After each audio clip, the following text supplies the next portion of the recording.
forward. I first met 50 Cent in the ما تبريت هذا انا فرقت موت في Enemy spotted lead. شو دب ادخلوا الله ينعم. Concussing.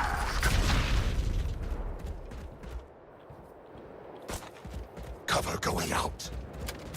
Blinding.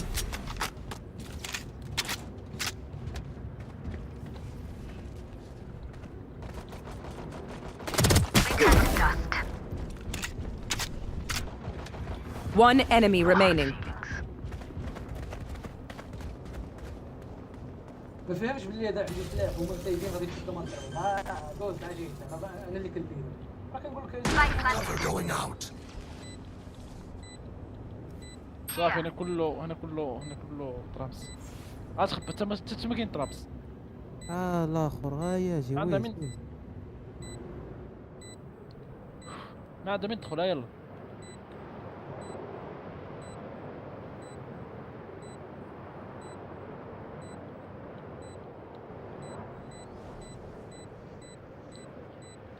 الله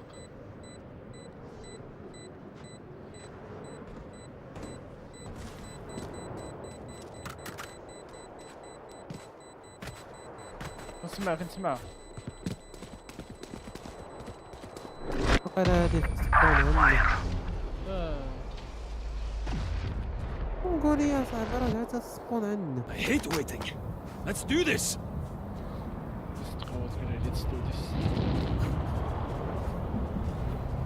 يلا قول نزيدو مرة واحدة في ما نعيقو راه يبداو يتجمعو فيه. سي اجي دري اجيو باش فين دير لك الابيليتي ديالها باش توري هنايا سيج Reloading. الدراري ندوزو هاد هنا وهنا بقى انا راه ندرس هنا وهنا Shadows traveling. Shadows traveling. Reloading. Reloading. Killing sight. Clearing out.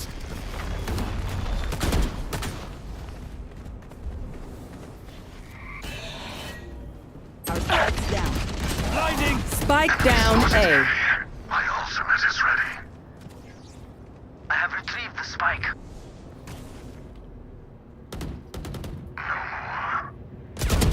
One enemy remaining. Not one left. دامج 126. The nightmare is becoming real. Reloading. Need a drop. شو مسكين عندك نشوف ورا بريك قاير. تكون وراه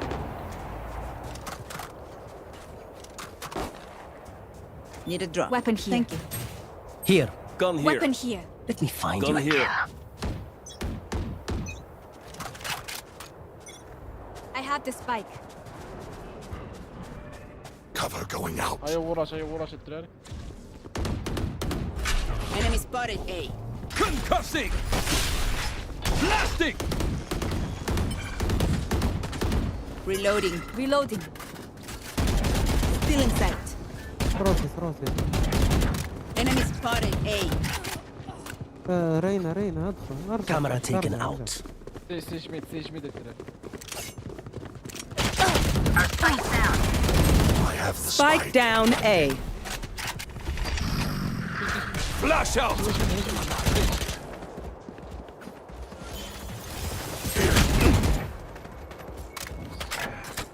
Reloading. شوي Careful now.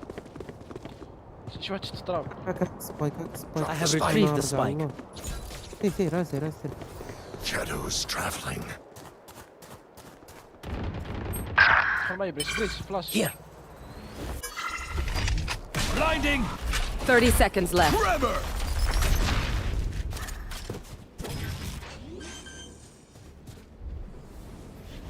One enemy remaining. Quit your tiptoeing. They're all dead. Now I know جعبوه how annoying. جعبوه داك الواير اللي كتحط راه ما مزيان، راه يمكن البنادم يدوز من تحت. قلت لك نقدو معايا. انا راه دزت من تحته. درت باب السربه بس. ها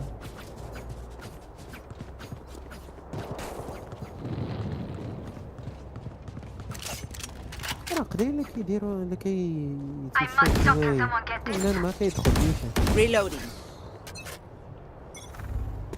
Cover going out. The hunt begins. Cover going out.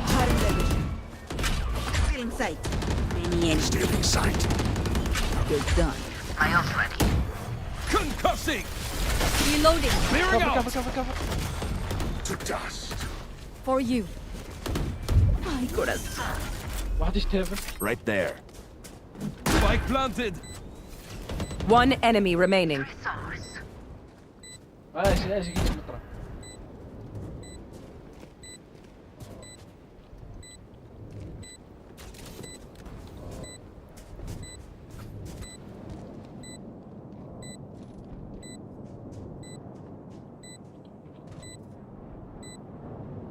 واحد يبقى حدايا. انا هاي دخل من هافن. دخل من هافن. Shadows traveling. بس هارب قتلها وهرب. Flawless. علم ولدي. Get on my wire. Gun here. Trust me, they'll know what hit them. شديت الكاميرا احسن قوة. Reloading. Attention station centrale. Ici عمركم ما Aurélie تريش de كمية واش Power ندوزو من هنا غادي. Un grand merci à la personne qui m'a envoyé des كمية chocolats. واش هز الحصر. كيبقاو غادي نديزو من هنا. For you, hermanita. هاي الحد.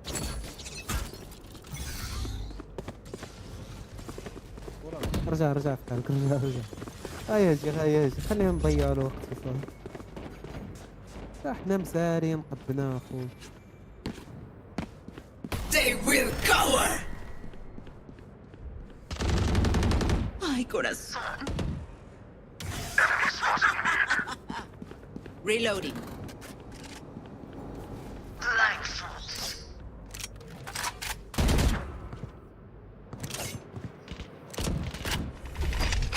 Flash out!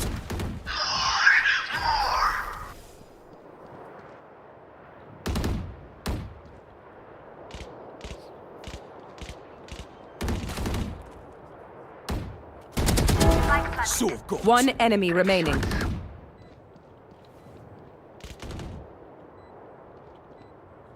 شنو قال هذا؟ Flawless. واضح. You guys are so much better than my last team. I'll do my job, you do yours.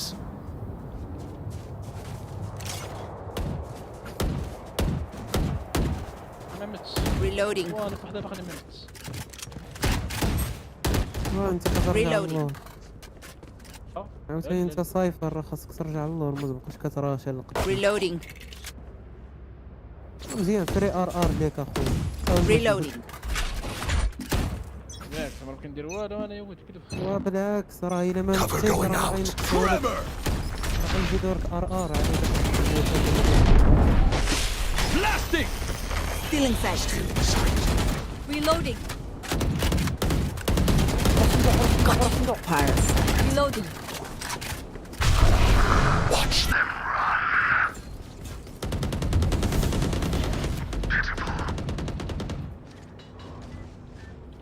دخلوا ايه طويل عندك فايتر. Reloading. واحد شد الطراب واحد شد الطراب. Shadows traveling. واحد يحضر باك سايد. واحد يحضر الدخل. Spike planted. انا شاد باك سايد. Cover going out. One enemy remaining.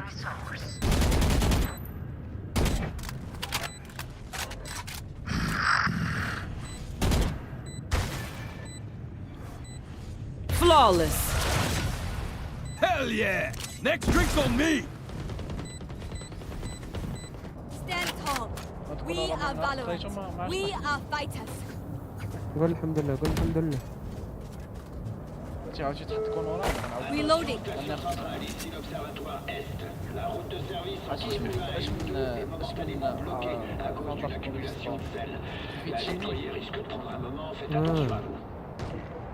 حاطين لي ب 2700 2400 خويا انا راه كيحطوا لي شي حوايج راه الحماق ولكن الفلوس ما كاينش.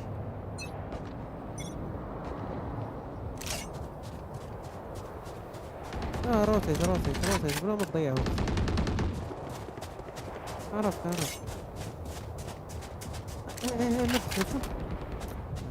لا شي علينا قلنا لكم اجيو هذاك كاميكاز بركب كمل Concussing! لا ما يضيع اوتي ديالو. Blinding! Cover going out. Spike drop. Spike. Shadows traveling. Got the spike! Blinding. My territory. Clearing out. My rules. I have them now. Enemy spotted B. Reloading. Plant the spike. سبايك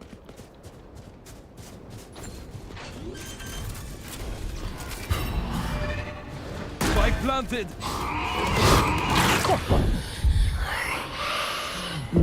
Shadows traveling. جوج فلاك Dead. One enemy remaining. Flash out! Tremor! لا غارقة ويز. Last player standing. تسمع غلطة فيها ما عرفتش الا مهيلة شرا صار فيها 74 ديالي سموك تما ما غاديش توصل عندك سمعتو ويز. قلت لك داك الحرب والقتال ديالك نقصها صاحبي.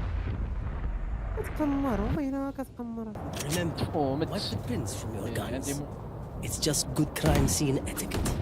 اجي دور عندي بلاي طاير صاحبي ما تضيعش وقت. جبت ديك المنظر هذاك نشوف مبروك عليك اخي جعبك اول موسم. ما بريتش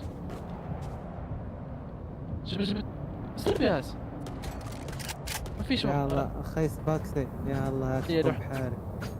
وحدي سربي سباكسي هاكا تفضل. معفن بعد يا هذا غطاء الله تموت. هي واحدة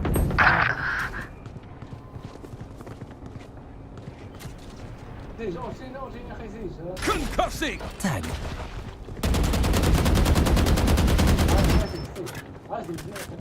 The hunt begins. Blasting!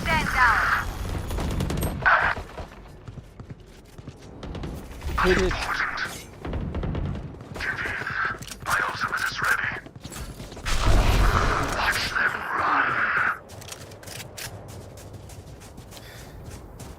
كاين واحد تما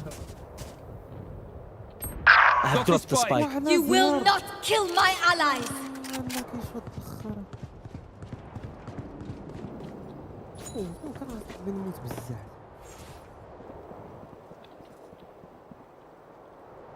ما عارفينش ما ديروش الصوت ما عارفينش بلي راكم جايين هنا.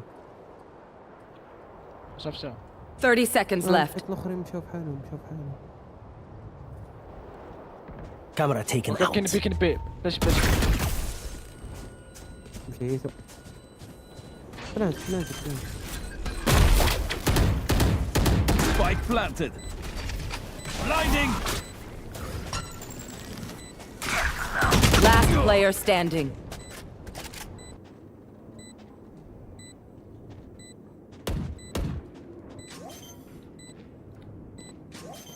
تحرك راه كديفيوزي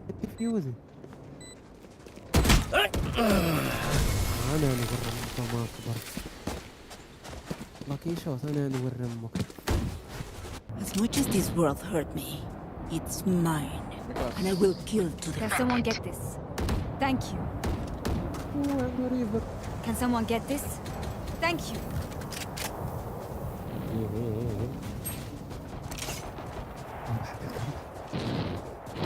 انا تخنزير درتي.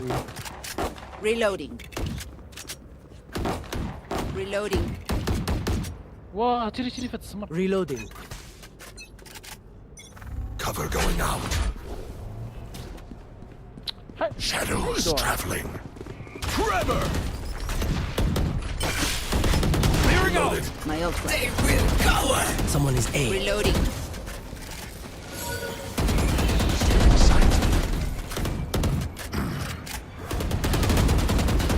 Blind. Enemy spotted A. Where is everyone hiding? Shadows. Flash out!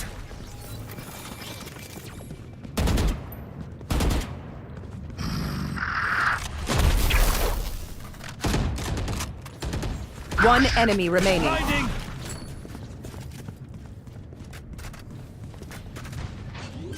Right there. Reloading. هنا. Spike planted. Concussing! Cover going out. Quite clean.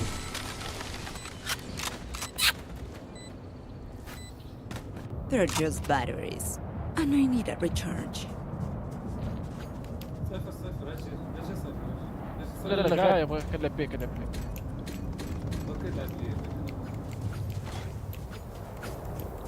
عري شنو قال له.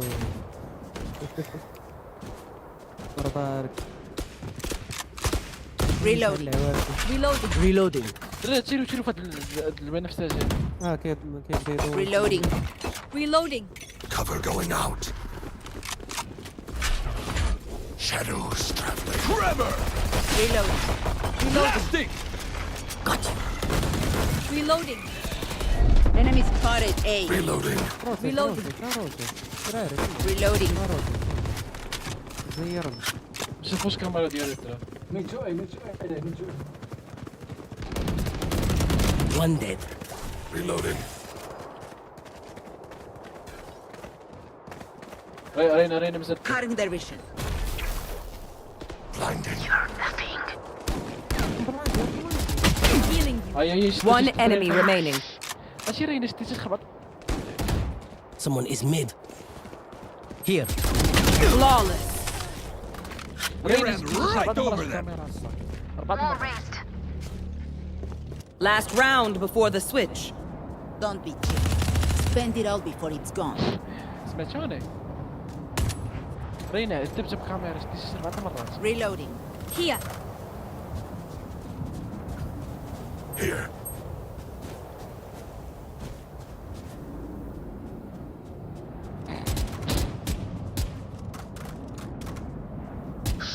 Right there.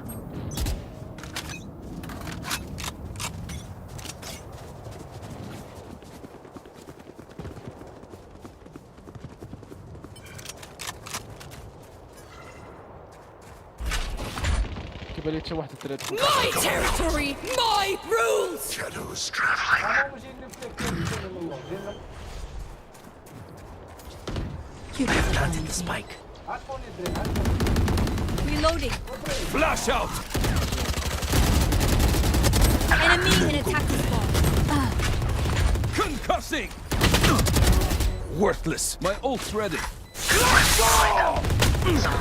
One enemy remaining.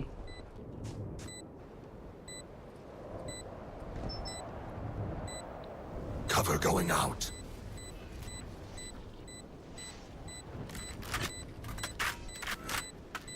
والله وراك راه كاين طرابس سميتك اومن.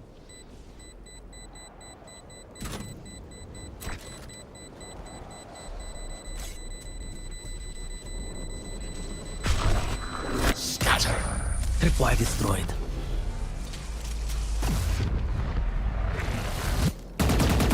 Switching sides. I Reloading. survived obliteration. I will survive them. دابا انه فشي جات.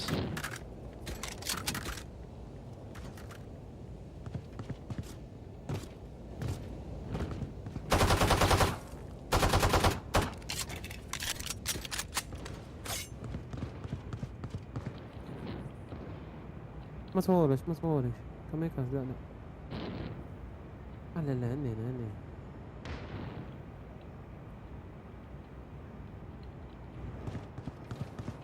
اجي عارف ما تمولش بقى جالس حدايا انا سموكي تخبع في السموك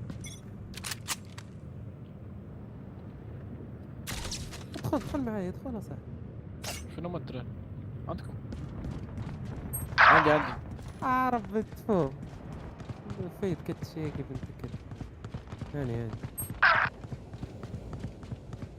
قاعد طرف سليم مشى هو الدراري هاني لا المد Spike planted. Someone is enemy spotted B. وش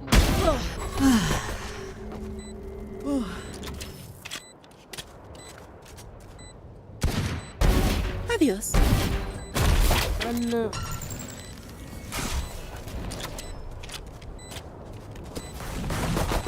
One enemy remaining. Last player standing. زيد ضربة والله شفيها ضربة ما ضربتش يا هاني ماضي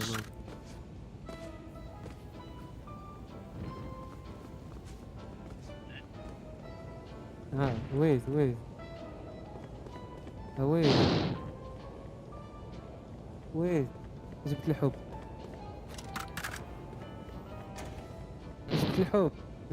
ديالي والله عمي ارتاح تسنى مست السموك اي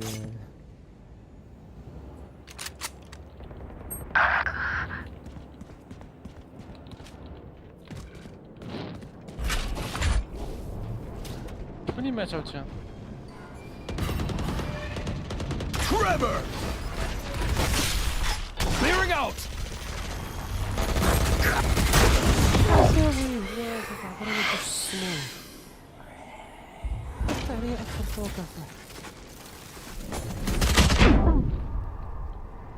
Last player standing. وما عليك ويز Spike planted. ورا صفت عليا افتر شو جعبوا اقرا كلهم في الصيد عرفت كنت تمرق دابا شوف بلا ما تموت بلا ما تطار راه طرح مخسور هذا عندك انت غوست ورينا عندها فاندار ماشي سهلتو رينا عندها فاندار والاخر اومن ديالهم عنده شوتغان وسيج عنده سبيكتر والاخر عنده ما نعرف فايند ميكرا باغي نقلب عليه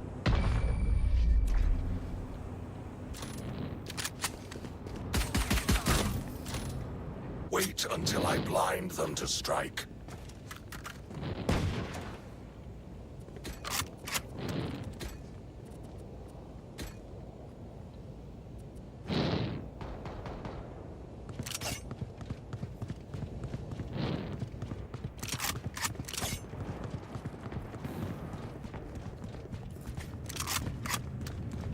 We Oh, yeah. will reveal Sheena. their secrets.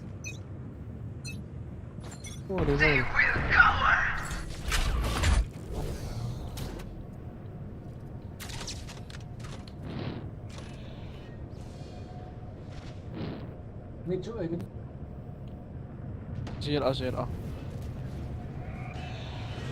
Concussing! Blasting!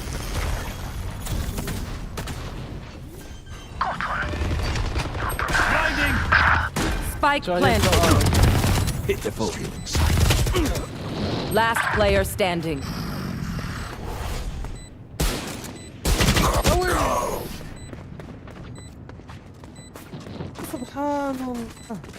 سبحان الله دابا عاد ولا عوج did before. اويلي اش هادي راه ماشي غير اويلي صبر نشري عاوتاني سيفي كامل سيفي كلشي سيفي سيفي كاملين واش من سيفو كاملين نشريها والله تا غنخسر ورا جوج تروح اللي باقي اشري ما عنديش انا، ما عنديش انا الشيرد اصلا. اللي بان انا مشاري انا نفرح ندير بس بيبي Flash out! My territory, my rules! Enemy spotted B. Cover going out. دابا شوف واش راه مش كاين. You will not kill my ally! Gotcha. 52 سيج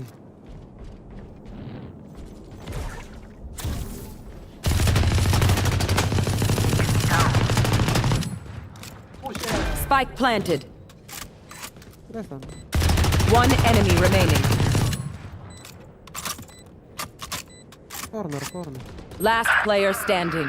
40 في 40. الله يستر أكثر فوق هنا Clearing out. هرس يلا سبري هرس اصاحبي هرس. الله يستر ياخذ لكم تريبول. Cussing. صافي اللي عليه هسه. Clutch. ويلي خويا سير كنترولي وليت كنترولي My city needs me. I can't be away for long. سير نشوف لهم كيلي. Reloading. طروليت بزاف اصاحبي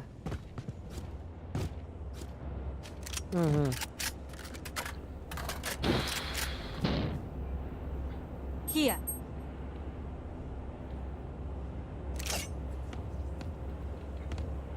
We go!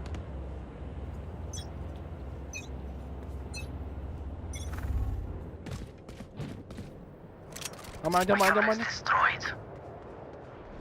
جريو عندي هرب Point destroyed. Blinded.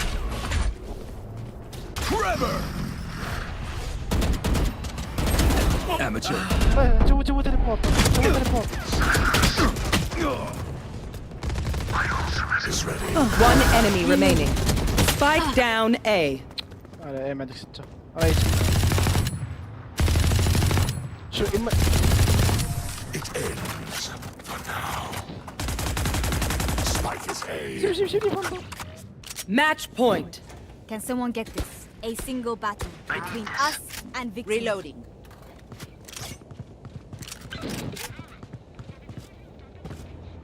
زيرت مع امهم صراحة اللي خويا طروليت مع هم عطاونا 5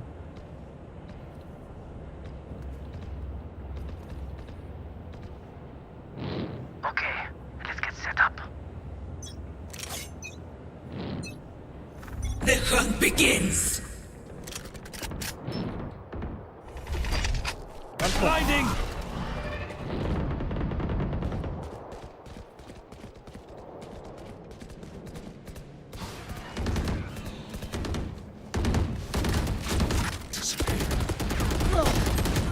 Spike down B. One enemy remaining.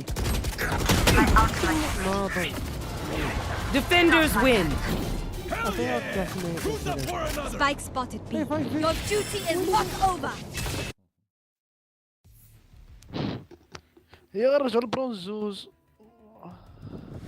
برافو هي غنرجعو دال ولاد الكلاب بقى لي 9 النقاط طفو راسك البارح كانت خاصني 36 باش نطلع البرونز جوج وبديت تريكي كويس لا يقدروا يزيدوها لك خاصك تلعب مزيان في الصلاه راح زادوني 14 وزادوني زائد 29 حيت واحد اللعاب كان مشيتي وفورا بورتيشو يا صاحبي بقات لي 9 النقاط ونطلع سيلفر زائد 22 خويا جعبر خاصك تقاد الام ديالك اصاحبي امك عيان ديالها بصح بزاف كاع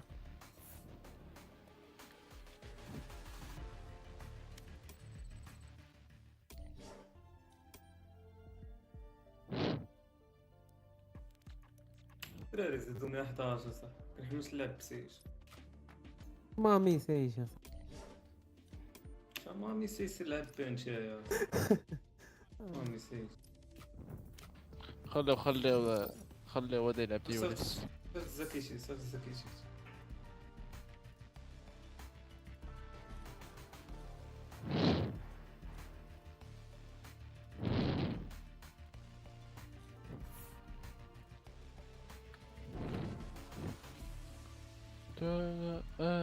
ايوه استلوى هلا واستلوى تن تن تن.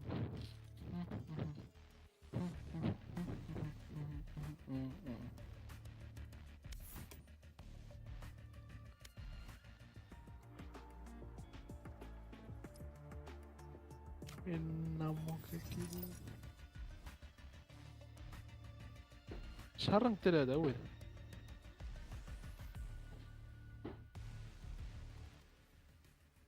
واحد خونا عندي الليفل ديال 400 ولكن اير رانك ماعرفتش. زيدوا لنا واحد بليز.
ما عندكم شي واحد اخر؟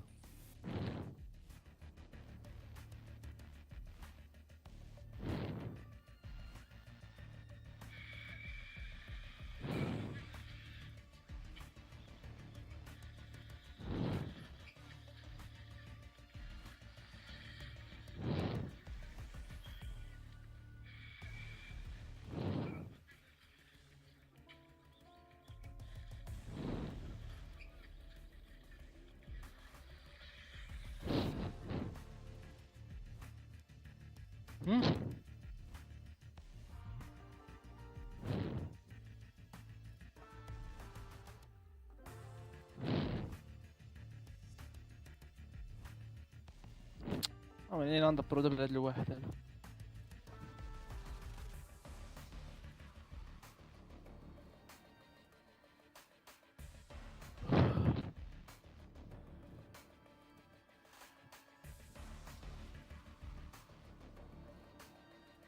يا ربي تجيراني يا رب.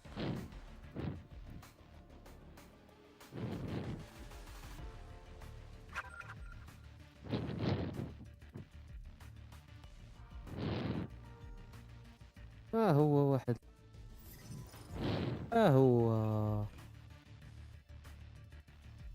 ياسي دابك العيان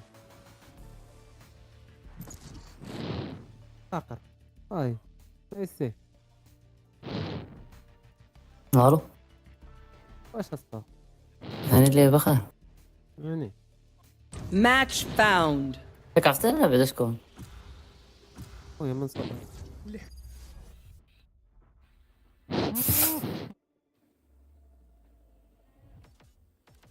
خويا طلعتي لي بداك الصوت بصحتي. ما عرفت تكون ما عارفين فين هو ويز هو بدا ما كيدويش زابوق عرفتيني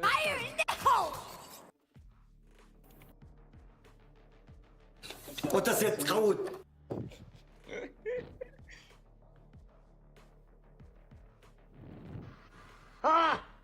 الحمد لله. واي ديما مع ويز ديالك. هذاك ويز وز برادر. بس دابا ديما كيجيب ديك 5 ثواني الاخر. ربك بتقعب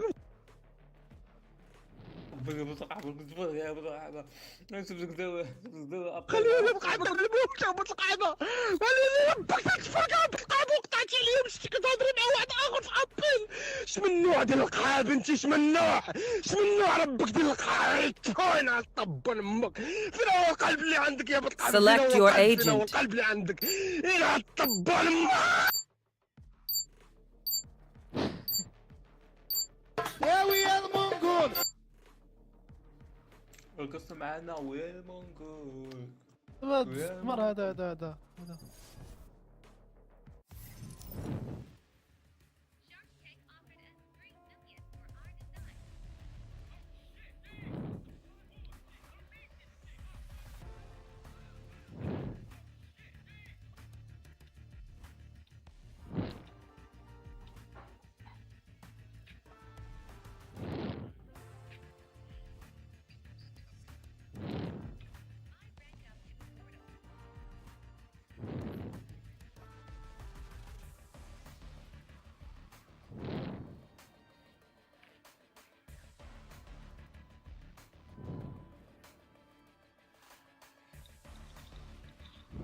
شوف فرنسا شوف ضربوا بواحدة 3 دقائق ولا لا. وجابوه لونسي نونسي. شوف واش ضربوا بشي حاجة. لونسي وحيد صافي حيد صافي.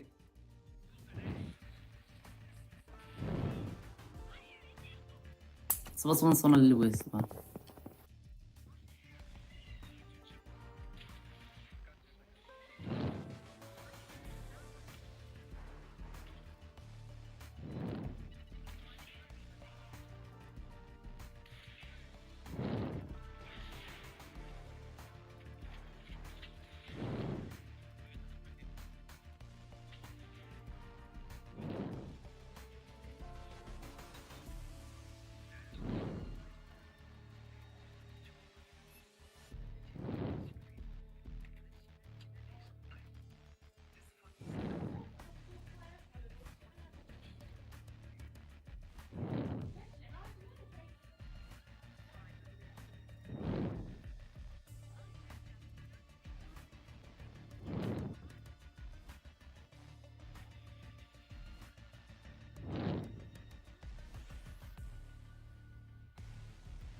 خوتي راه طبنا. بدا فين هو؟ واويز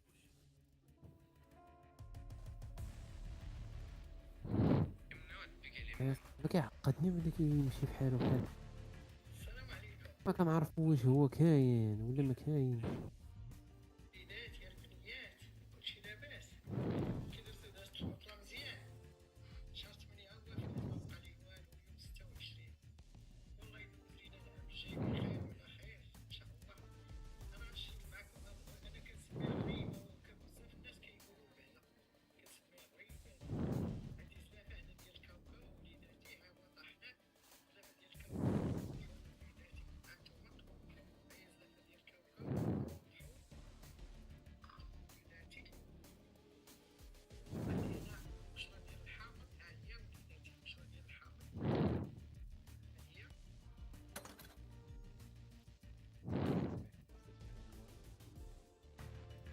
نبرق عليك رجعتي. هيا هذاك فيني صباح فيني نخرج مرة صباح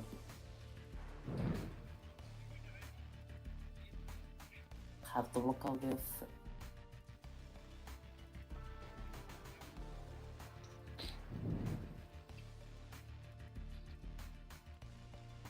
في حبيبي هبط ما خرج من الرانش. صباح.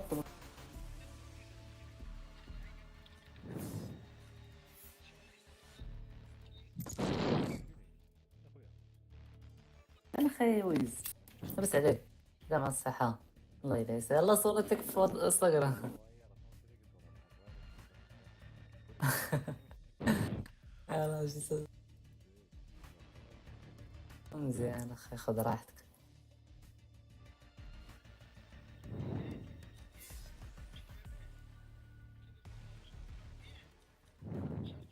وي سميتك انت سميتك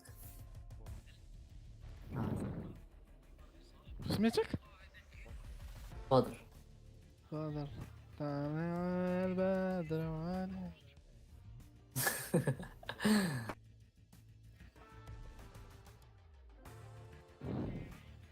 يلا خرجت تفرج في التليفون. خاصك تلعب والله كيلعبوها هما كاين في كتعرف في تيك توك. في الصين اللي عندهم في بي ان يمكن لهم يلعبوا. بلا كنلعب ايزو اخر صافي. Match found. بلا كنلعب قوم يدا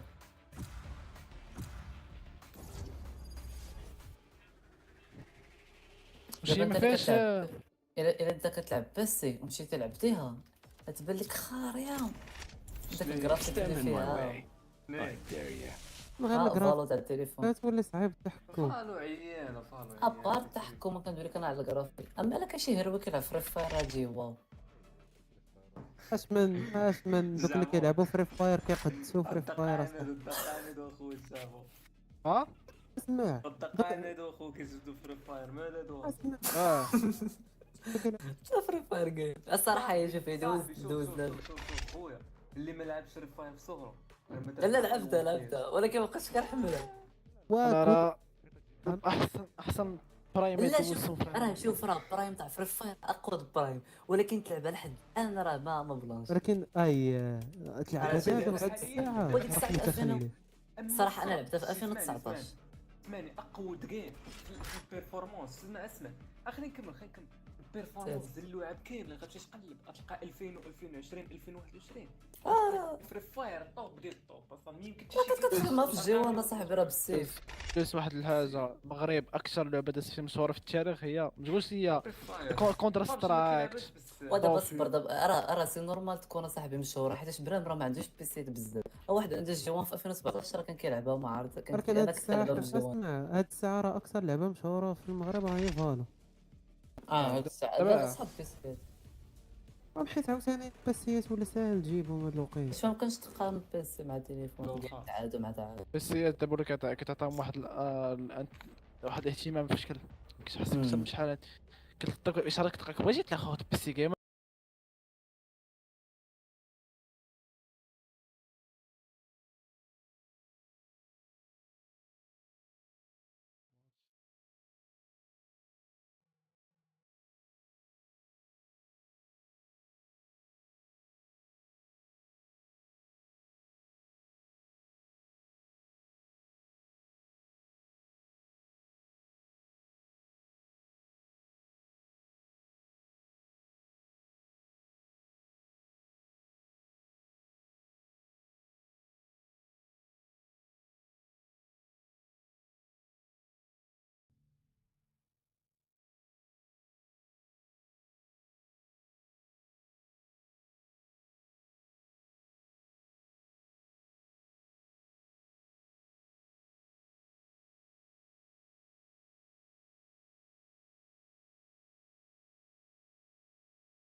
Spotted A.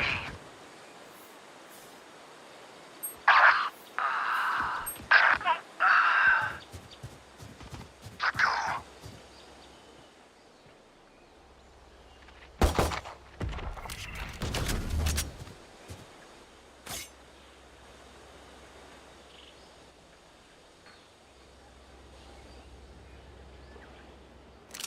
One enemy remaining.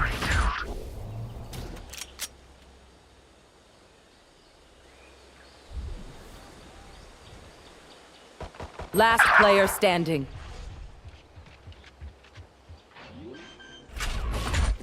Concussing! 30 seconds left. Spike planted.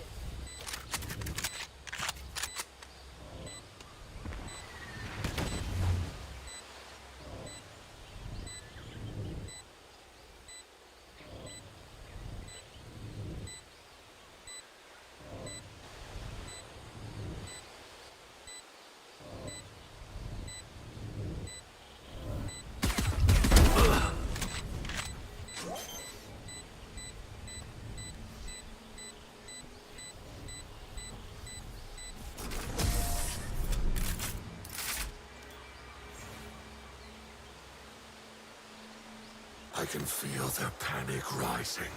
Drive it into them.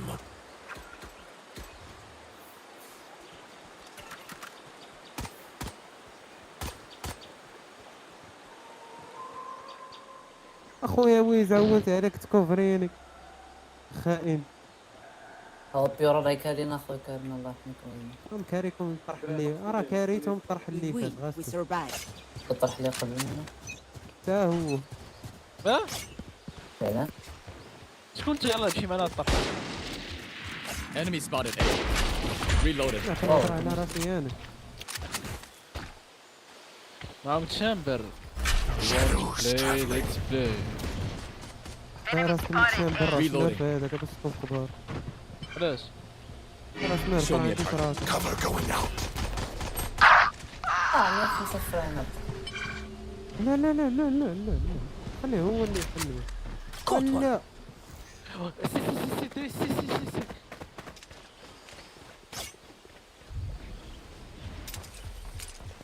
Enemy spotted. Spike planted. They found my wire. ذاك الريفر انا ما احساس كيف اللعبة. Going out.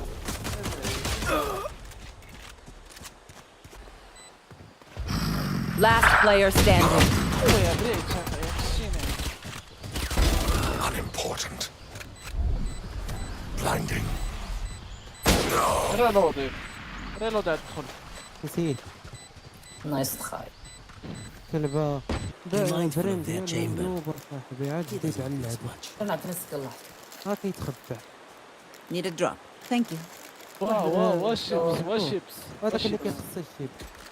مشي انا انا انت ولا هو اللي كان صافي خليك انت في السيف. عصر لي يماهم اخويا اللي بان لك هو في داك اري. Eyes open.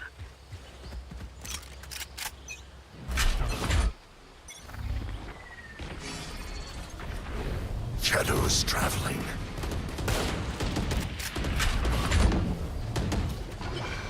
Trevor! My ultimate is ready.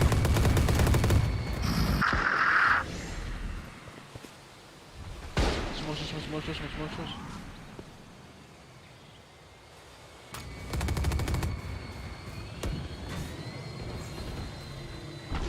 Spike down A.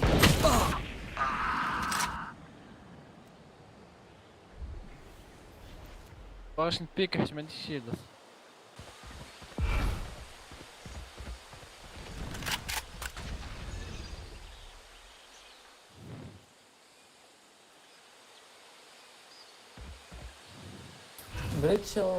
Cover going out.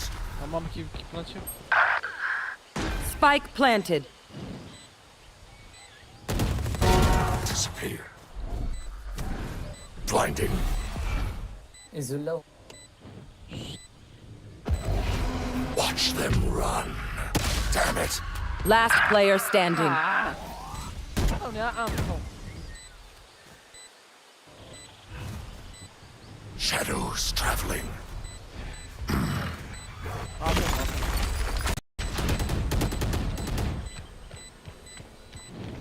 One enemy remaining. 3 killed. سيفي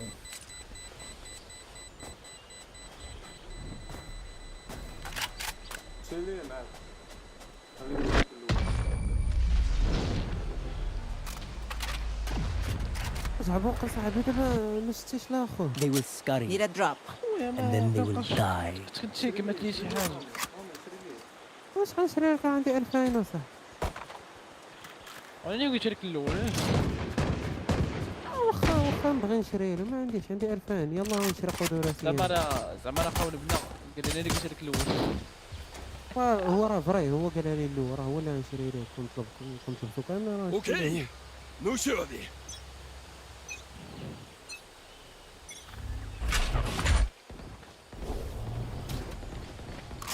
ما عندي My camera is destroyed.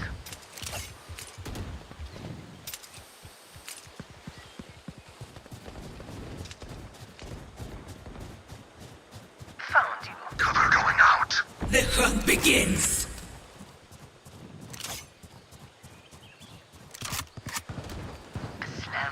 انا اديت واحد فيهم.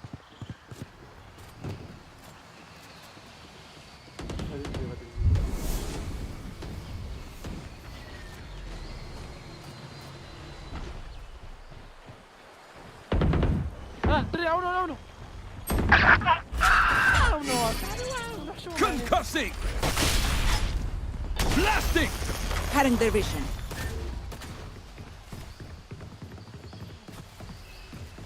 Gun here. Reloading.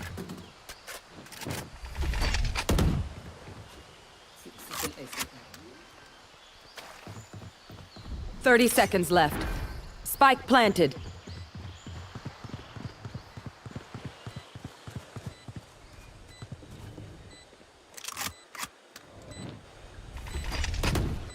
Flash out. Enemy spotted B.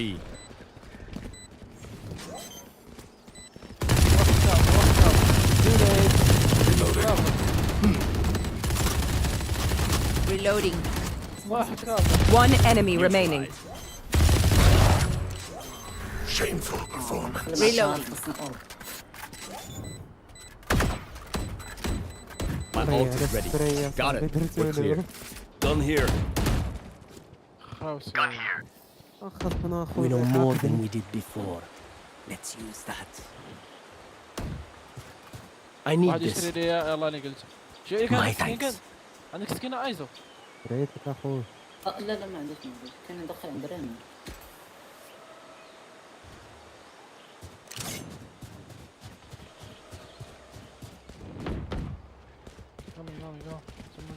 Retire there, brimstone.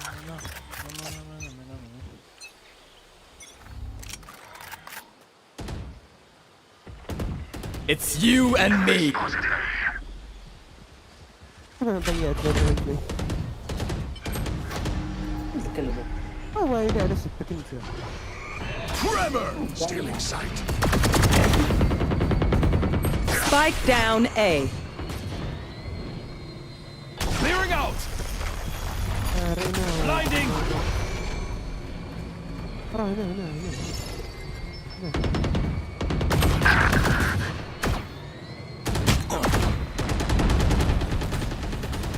Last player standing. They found my wire.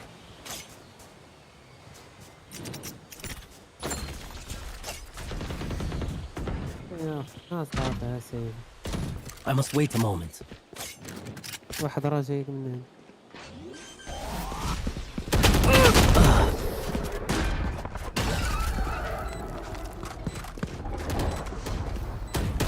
Every fight is a lesson. انا خايف من لحظه. Need a drop. اجتهدوا الدراري زعما ما. راه هادو اصلا. تعرف شي بريتش سماف. لا بريت ماشي سماف. لا تشامبر راه جولد. ولا بيكوب ماشي تا جول.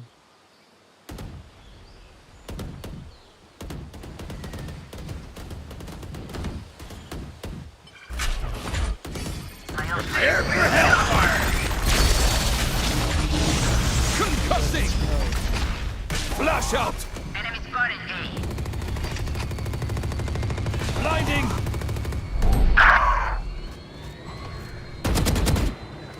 لا والله الزهر بزاف تاع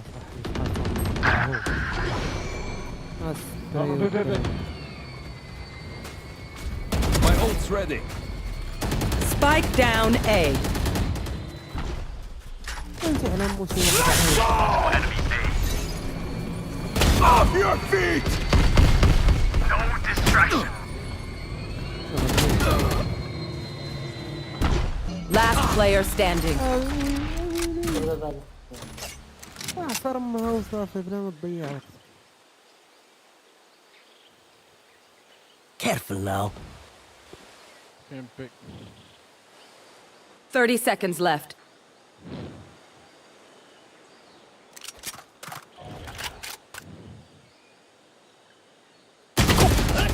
كنت كنشوف ميني ماب.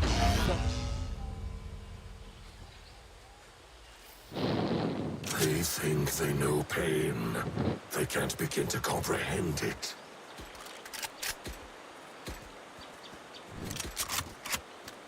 كيفاش هكا تنبدا انا ما بغيتش نجرا ما دار بك الدراري ما يفوتوش معنا الساعه تعال خسرنا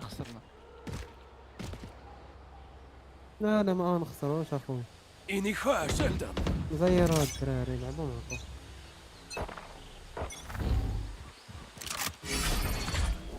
Trevor! Blasting!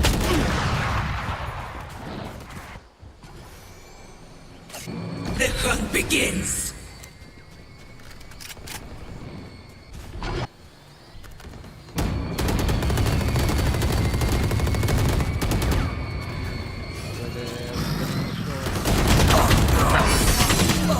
نايس اول لا نايس. Last player standing. ما بغاش تموت هادي بزاف.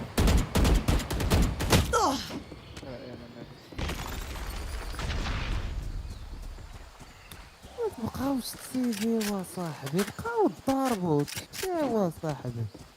Spike planted.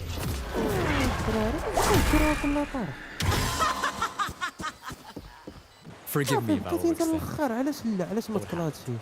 مالكم احسن منك.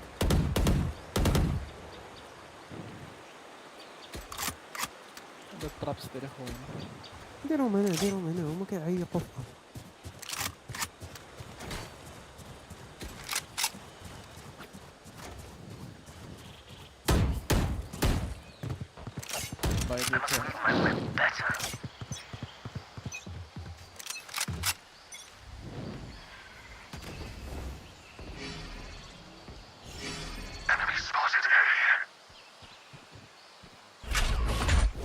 Concussing!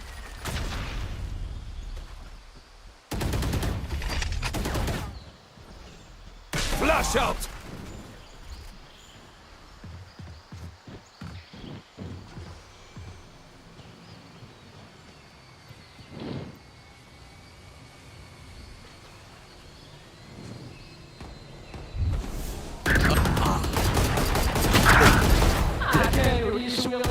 نخسر في هضره.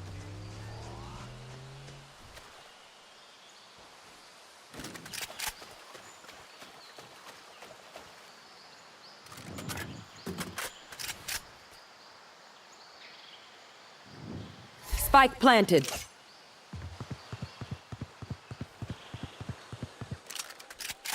عندي.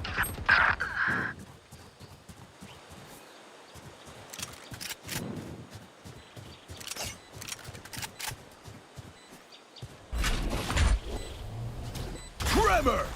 Shadows trap. Clearing out! Reloading. بيكو بجوج بيكو فيلي. Enemy spotted A. player standing. جميع انواع التكلبين والتكلبين بارد. بحال اللي كيسطاش، بحال اللي كيصيفط عليك افتر شوك، بحال اللي كيصيفط عليك مولي. واه خويا بزاف. دابا ديك البريت غنوابه صاحبي كنخسروا ضدهم. وابا بين ليا.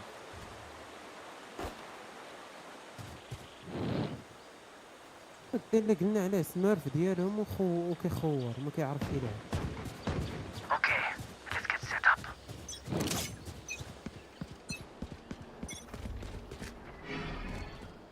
ما عندنا ما بغا يرسل كمان.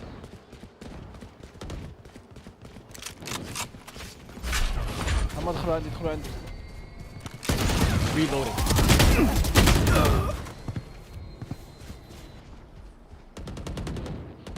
Enemy spotted A. Careful. Enemy down.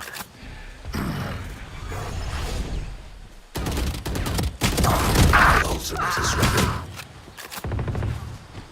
Cover going It's out. you and me. بيكو.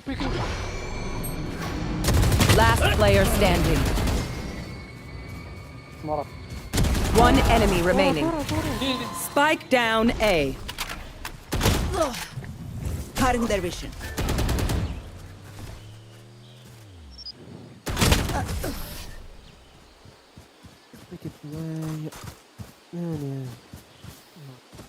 They're usually distracted once I reveal them. Make sure you take advantage. كرا صعب نخسروا بنادم عارف ونوب. بدأت من غلطة. Need a drop. ما يتحشم وتعلم معاه. Reloading.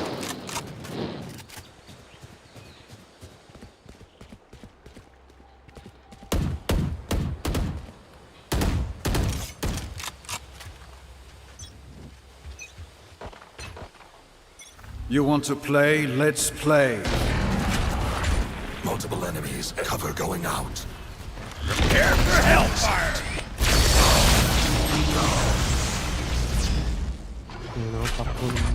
Concussing. Enemy spotted A.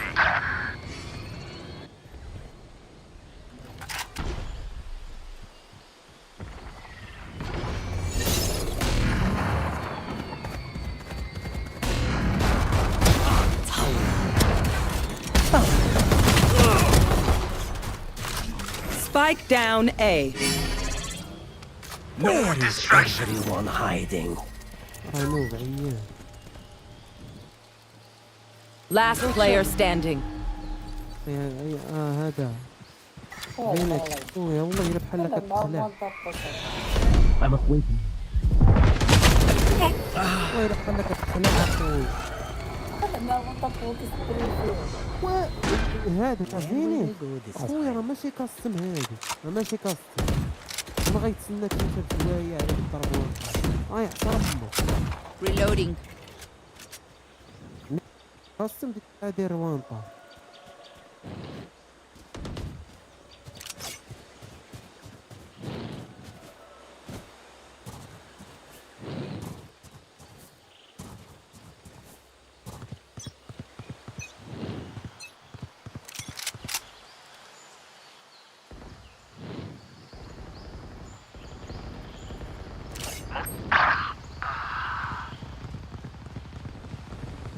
Someone is here.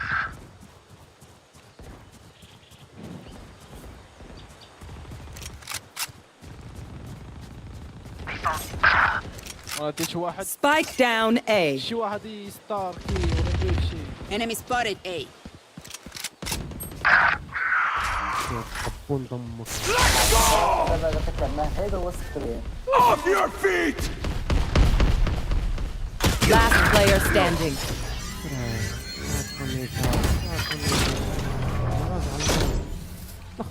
Last round in the half. No point saving. Spend it all.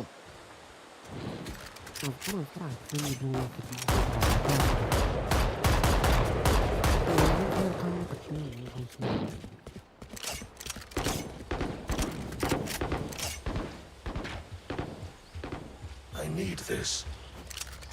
واحد يشري Behind me. واجعل وقت يا صاحبي. لا باغي غير اسوق ما شريتش هذا شاري فاندر بلا شي. Shadows traveling.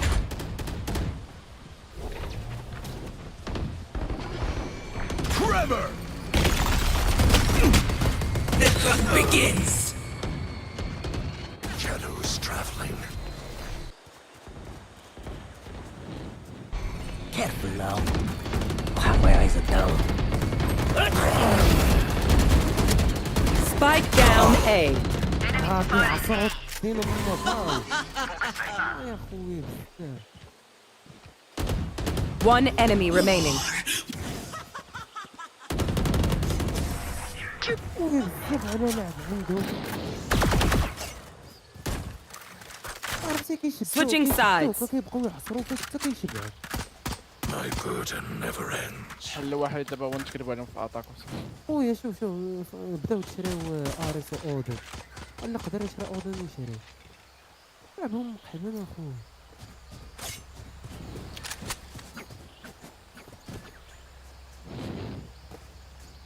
Reloading. Reloading.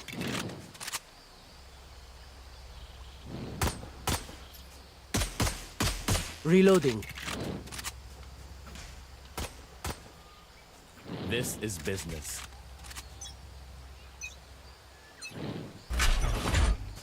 Cover going out. Shadows traveling. Reloading.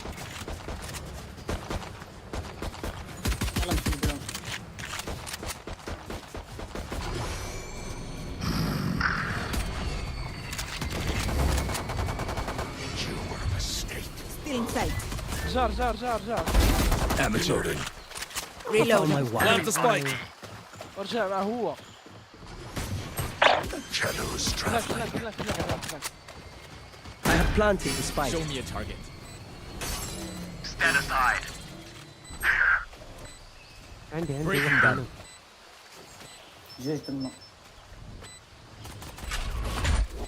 Tremor. One enemy remaining.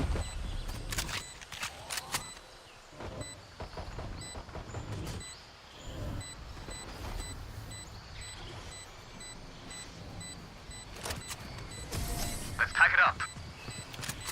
ادخل على ما اخويا. Reloading. Their backs will be towards at least one of us. نعاودو نعاودو Reloading. خويا ما كاين اللعب اغريسيف مع هذاك كيما كيديروا. نفرصوا على ما فرصه شتي انا وياك هذا فينيكس كي درنا لهم دغيا دغيا. Reloading. Reloading. شاري فاندر بلا شيلد والو.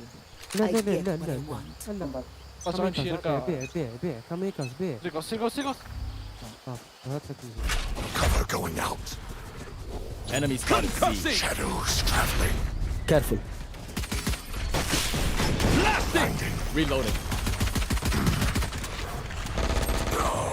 Still in sight. Reloading. Reloading. You're finished. Reloading. You're done. Reloading. Target down. Reloading. One enemy remaining. Reloading. I have planted the spike. What's the last bug? او ارس. Reloading. ارى انا Stay alive. I want their life, not yours. والله يما كنت Need a drop. عليكم هاد المرة. Reloading. شو الان شو او لبك.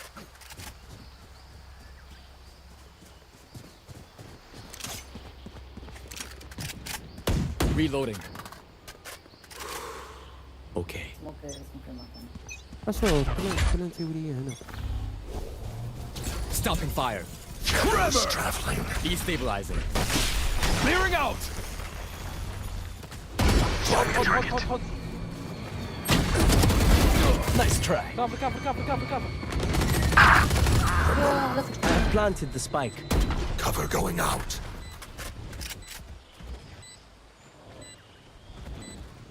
Watching here. خلي عيني ويتكلم، خلي عيني قفزني. اخرج لي. Cover going Flash out. out! Retired. Blinding! Last player standing. اش خلاصيتي عويز لاش؟ I can't see them yet, but I can feel them getting ready. لا لا ان شاء الله نمشي ساعه ثانيه.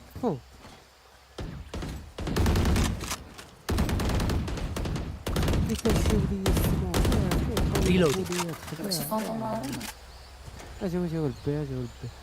Need a drop. Thank you. Reloading. نقدر ندخل انا ليها ساهل. يجي ندخل نخوتي. ايه. The hunt begins. Concussing!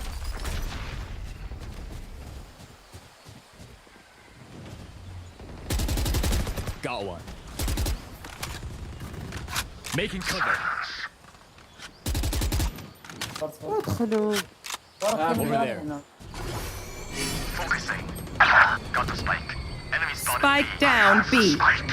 No distraction. انا ندير انا. عندك هذا. سير عنده. Spike planted. Last player standing. كاميكاس ما يمكنش. بقى ساكت سلي. Shadows traveling. One enemy remaining.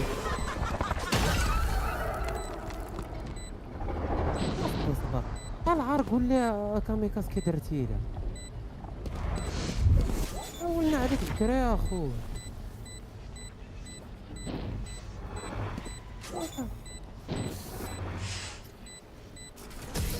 ستوري والله. اسمع دابا انا كشاد لي على راسها ما تصاد تكفي لي اشياء السوري. Breathe.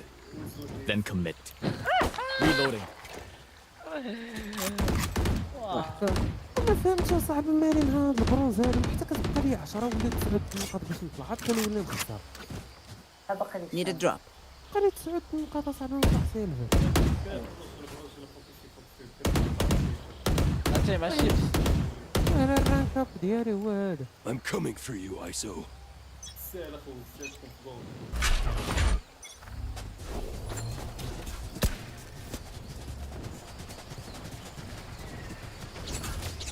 Shadows traveling. Cover going out. Reloading. Breaking them. Stealing sight. Focusing.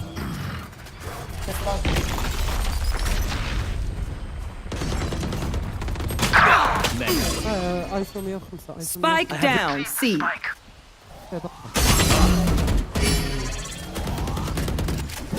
Our spike is down.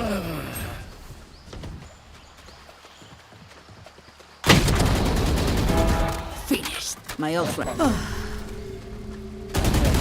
Last player standing.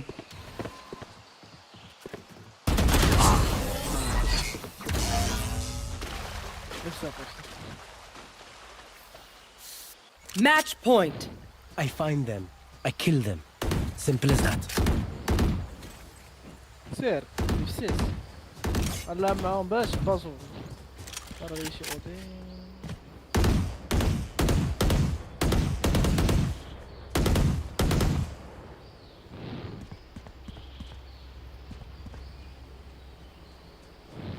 Now, where to set up shop? Cover going out. It's you and me.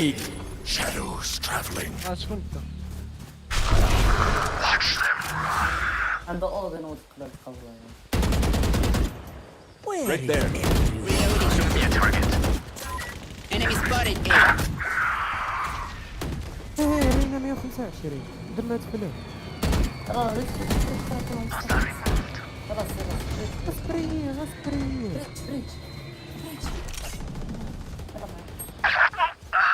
ويلا زعبوق خويا صافي انا عارف راسي خايف. هاني فاست خليهم يلعبوا Enemy spotted A.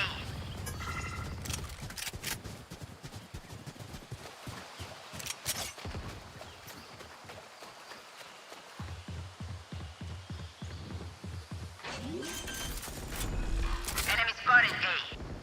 Spike planted. My ult is ready.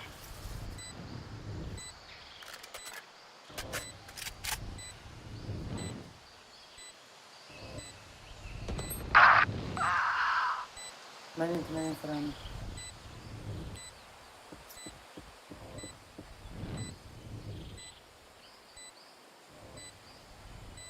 تلعب على الفلاش الدقيق لكن ارينا هذيك المكان.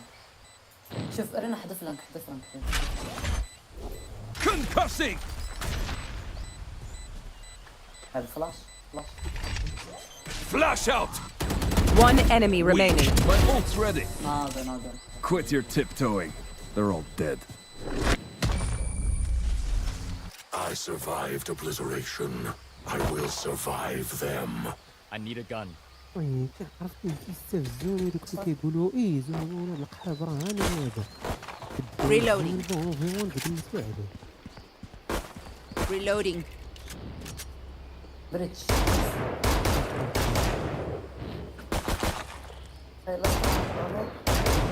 Where are you? Reloading. Shadows traveling.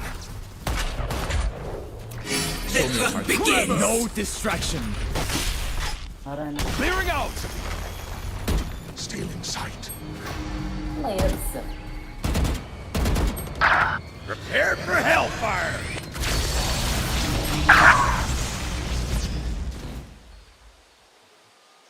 يا ربك على لعب نوابات الولاد القحاب ما كيعرفوا يلعبوا. Cutting their vision. Let's go. Reloading.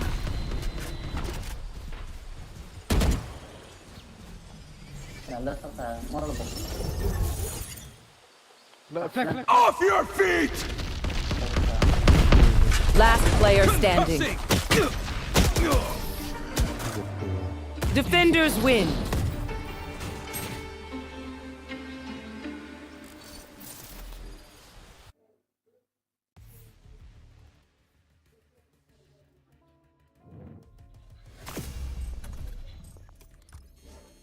يا الله وات خويا انت كتبغي ترانكي عاد كيهبطوا الزام البوكنيشه.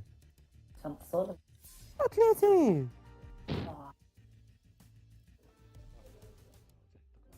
تبي على هاد البرونز الاخرى.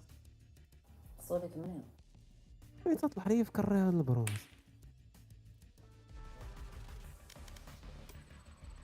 خويا واحد فيه والله الا بسبب الفراقي وحق الله ما انا عارف نيفوه.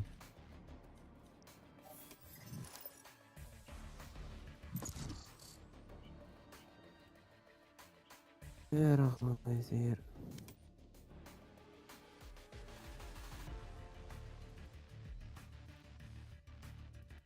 Winter of 2006.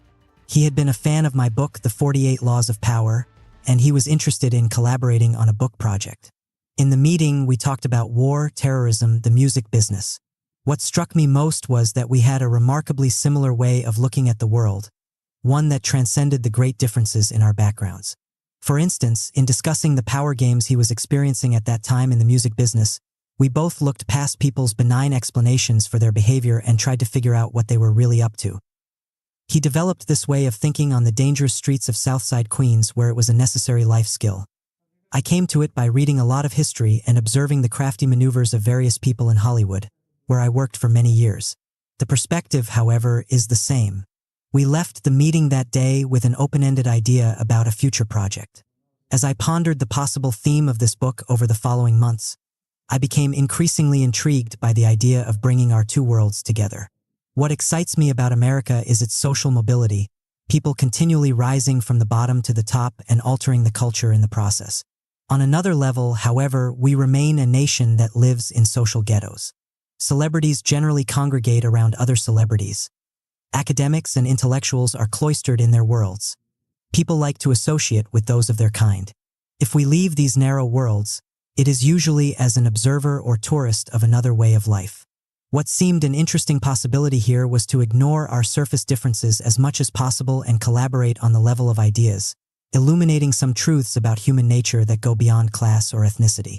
With an open mind and the idea of figuring out what this book could be, I hung out with 50 throughout much of 2007. I was given almost complete access to his world. I followed him on numerous high-powered business meetings, sitting quietly in a corner and observing him in action. One day, I witnessed a raucous fistfight in his office between two of his employees, with 50 having to personally break it up. I observed a fake crisis that he manufactured for the press for publicity purposes. I followed him as he mingled with other stars, friends from the hood, European royalty, and political figures.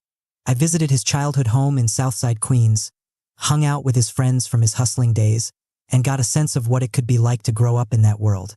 And the more I witnessed him in action on all these fronts, the more it struck me that 50 was a walking, living example of the historical figures I had written about in my 3 books. He is a master player at power, a kind of hip-hop Napoleon Bonaparte. While writing about the various power players in history, I developed the theory that the source of their success could almost always be traced to one single skill or unique quality that separated them from others. For Napoleon, it was his remarkable ability to absorb a massive amount of detail and organize it in his mind. This allowed him to almost always know more than his rival generals about what was going on. After observing 50 and talking to him about his past, I decided that the source of his power is his utter fearlessness. This quality does not manifest itself in yelling or obvious intimidation tactics. Anytime 50 acts that way in public, it is pure theater. Behind the scenes, he is cool and calculating. His lack of fear is displayed in his attitude and his actions. He has seen and lived through too many dangerous encounters on the streets to be remotely fazed by anything in the corporate world. If a deal is not to his liking, he will walk away and not care. If he needs to play a little rough and dirty with an adversary, he goes at it without a second thought. He feels supreme confidence in himself. Living in a world where most people are generally timid and conservative, he always has the advantage of being willing to do more, to take risks, and to be unconventional. Coming from an environment in which he never expected to live past the age of 25, he feels like he has nothing to lose, and this brings him tremendous power. The more I thought of this unique strength of his, the more it seemed inspiring and instructive. I could see myself benefiting from his example and overcoming my own fears. I decided that fearlessness in all its varieties would be the subject of the book. The process for writing the 50th Law was simple. In observing and talking to 50, I noticed certain patterns of behavior and themes that would eventually turn into the 10 chapters of this book. Once I determined these themes, I discussed them with him, and together we shaped them further. We talked about overcoming the fear of death, the ability to embrace chaos and change, the mental alchemy you can effect by thinking of any adversity as an opportunity for power. We related these ideas to our own experiences and to the world at large. I then expanded on these discussions with my own research, combining the example of 50 with stories of other people throughout history who have displayed the same fearless quality. In the end, this is a book about a particular philosophy of life that can be summed up as follows. Your fears are a kind of prison that confines you within a limited range of action. The less you fear, the more power you will have and the more fully you will live. It is our hope that the 50th Law will inspire you to discover this power for yourself. Introduction. So over you is the greatest enemy a man can have, and that is fear. I know some of you are afraid to listen to the truth. You have been raised on fear and lies. But I am going to preach to you the truth until you are free of that fear. Malcolm X. The fearful attitude. In the beginning, fear was a basic, simple emotion for the human animal. We confronted something overwhelming, the imminent threat of death in the form of wars, plagues, and natural disasters, and we felt fear. As for any animal, this emotion had a protective function. It allowed us to take notice of a danger and retreat in time. For us humans, it served an additional positive purpose.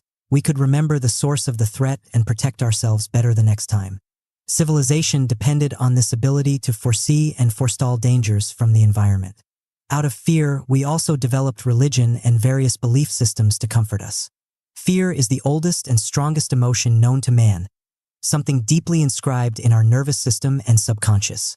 Over time, however, something strange began to happen.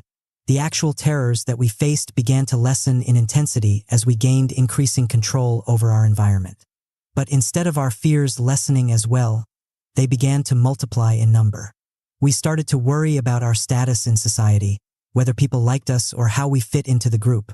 We became anxious for our livelihoods, the future of our families and children, our personal health, and the aging process. Instead of a simple, intense fear of something powerful and real, we developed a kind of generalized anxiety. It was as if the thousands of years of feeling fear in the face of nature could not go away. We had to find something at which to direct our anxiety, no matter how small or improbable. In the evolution of fear, a decisive moment occurred in the 19th century when people in advertising and journalism discovered that if they framed their stories and appeals with fear, they could capture our attention. It is an emotion we find hard to resist or control, and so they constantly shifted our focus to new possible sources of anxiety. The latest health scare, the new crime wave, a social faux pas we might be committing, and endless hazards in the environment of which we were not aware.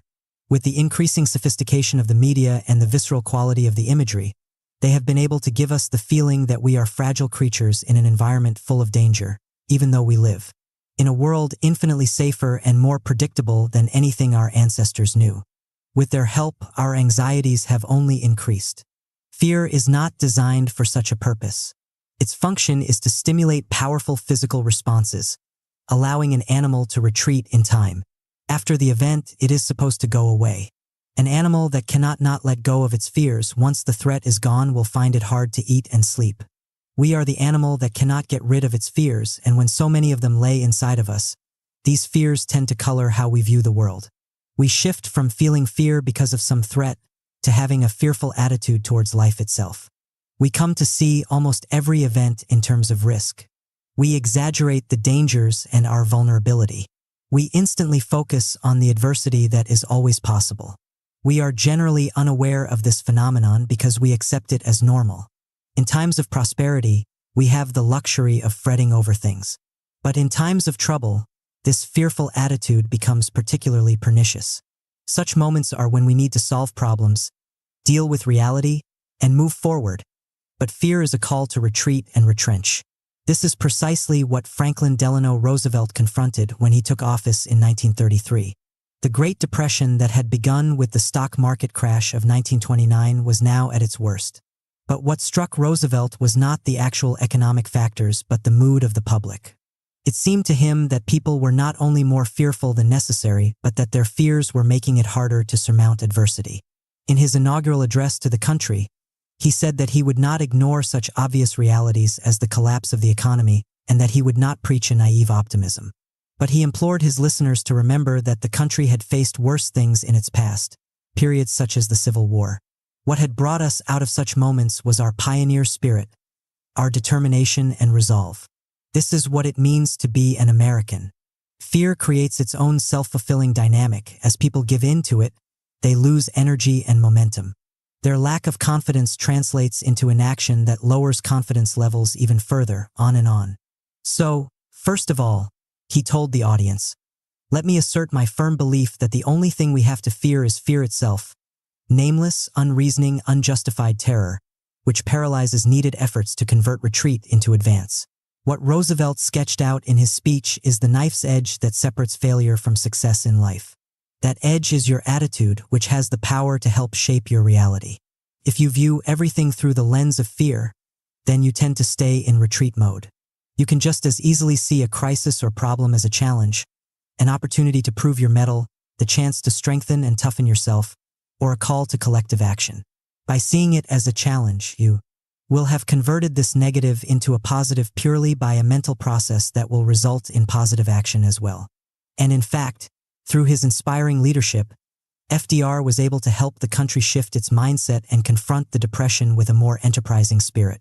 Today, we seem to face new problems and crises that test our national mettle. But just as FDR made the comparison to even worse times in the past, we can say that what we are facing is not as bad as the perils of the 1930s and the subsequent war years.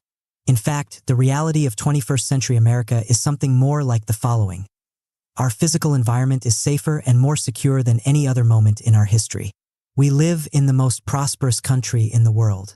In the past, only white males could play the power game. Now millions upon millions of minorities and women have been given entrance to the arena, forever altering the dynamic, making us the most socially advanced country in that regard. Advances in technology have opened up all kinds of new opportunities. Old business models are dissolving, leaving the field wide open for innovation. It is a time of sweeping change and revolution. We face certain challenges as well. The world has become more competitive.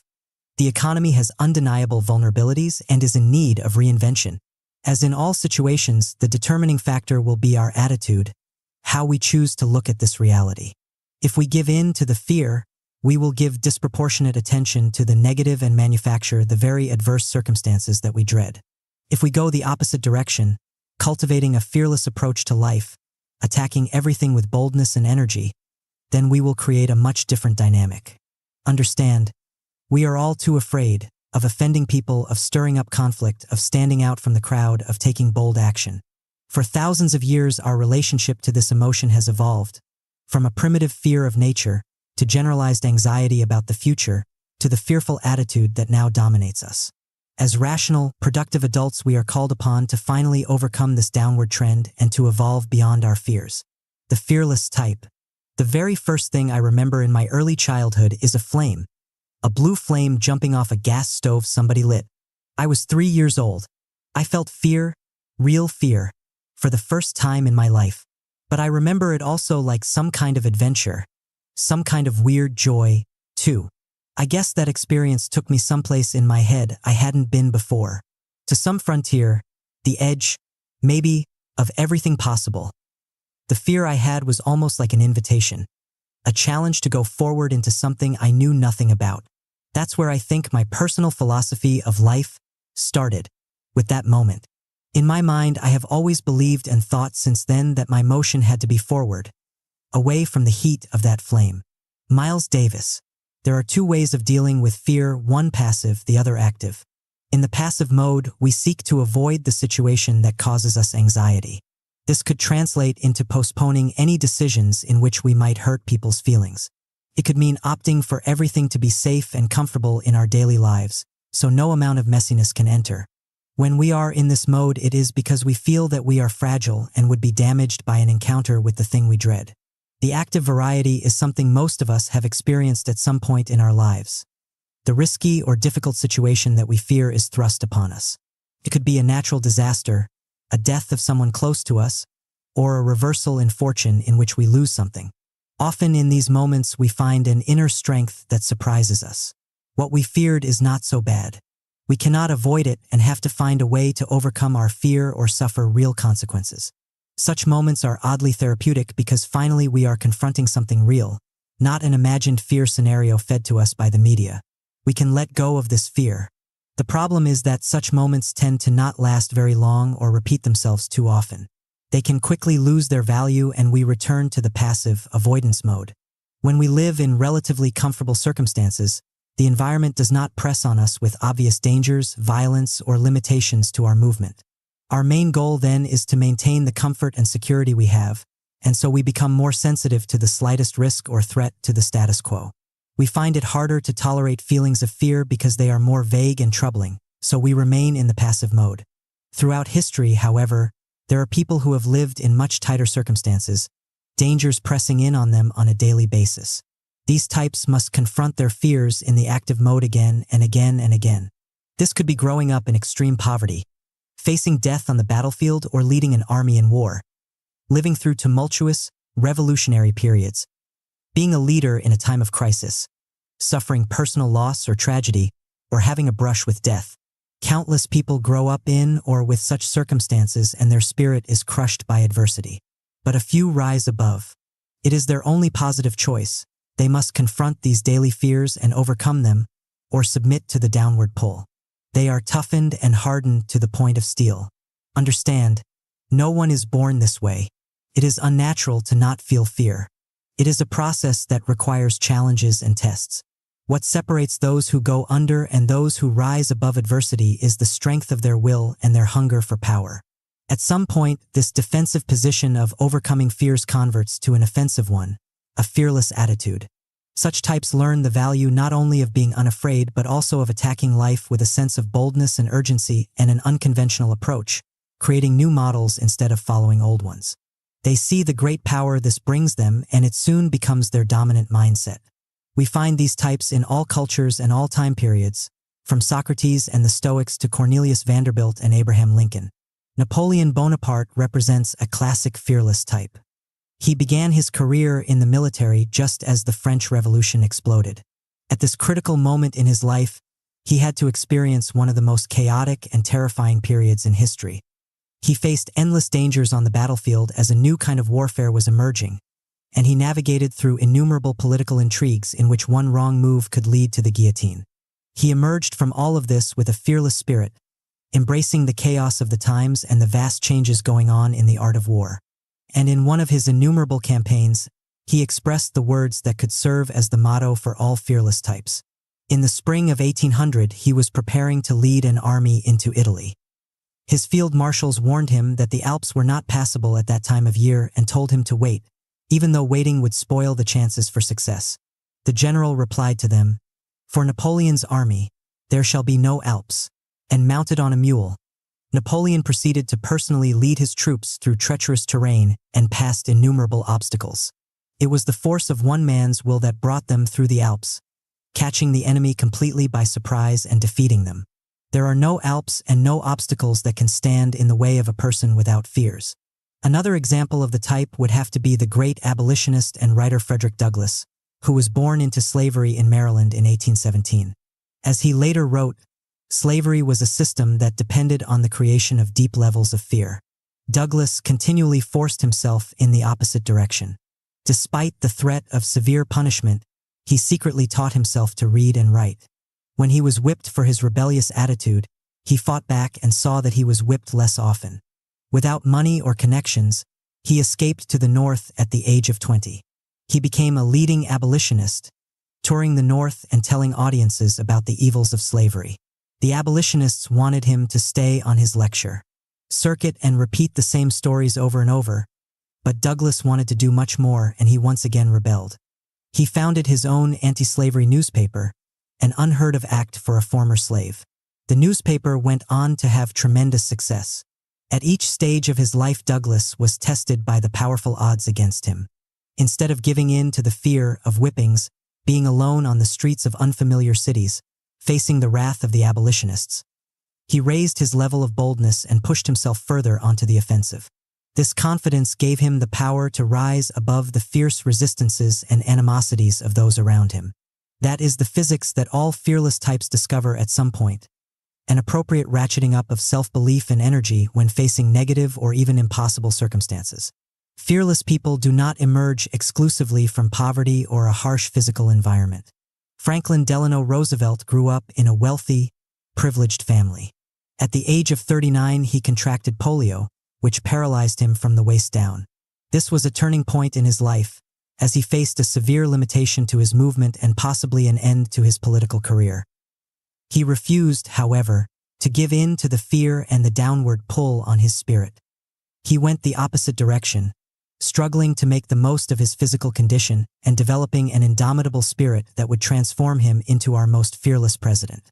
For this type of person, any kind of encounter with adversity or limitation, at any age, can serve as the crucible for forging the attitude. The new fearless type. This past, the Negro's past, of rope, fire, torture, death, and humiliation. Fear by day and night.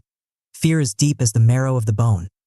This past, this endless struggle to achieve and confirm a human identity, yet contains, for all its horror, something very beautiful. People who cannot suffer can never grow up, can never discover who they are. James Baldwin. Through much of the 19th century, Americans faced all kinds of dangers and adversity. The hostile physical environment of the frontier, sharp political divisions, a lawlessness and chaos that came out of great changes in technology and social mobility. We responded to this constrictive environment by overcoming our fears and developing what came to be known as a pioneer spirit, our sense of adventure and our renowned ability to solve problems. With our growing prosperity, this began to change. In the 20th century, however, one environment remained as harsh as ever, the black ghettos of inner-city America. And out of such a crucible, a new fearless type came forward, exemplified by such figures as James Baldwin, Malcolm X, and Muhammad Ali. But the racism of the times constricted their ability to give full rein to this spirit. In recent times, newer types have emerged from inner-city America with more freedom to advance to the highest points of power in America, in entertainment, politics, and business. They come from a Wild West-like environment in which they have learned to fend for themselves and give full rein to their ambition. Their education comes from the streets and their own rough experiences. In a way, they are throwbacks to the freewheeling types of the 19th century, who had little formal schooling but created a new way of doing business. Their spirit fits the disorder of the 21st century. They are fascinating to watch and in some ways have much to teach us. The rapper known as 50 Cent, aka Curtis Jackson, would have to be considered one of the more dramatic contemporary examples of this phenomenon and this type.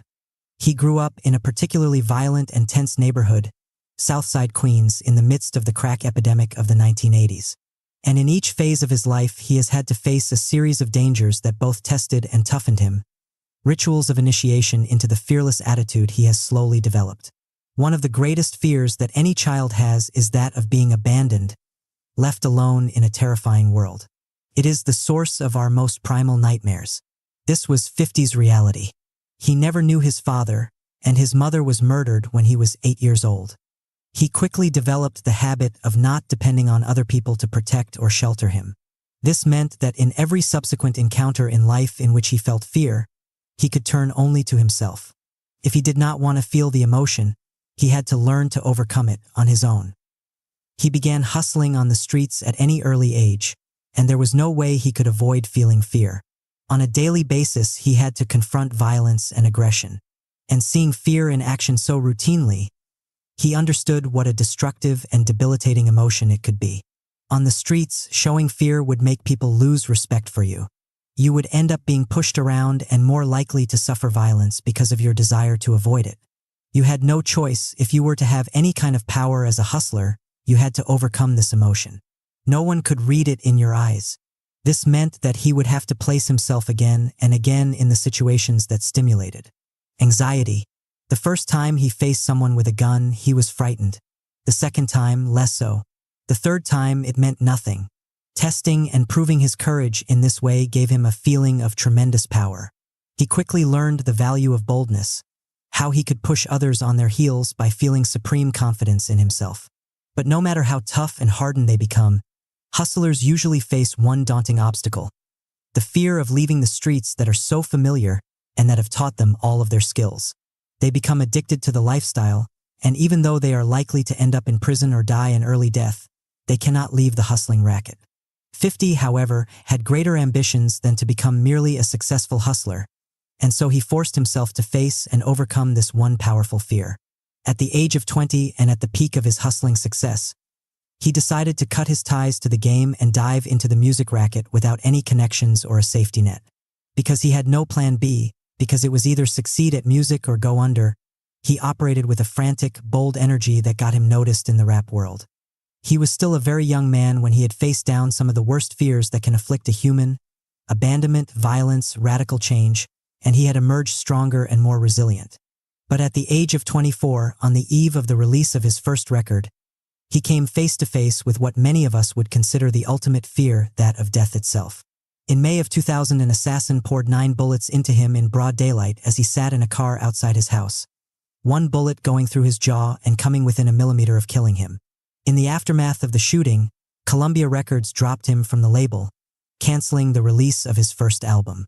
He was quickly blackballed from the industry, as record executives were afraid to have any kind of involvement with him and the violence he was associated with.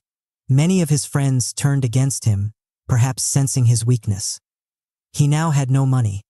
He couldn't really return to hustling after turning his back on it, and his music career seemed to be over.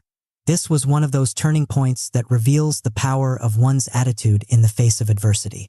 It was as if he were confronting the impassable Alps.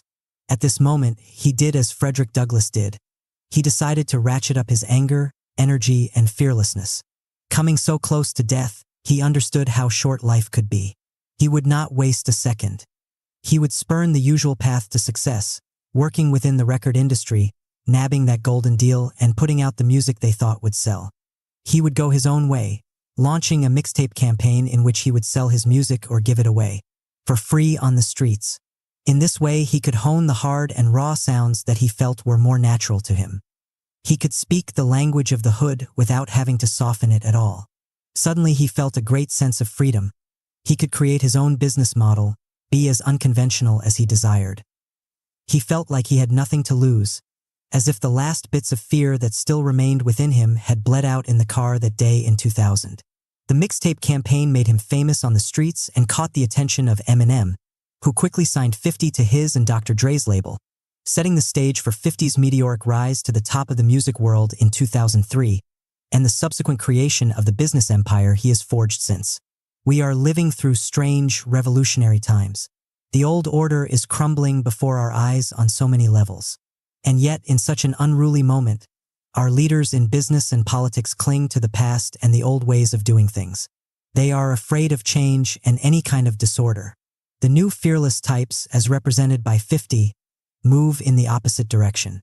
They find that the chaos of the times suits their temperament. They have grown up being unafraid of experimentation, hustling, and trying new ways of operating. They embrace the advances in technology that make others secretly fearful. They let go of the past and create their own business model. They do not give in to the conservative spirit that haunts corporate America in this radical period. And at the core of their success is a premise, a law of power that has been known and used by all the fearless spirits in the past and is the foundation of any kind of success in the world. The 50th law. The greatest fear people have is that of being themselves. They want to be 50 Cent or someone else. They do what everyone else does even if it doesn't fit where and who they are. But you get nowhere that way.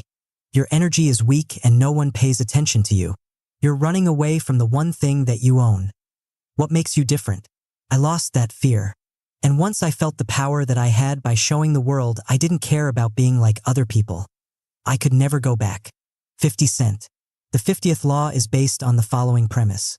We humans have generally little control over circumstances. People intersect our lives, doing things directly and indirectly to us, and we spend our days reacting to what they bring. Good things come our way, followed by bad things. We struggle as best we can to gain some control because being helpless in the face of events makes us unhappy. Sometimes we succeed, but the margin of control that we have over people and circumstance is depressingly narrow. The 50th law, however, states that there is one thing we can actually control, the mindset with which we respond to these events around us. And if we are able to overcome our anxieties and forge a fearless attitude towards life, something strange and remarkable can occur. That margin of control over circumstance increases.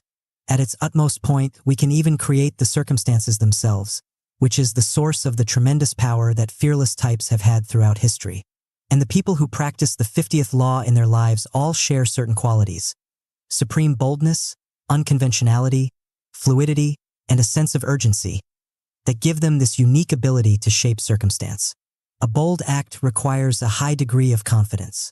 People who are the targets of an audacious act, or who witness it, cannot help but believe that such confidence is real and justified. They respond instinctively by backing up, by getting out of the way, or by following the confident person. A bold act can put people on their heels and eliminate obstacles. In this way, it creates its own favorable circumstances. We are social creatures, and so it is natural for us to want to conform to the people around us and the norms of the group. But underneath this is a deep fear, that of sticking out, of following our own path no matter what people think of us. The fearless types are able to conquer this fear. They fascinate us by how far they go with their unconventionality. We secretly admire and respect them for this. We wish we could act more like they do. Normally, it is hard to hold our attention. We shift our interest from one spectacle to the next.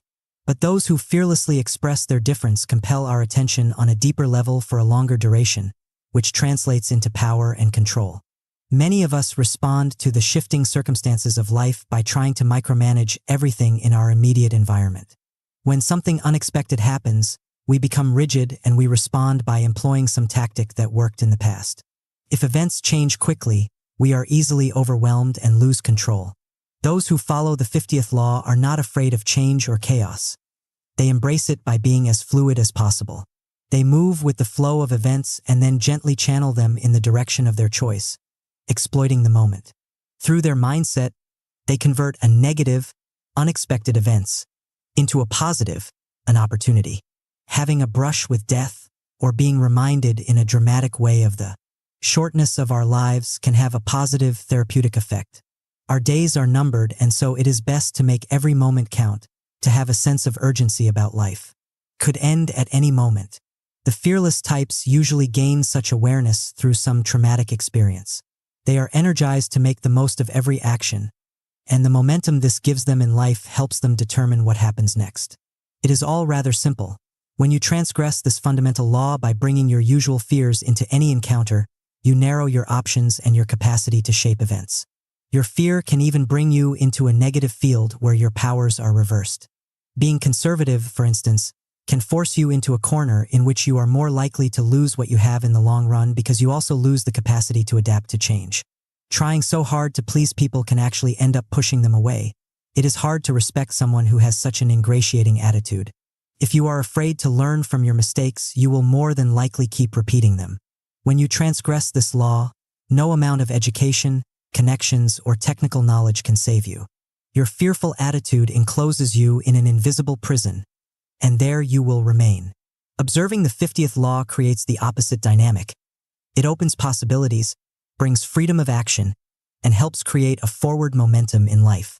The key to possessing this supreme power is to assume the active mode in dealing with your fears. This means entering the very arenas you normally shy away from, making the very hard decisions you have been avoiding, confronting the people who are playing power games with you, thinking of yourself and what you need instead of pleasing others, making yourself change the direction of your life even though such change is the very thing you dread. You deliberately put yourself in difficult situations and you examine your reactions. In each case, you will notice that your fears were exaggerated and that confronting them has the bracing effect of bringing you closer to reality. At some point, you will discover the power of reversal. Overcoming the negative of a particular fear leads to a positive quality: self-reliance, patience, supreme self-confidence, and on and on. Each of the following chapters will highlight this reversal of perspective. And once you start on this path, it is hard to turn back. You will continue all the way to a bold and fearless approach to everything. Understand, you do not have to grow up in Southside Queens or be the target of an assassin to develop the attitude. All of us face challenges, rivals, and setbacks. We choose to ignore or avoid them out of fear. It is not the physical reality of your environment that matters but your mental state, how you come to deal with the adversity that is part of life on every level. 50 had to confront his fears. You must choose to. Finally, your attitude has the power of shaping reality in two opposite directions. One that constricts and corners you in with fear, the other that opens up possibilities and freedom of action. It is the same for the mindset and spirit that you bring to reading the chapters that follow. If you read them with your ego out in front, feeling that you are being judged here or are under attack, in other words, if you read them in a defensive mode, then you will needlessly close yourself off from the power this could bring you. We are all human. We are all implicated by our fears. No one is being judged. Similarly, if you read these words as narrow prescriptions for your life, trying to follow them to the letter, then you are constricting their value, their application to your reality. Instead, you must absorb these words with an open and fearless spirit, letting the ideas get under your skin and affect how you see the world. Do not be afraid to experiment with them. In this way, you will shape this book to your circumstances and gain a similar power over the world. In my view, it is better to be impetuous than cautious, because fortune is a woman, and if you wish to dominate her, you must beat her and batter her. It is clear that she will let herself be won by men who are impetuous rather than by those who step cautiously. Niccolò Machiavelli. Chapter 1. See things for what they are. Intense realism. Reality can be rather harsh. Your days are numbered. It takes constant effort to carve a place for yourself in this ruthlessly competitive world and hold on to it. People can be treacherous. They bring endless battles into your life. Your task is to resist the temptation to wish it were all different. Instead, you must fearlessly accept these circumstances, even embrace them. By focusing your attention on what is going on around you, you will gain a sharp appreciation for what makes some people advance and others fall behind. By seeing through people's manipulations, you can turn them around. The firmer your grasp on reality, the more power you will have to alter it for your purposes. The hustler's eye. This is life, new and strange. Strange, because we fear it. New, because we have kept our eyes turned from it. Men are men and life is life, and we must deal with them as they are. And if we want to change them, we must deal with them in the form in which they exist. Richard Wright. As a boy, Curtis Jackson, aka 50 Cent, had one dominant drive: ambition. He wanted more than anything the very things that it seemed he could never have: money, freedom, and power. Looking out on the streets of Southside Queens where he grew up, Curtis saw a grim, depressing reality staring him in the face. He could go to school and take it seriously, but the kids who did that didn't seem to get very far: a life of low-paying jobs. He could turn to crime and make his money fast, but the ones who went for that either died young or spent much of their youth in prison. He could escape it all by taking drugs. Once you start down that path, there is no turning back. The only people he could see who led the life that he dreamed of were the hustlers, the drug dealers. They had the cars, the clothes, the lifestyle, the degree of power that matched his ambitions. And so by the age of 11, he had made the choice to follow that path and become the greatest hustler of them all. The further he got into it, however, the more he realized that the reality was much grimier and harsher than he had imagined. The drug fiends, the customers, were erratic and hard to figure out. The fellow hustlers were all fighting over the same limited number of corners, and they'd stab you in the back in an instant. The big-time dealers who ran the neighborhood could be violent and heavy-handed. If you did too well, someone would try to take what you had. The police were everywhere. One wrong move could land you in prison. How could he possibly succeed amid this chaos and avoid all of the inevitable dangers? It seemed impossible. One day he was discussing the troublesome aspects of the game with an older hustler named Truth, who told him something he would never forget. "Don't complain about the difficult circumstances," he said. "In fact, the hard life of these streets is a blessing if you know what you're doing. Because it is such a dangerous world, a hustler has to focus intensely on what's going on around him. He has to get a feel for the streets, whose trouble, where there might be some new opportunity. He has to see through all the bullshit people throw at him, their games, their lousy ideas. He has to look at himself, see his own limitations and stupidity. All of this sharpens the eye to a razor's edge, making him a keen observer of everything. That's his power. The greatest danger we face," he told Curtis, "is not the police or some nasty rival. It's the mind going soft. I've seen it happen to many a hustler," he said. "If things go well, he starts thinking it will go on forever and he takes his eyes off the streets. If things go bad, he starts wishing it were all different and he comes up with some foolish scheme to get quick, easy money. Either way, he falls fast. Lose your grip on reality on these streets and you might as well kill yourself." In the months to come, Curtis thought more and more about what Truth had told him, and it began to sink in. He decided to transform the hustler's words into a kind of code that he would live by. He would trust no one. He would conceal his intentions, even from friends and partners. And no matter how high or low life brought him, he would remain the supreme realist, keeping his hustler's eye sharp and focused. Over the next few years, he became one of the savviest hustlers in his neighborhood, operating a small crew that brought him good money. The future looked promising, but a moment's inattention got him trapped in a police sting. And at the age of 16, he was sentenced to 9 months in a shock rehabilitation center in upstate New York. In this unfamiliar space and with time to reflect, suddenly the words of Truth came back to him. This was not the time to get depressed or to dream, but to fix that hustler's eye on himself and the world he lived in. See it as it is, no matter how ugly. He had unbridled ambition. He wanted real power, something he could build on. But no street hustler lasts that long. It's a young man's game. By the time hustlers reach their 20s, they slow down and something bad happens or they go scurrying into a low-paying job. And what blinds them to this reality is the money and lifestyle in the moment. They think it will go on forever. They're too afraid to try something else. It doesn't matter how clever you are. There's a ceiling to how high you can rise. He had to wake up and get out while he was still young and his ambitions could be realized. He would not be afraid. And so based on these reflections, he decided he would make a break into music. He would find a mentor, someone who could teach him the ropes. He would learn everything he could about music and the business. He would have no plan B. It was either make it there or die. Operating with a kind of desperate energy, he made the transition into music, carving a place for himself by creating a sound that was hard-driving and reflected the realities of the streets. After a relentless mixtape campaign in New York, he got the attention of Eminem, and a record deal followed. Now he seemed to have realized his childhood ambitions. He had money and power. People were nice to him. Everywhere he went they flattered him, wanting to be a part of his success. He could feel it happening, the good press, the sycophantic followers, It was all starting to go to his head and dull his vision. On the surface, everything looked great, but what was the reality here? Now more than ever he needed that clear, penetrating eye to see past all the hype and glamour.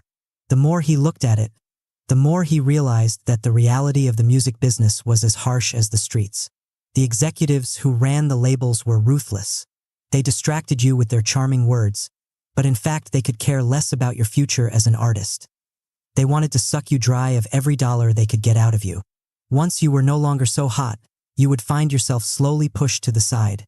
Your decline would be all the more painful for having once tasted success. In truth, you were a pawn in their game. A corner hustler had more power and control over his future than a rapper did. And what about the business itself? Record sales were falling because people were pirating music or buying it in different forms. Anyone with two eyes could see that. The old business model had to go. But these very same executives who seemed so sharp were afraid to confront this reality. They held on tightly to the past and would bring everyone down with them. Not 50. He would avoid this fate by moving in a different direction. He would forge a diversified business empire, music merely being a tool to get there. His decisions would be based on his intense reading of the changing environment that he had detected in music but was infecting all levels of business.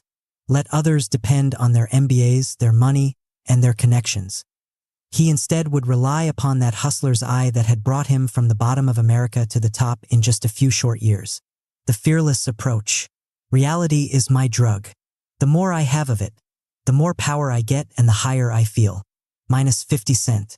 You might imagine that the streets that molded 50 and the code he created for himself have little to do with your circumstances, but that is merely a symptom of your dreaming, of how deeply you are infected with fantasies and how afraid you are to face reality. The world has become as grimy and dangerous as the streets of Southside Queens. A global, competitive environment in which everyone is a ruthless hustler, out for him or herself. Truth's words apply to you as much as to 50. The greatest danger you face is your mind growing soft and your eye getting dull. When things get tough and you grow tired of the grind, your mind tends to drift into fantasies. You wish things were a certain way, and slowly, subtly, you turn inward to your thoughts and desires. If things are going well, you become complacent, imagining that what you have now will continue forever. You stop paying attention. Before you know it, you end up overwhelmed by the changes going on and the younger people rising up around you, challenging your position. Understand, you need this code even more than 50. His world was so harsh and dangerous it forced him to open his eyes to reality and never lose that connection. Your world seems cozier and less violent, less immediately dangerous. It makes you wander and your eyes mist over with dreams. The competitive dynamic, the streets, the business world, is in fact the same, but your apparently comfortable environment makes it harder for you to see it. Reality has its own power, you can turn your back on it, but it will find you in the end, and your inability to cope with it will be your ruin. Now is the time to stop drifting and wake up, to assess yourself, the people around you, and the direction in which you are headed in as cold and brutal a light as possible. Without fear. Think of reality in the following terms. The people around you are generally mysterious. You are never quite sure about their intentions. They present an appearance that is often deceptive. Their manipulative actions don't match their lofty words or promises. All of this can prove confusing. Seeing people as they are, instead of what you think they should be, would mean having a greater sense of their motives. It would mean being able to pierce the facade they present to the world and see their true character. Your actions in life would be so much more effective with this knowledge. Your line of work is another layer of reality. Right now, things might seem calm on the surface, but there are changes rippling through that world. Dangers are looming on the horizon. Soon your assumptions about how things are done will be outdated. These changes and problems are not immediately apparent. Being able to see through to them before they become too large would bring you great power. The capacity to see the reality behind the appearance is not a function of education or cleverness. People can be full of book knowledge and crammed with information but have no real sense of what's going on around them. It is, in fact, a function of character and fearlessness. Simply put, realists are not afraid to look at the harsh circumstances of life. They sharpen their eye by paying keen attention to details, to people's intentions, to the dark realities hiding behind any glamorous surface. Like any muscle that is trained, they develop the capacity to see with more intensity. It is simply a choice you have to make. At any moment in life you can convert to realism, which is not a belief system at all, but a way of looking at the world. It means every circumstance, every individual is different, and your task is to measure that difference, then take appropriate action. Your eyes are fixed on the world, not on yourself or your ego. What you see determines what you think and how you act. The moment you believe in some cherished idea that you will hold on to no matter what your eyes and ears reveal to you, you are no longer a realist. To see this power in action, look at a man like Abraham Lincoln, perhaps our greatest president. He had little formal education and grew up in a harsh frontier environment. As a young man, he liked to take apart machines and put them back together. He was practical to the core. As president, he found himself having to confront the gravest crisis in our history. He was surrounded by cabinet members and advisors who were out to promote themselves or some rigid ideology they believed in. They were emotional and heated. They saw Lincoln as weak. He seemed to take a long time to make a decision, and it would often be the opposite of what they had counseled. He trusted generals like Ulysses S. Grant, who was an alcoholic and a social misfit. He worked with those whom his advisors considered political enemies on the other side of the aisle. What they didn't realize at the time was that Lincoln came to each circumstance without preconceptions. He was determined to measure everything exactly as it was. His choices were made out of pure pragmatism. He was a keen observer of human nature and stuck with Grant because he saw him as the only general capable of effective action. He judged people by results, not friendliness or political values. His careful weighing of people and events was not a weakness but the height of strength, a fearless quality. And working this way, he carefully guided the country past countless dangers. It is not a history we are accustomed to reading about, since we prefer to be swept up in great ideas and dramatic gestures. But the genius of Lincoln was his ability to focus intensely on reality and see things for what they were. He was a living testament to the power of realism. It might seem that seeing so much of reality could make one depressed, but the opposite is the case. Having clarity about where you are headed, what people are up to, and what is happening in the world around you will translate into confidence and power, a sensation of lightness. You will feel more connected to your environment, like a spider on its web. Whenever things go wrong in life, you will be able to right yourself faster than others, because you will quickly see what is really going on and how you can exploit even the worst moment. And once you taste this power, you will find more satisfaction from an intense absorption in reality than from indulging in any kind of fantasy. Keys to fearlessness. Know the other, know yourself, and the victory will not be at risk. Know the ground, know the natural conditions, and the victory will be total. Sun Tzu. America was once a country of great realists and pragmatists. This came from the harshness of the environment, the many dangers of frontier life. We had to become keen observers of everything going on around us to survive.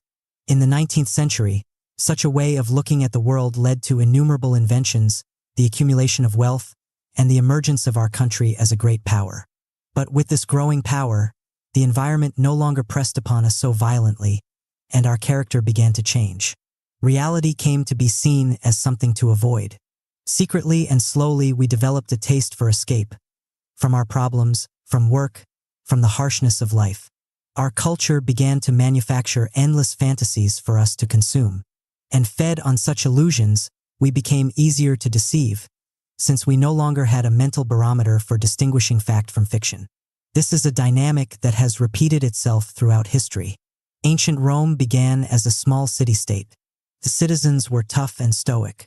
They were famous for their pragmatism. But as they moved from being a republic to an empire and their power expanded, everything reversed itself. Their citizens' minds hungered for newer and newer forms of escape. They lost all sense of proportion. Petty political battles consumed their attention more than much larger dangers on the outskirts of the empire. The empire fell well before the invasion of the barbarians. It collapsed from the collective softness of its citizens' minds and the turning of their back on reality. Understand. As an individual, you cannot stop the tide of fantasy and escapism sweeping a culture. But you can stand as an individual bulwark to this trend and create power for yourself. You were born with the greatest weapon in all of nature, the rational, conscious mind. It has the power to expand your vision far and wide, giving you the unique capacity to distinguish patterns in events, learn from the past, glimpse into the future, see through appearances.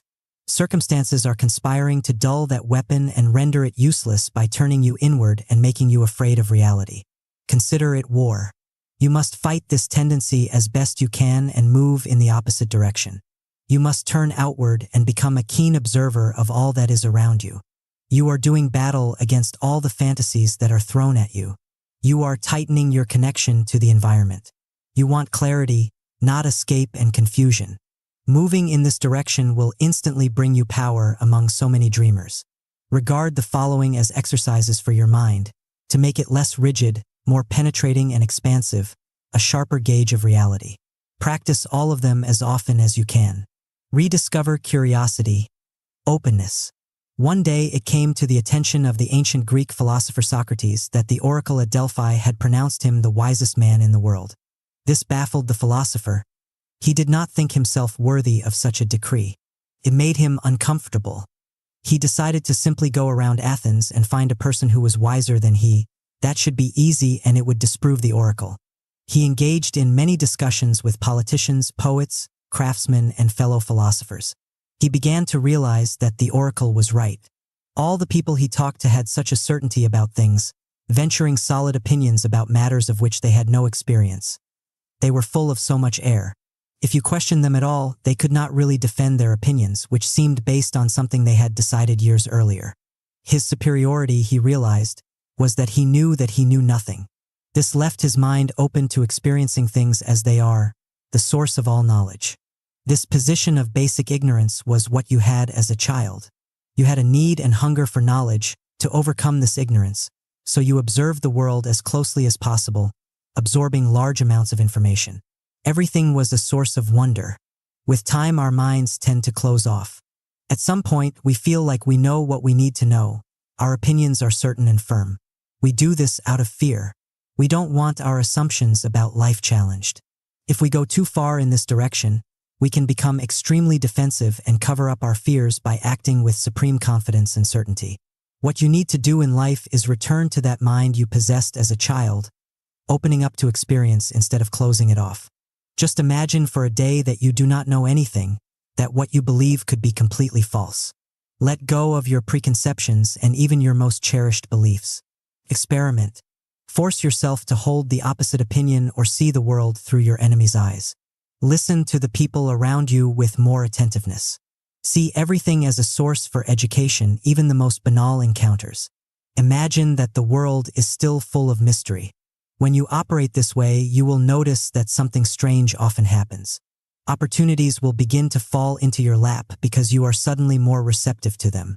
Sometimes luck or serendipity is more a function of the openness of your mind. Know the complete terrain. Expansion. War is fought over specific terrain. But there is more involved than just that. There is also the morale of the enemy soldiers, the political leaders who set them in motion, the minds of the opposing generals who make the key decisions, and the money and resources that stand behind it all. A mediocre general will confine his knowledge to the physical terrain. A better general will try to expand his knowledge by reading reports about the other factors that influence an army. And the superior general will try to intensify this knowledge by observing as much as he can with his own eyes or consulting first-hand sources. Napoleon Bonaparte is the greatest general who ever lived, and what elevated him above all others was the mass of information he absorbed about all of the details of battle, with as few filters as possible. This gave him a superior grasp on reality. Your goal is to follow the path of Napoleon. You want to take in as much as possible with your own eyes. You communicate with people up and down the chain of command within your organization. You do not draw any barriers to your social interactions. You want to expand your access to different ideas. Force yourself to go to events and places that are beyond your usual circle. If you cannot observe something firsthand, try to get reports that are more direct and less filtered, or vary the sources so that you can see things from several sides. Get a fingertip feel for everything going on in your environment, the complete terrain. Dig to the roots, depth. Malcolm X was a realist. He had a way of looking at the world that was honed by years on the streets and in prison. After prison, his mission in life was to figure out the source of the problem for blacks in America. As he explained in his autobiography, "This country goes in for the surface glossing over the escape ruse surfaces, instead of truly dealing with its deep-rooted problems. He decided to dig as far below the surface as possible. Finally, he arrived at what he believed to be the root cause, dependency. As it stood, African Americans couldn't do things completely on their own. They depended on the government, on liberals, on their leaders, on everybody but themselves. If they could end this dependency, they would have the power to reverse everything. Malcolm X died before he could go further with his life's mission, but his method remains valid for all time. When you do not get to the root of a problem, you cannot solve it in any meaningful manner. People like to look at the surfaces, get all emotional and react, doing things that make them feel better in the short term but do nothing for them in the long term. This must be the power and the direction of your mind whenever you encounter some problem, to bore deeper and deeper until you get at something basic and at the root. Never be satisfied with what presents itself to your eyes. See what underlies it all, absorb it, and then dig deeper. Always question why this particular event has happened, what the motives of the various actors are, who really is in control, who benefits by this action. Often, it will revolve around money and power. That is what people are usually fighting over, despite the surface gloss they give to it. You may never get to the actual root, but the process of digging will bring you closer. And operating in this way will help develop your mind into a powerful analytical instrument. See further ahead. Proportion. By our nature as rational, conscious creatures, we cannot help but think of the future. But most people, out of fear, limit their view of the future to a narrow range, thoughts of tomorrow, a few weeks ahead, perhaps a vague plan for the months to come. We are generally dealing with so many immediate battles, it is hard for us to lift our gaze above the moment. It is a law of power, however, that the further and deeper we contemplate the future, the greater our capacity to shape it according to our desires. If you have a long-term goal for yourself, one that you have imagined in detail, then you are better able to make the proper decisions in the present. You know which battles or positions to avoid because they don't advance you towards your goal. With your gaze lifted to the future, you can focus on the dangers looming on the horizon and take proactive measures to avert them. You have a sense of proportion. Sometimes the things we fuss over in the present don't matter in the long run. All of this gives you an increased power to reach your objectives. As part of this process, look at the smaller problems that are plaguing you or your enterprise in the present, and draw arrows to the future, imagining what they could possibly lead to if they grow larger. Think of your own biggest mistakes or those of others. How could they have been foreseen? Generally, there are signs that seem so obvious afterwards. Now imagine those very same signs that you are probably ignoring in the present. Look at people's deeds, not words, sharpness. In war or any competitive game, you don't pay attention to people's good or bad intentions. They don't matter. It should be the same in the game of life. Everyone is playing to win, and some people will use moral justifications to advance their side. All you look at are people's maneuvers, their actions in the past, and what you might expect in the future. In this area, you are fiercely realistic. You understand that everyone is after power, and that to get it we all occasionally manipulate and even deceive. That is human nature, and there is no shame in it. You don't take people's maneuvers personally. You merely try to defend or advance yourself. As part of this approach, you must become a better observer of people. This cannot be done on the internet. It must be honed in personal interactions. You are trying to read people, see through them as best you can. You come to understand, for instance, that a person who is too obviously friendly after too short a time is often up to no good. If they flatter you, it is generally out of envy. Behavior that stands out and seems excessive is a sign. Don't get caught up in people's grand gestures, in the public face they put on. Pay more attention to the details, to the little things they reveal in their day-to-day lives. Their decisions reveal a lot, and you can often discern a pattern if you look at them closely. In general, looking at people through the lens of your emotions will cloud what you see and make you misunderstand everything. What you want is a sharp eye towards your fellow humans, one that is piercing, objective, and non-judgmental. Reassess yourself. Detachment. Your increasing powers of observation must occasionally be aimed at yourself. Think of this as a ritual you will engage in every few weeks, a rigorous reassessment of who you are and where you are headed. Look at your most recent actions as if they were the maneuvers of another person. Imagine how you could have done it all better, avoided unnecessary battles, or confronted people who stood in your way instead of running away from them. The goal here is not to beat up on yourself, but to have the capacity to adapt and change your behavior by moving closer to the reality. The end game of such an exercise is to cultivate the proper sense of detachment from yourself and from life. It is not that you want to feel this detachment at every moment. There are times that require you to act with heart and boldness, without doubts or self-distance. On many occasions, however, you need to be able to assess what is happening, without your ego or emotions coloring your perceptions. Moving to a calm, detached inner position to observe events will become a habit and something you can rely on amid any crisis. At those moments in life when others lose their balance, you will find yours with relative ease. As a person who cannot be easily ruffled by events, you will attract attention and power. Reversal of perspective. The word realist often comes with some negative connotations. Realists, according to conventional wisdom, can be practical to a fault. They often lack a feel for the finer, higher things in life. Taken too far, such types can be cynical, manipulative, Machiavellian.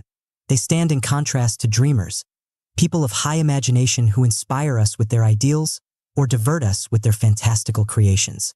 This is a concept that comes from looking at the world through the lens of fear. It is time we reverse this perspective and see dreamers and realists in their true light. The dreamers, those who misread the actual state of affairs and act upon their emotions, are often the source of the greatest mistakes in history, the wars that are not thought out, the disasters that are not foreseen.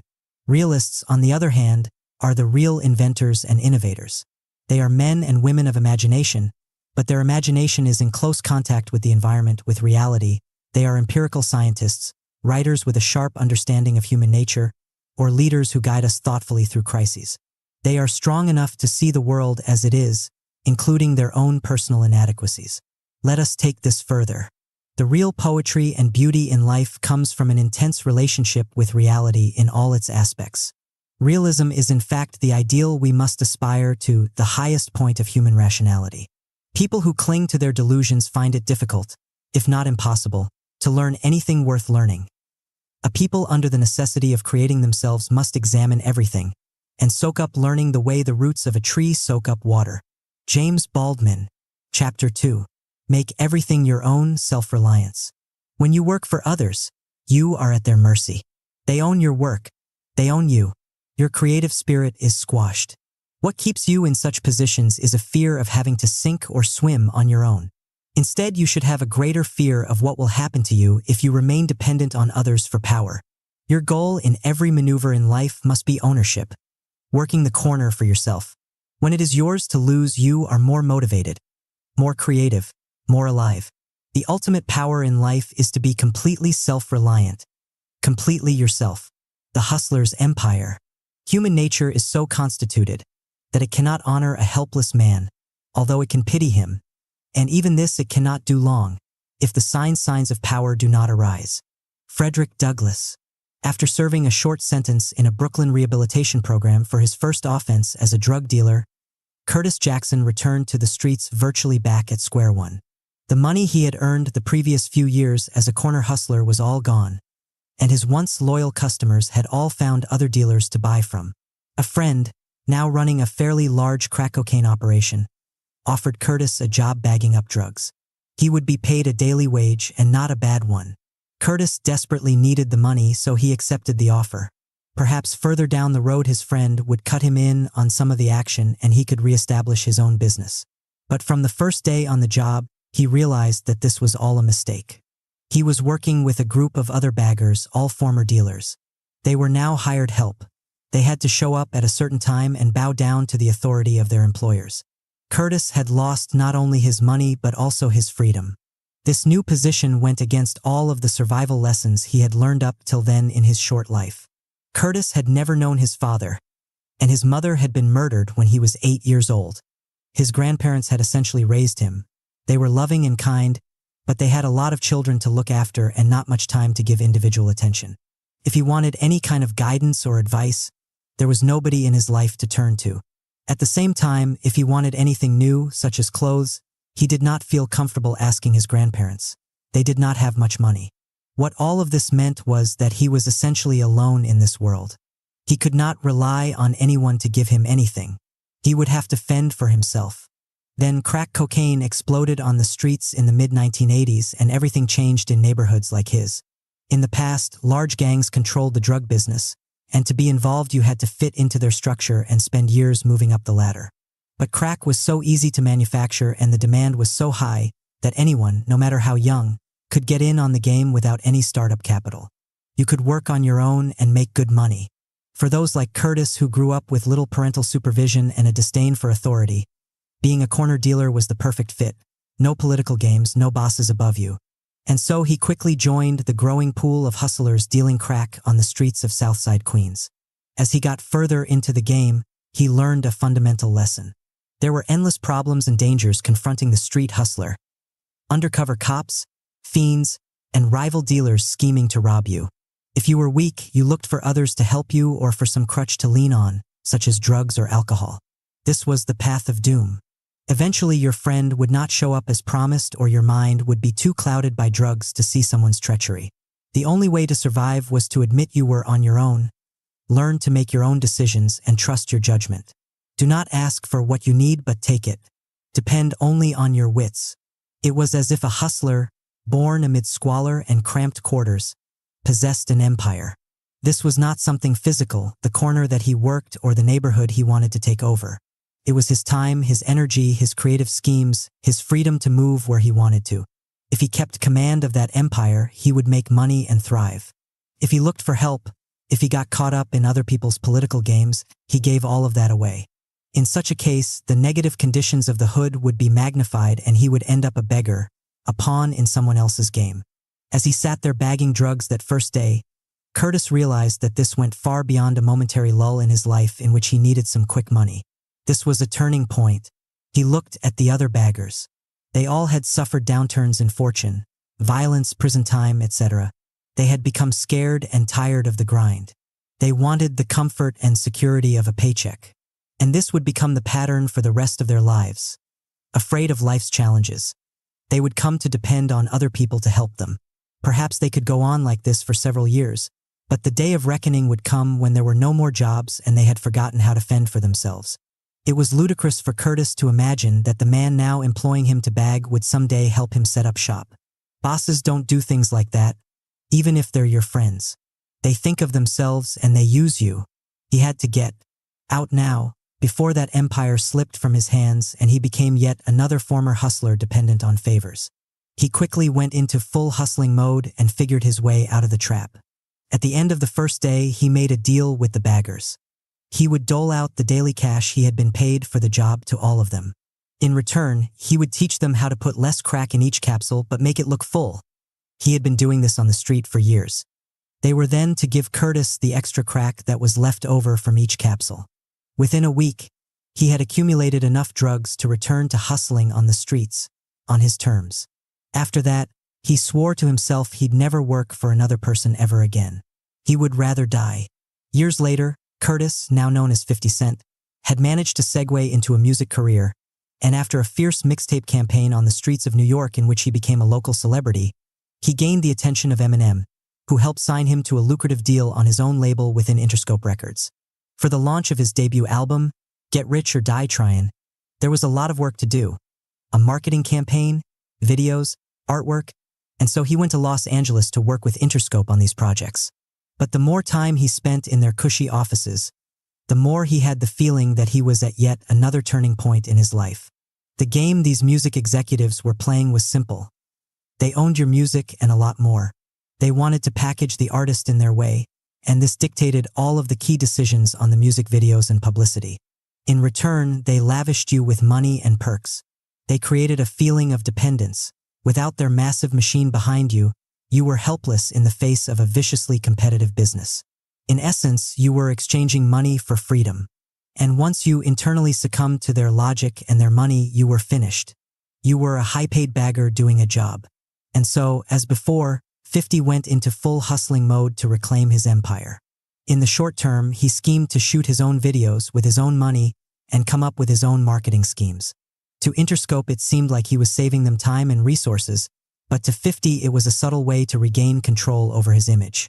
He set up a record label for his own stable of artists from within Interscope, and he used this label to teach himself all aspects of production. He created his own website where he could experiment with new ways to market his music. He turned the dependence dynamic around, using Interscope as a school for teaching him how to run things on his own. All of this was part of the endgame he had in mind. He would run out his contract with Interscope, and instead of renegotiating a new one, he would proclaim his independence and be the first artist to set up his own freestanding record label. From such a position of power, he would have no more executives to please, and he could expand his empire on his own terms. It would be just like the freedom he had experienced on the streets, but on a global scale. The fearless approach. I was born alone and I will die alone. I've got to do what's right for me and not live my life the way anybody else wants it. 50 Cent. You came into this life with the only real possessions that ever matter: your body, the time that you have to live, your energy, the thoughts and ideas unique to you, and your autonomy. But over the years you tend to give all of this away. You spend years working for others, they own you during that period. You get needlessly caught up in people's games and battles, wasting energy and time that you will never get back. You come to respect your own ideas less and less, listening to experts, conforming to conventional opinions. Without realizing it, you squander your independence, everything that makes you a creative individual. Before it is too late, you must reassess your entire concept of ownership. It is not about possessing things or money or titles. You can have all of that in abundance, but if you are someone who still looks to others for help and guidance, if you depend on your money or resources, then you will eventually lose what you have when people let you down, adversity strikes, or you reach for some foolish scheme out of impatience. True ownership can come only from within. It comes from a disdain for anything or anybody that impinges upon your mobility, from a confidence in your own decisions, and from the use of your time in constant pursuit of education and improvement. Only from this inner position of strength and self-reliance will you be able to truly work for yourself and never turn back. If situations arise in which you must take in partners or fit within another organization, you are mentally preparing yourself for the moment when you will move beyond these momentary entanglements. If you do not own yourself first, you will continually be at the mercy of people and circumstance, looking outward instead of relying on yourself and your wits. Understand, we are living through an entrepreneurial revolution comparable to the one that swept through 50's neighborhood in the 1980s, but on a global scale. The old power centers are breaking up. Individuals everywhere want more control over their destiny and have much less respect for an authority that is not based on merit but on mere power. We have all naturally come to question why someone should rule over us, why our source of information should depend on the mainstream media, and on and on. We do not accept what we accepted in the past. Where we are naturally headed with all of this is the right and capacity to run our own enterprise, in whatever shape or form, to experience that freedom. We are all corner hustlers in a new economic environment, and to thrive in it we must cultivate the kind of self-reliance that helped push 50 past all of the dangerous dependencies that threatened him along the way. For 50, it was very clear. He was alone in the house he grew up in and on the streets. He lacked the usual supports, and so he was forced to become self-sufficient. The consequences of being dependent on people were so much more severe in his case. It would mean constant disappointment and urgent needs that went unmet. It is harder for us to realize that we are essentially alone in this world and in need of the skills that 50 had to develop for himself on the streets. We have layers of support that seem to prop us up. But these supports are illusions in the end. Everyone in the world is governed by self-interest. People naturally think first of themselves and their agendas. An occasional affectionate or helpful gesture from people you know tends to cloud this reality and make you expect more of this support, until you are disappointed, again and again. You are more alone than you imagine. This should not be a source of fear but of freedom. When you prove to yourself that you can get things on your own, then you experience a sense of liberation. You are no longer waiting for people to do this or that for you, a frustrating and infuriating experience. You have confidence that you can manage any adverse situation on your own. Look at a man like Reuben "Hurricane" Carter, a successful middleweight boxer who found himself arrested in 1966 at the height of his career and charged with a triple murder. The following year, he was convicted and sentenced to 3 consecutive life terms. Through it all, Carter vehemently maintained his innocence, and in 1986 he was finally exonerated of the crimes and set free. But for those 19 years, he had to endure one of the most brutal environments known to man, one designed to break down every last vestige of autonomy. Carter knew he would be freed at some point, but on the day of his release, would he walk the streets with a spirit crushed by years in prison? Would he be the kind of former prisoner who keeps coming back into the system because he can no longer do anything for himself? He decided that he would defeat the system. He would use the years in prison to develop his self-reliance so that when he was freed it would mean something. For this purpose, he devised the following strategy. He would act like a free man while surrounded by walls. He would not wear their uniform or carry an ID badge. He was an individual, not a number. He would not eat with the other prisoners, do the assigned tasks, or go to his parole hearings. He was placed in solitary confinement for these transgressions, but he was not afraid of the punishments, nor of being alone. He was afraid only of losing his dignity and sense of ownership. As part of this strategy, he refused to have the usual entertainments in his cell, television, radio, pornographic magazines. He knew he would grow dependent on these weak pleasures, and this would give the wardens something to take away from him. Also, such diversions were merely attempts to kill time. Instead, he became a voracious reader of books that would help toughen his mind. He wrote an autobiography that gained sympathy for his cause. He taught himself law, determined to get his conviction overturned by himself. He tutored other prisoners in the ideas that he had learned through his reading. In this way, he reclaimed the dead time of prison for his own purposes. When he was eventually freed, he refused to take civil action against the state. That would acknowledge he had been in prison and needed compensation. He needed nothing. He was now a free man with the essential skills to get power in the world. After prison, he became a successful advocate for prisoners' rights and was awarded several honorary law degrees. Think of it this way. Dependency is a habit that is so easy to acquire. We live in a culture that offers you all kinds of crutches. Experts to turn to, drugs to cure any psychological unease, mild pleasures to help pass or kill time, jobs to keep you just above water. It is hard to resist. But once you give in, it is like a prison you enter that you cannot ever leave. You continually look outward for help, and this severely limits your options and maneuverability. When the time comes, as it inevitably does, when you must make an important decision, you have nothing inside of yourself to depend on. Before it is too late, you must move in the opposite direction. You cannot get this requisite inner strength from books or a guru or pills of any kind. It can come only from you. It is a kind of exercise you must practice on a daily basis. Weaning yourself from dependencies, listening less to others' voices and more to your own, cultivating new skills. As happened with Carter and with 50, you will find that self-reliance becomes the habit and that anything that smacks of depending on others will horrify you. Keys to fearlessness. I am owner of my might, and I am so when I know myself as unique. Max Stirner. As children, we all faced a similar dilemma. We began life as willful creatures who had yet to be tamed. We wanted and demanded things for ourselves, and we knew how to get them from the adults around us. And yet, at the same time, we were completely dependent on our parents for so many important things: comfort, protection, love, guidance.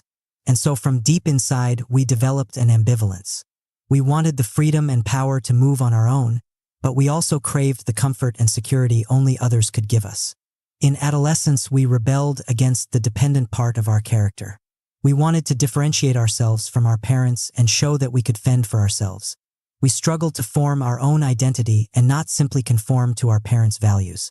But as we get older, that childhood ambivalence tends to return to the surface. In the face of so many difficulties and competition in the adult world, a part of us yearns to return to that childish position of dependence. We maintain an adult face and work to gain power for ourselves, but deep inside we secretly wish that our spouses, partners, friends, or bosses could take care of us and solve our problems.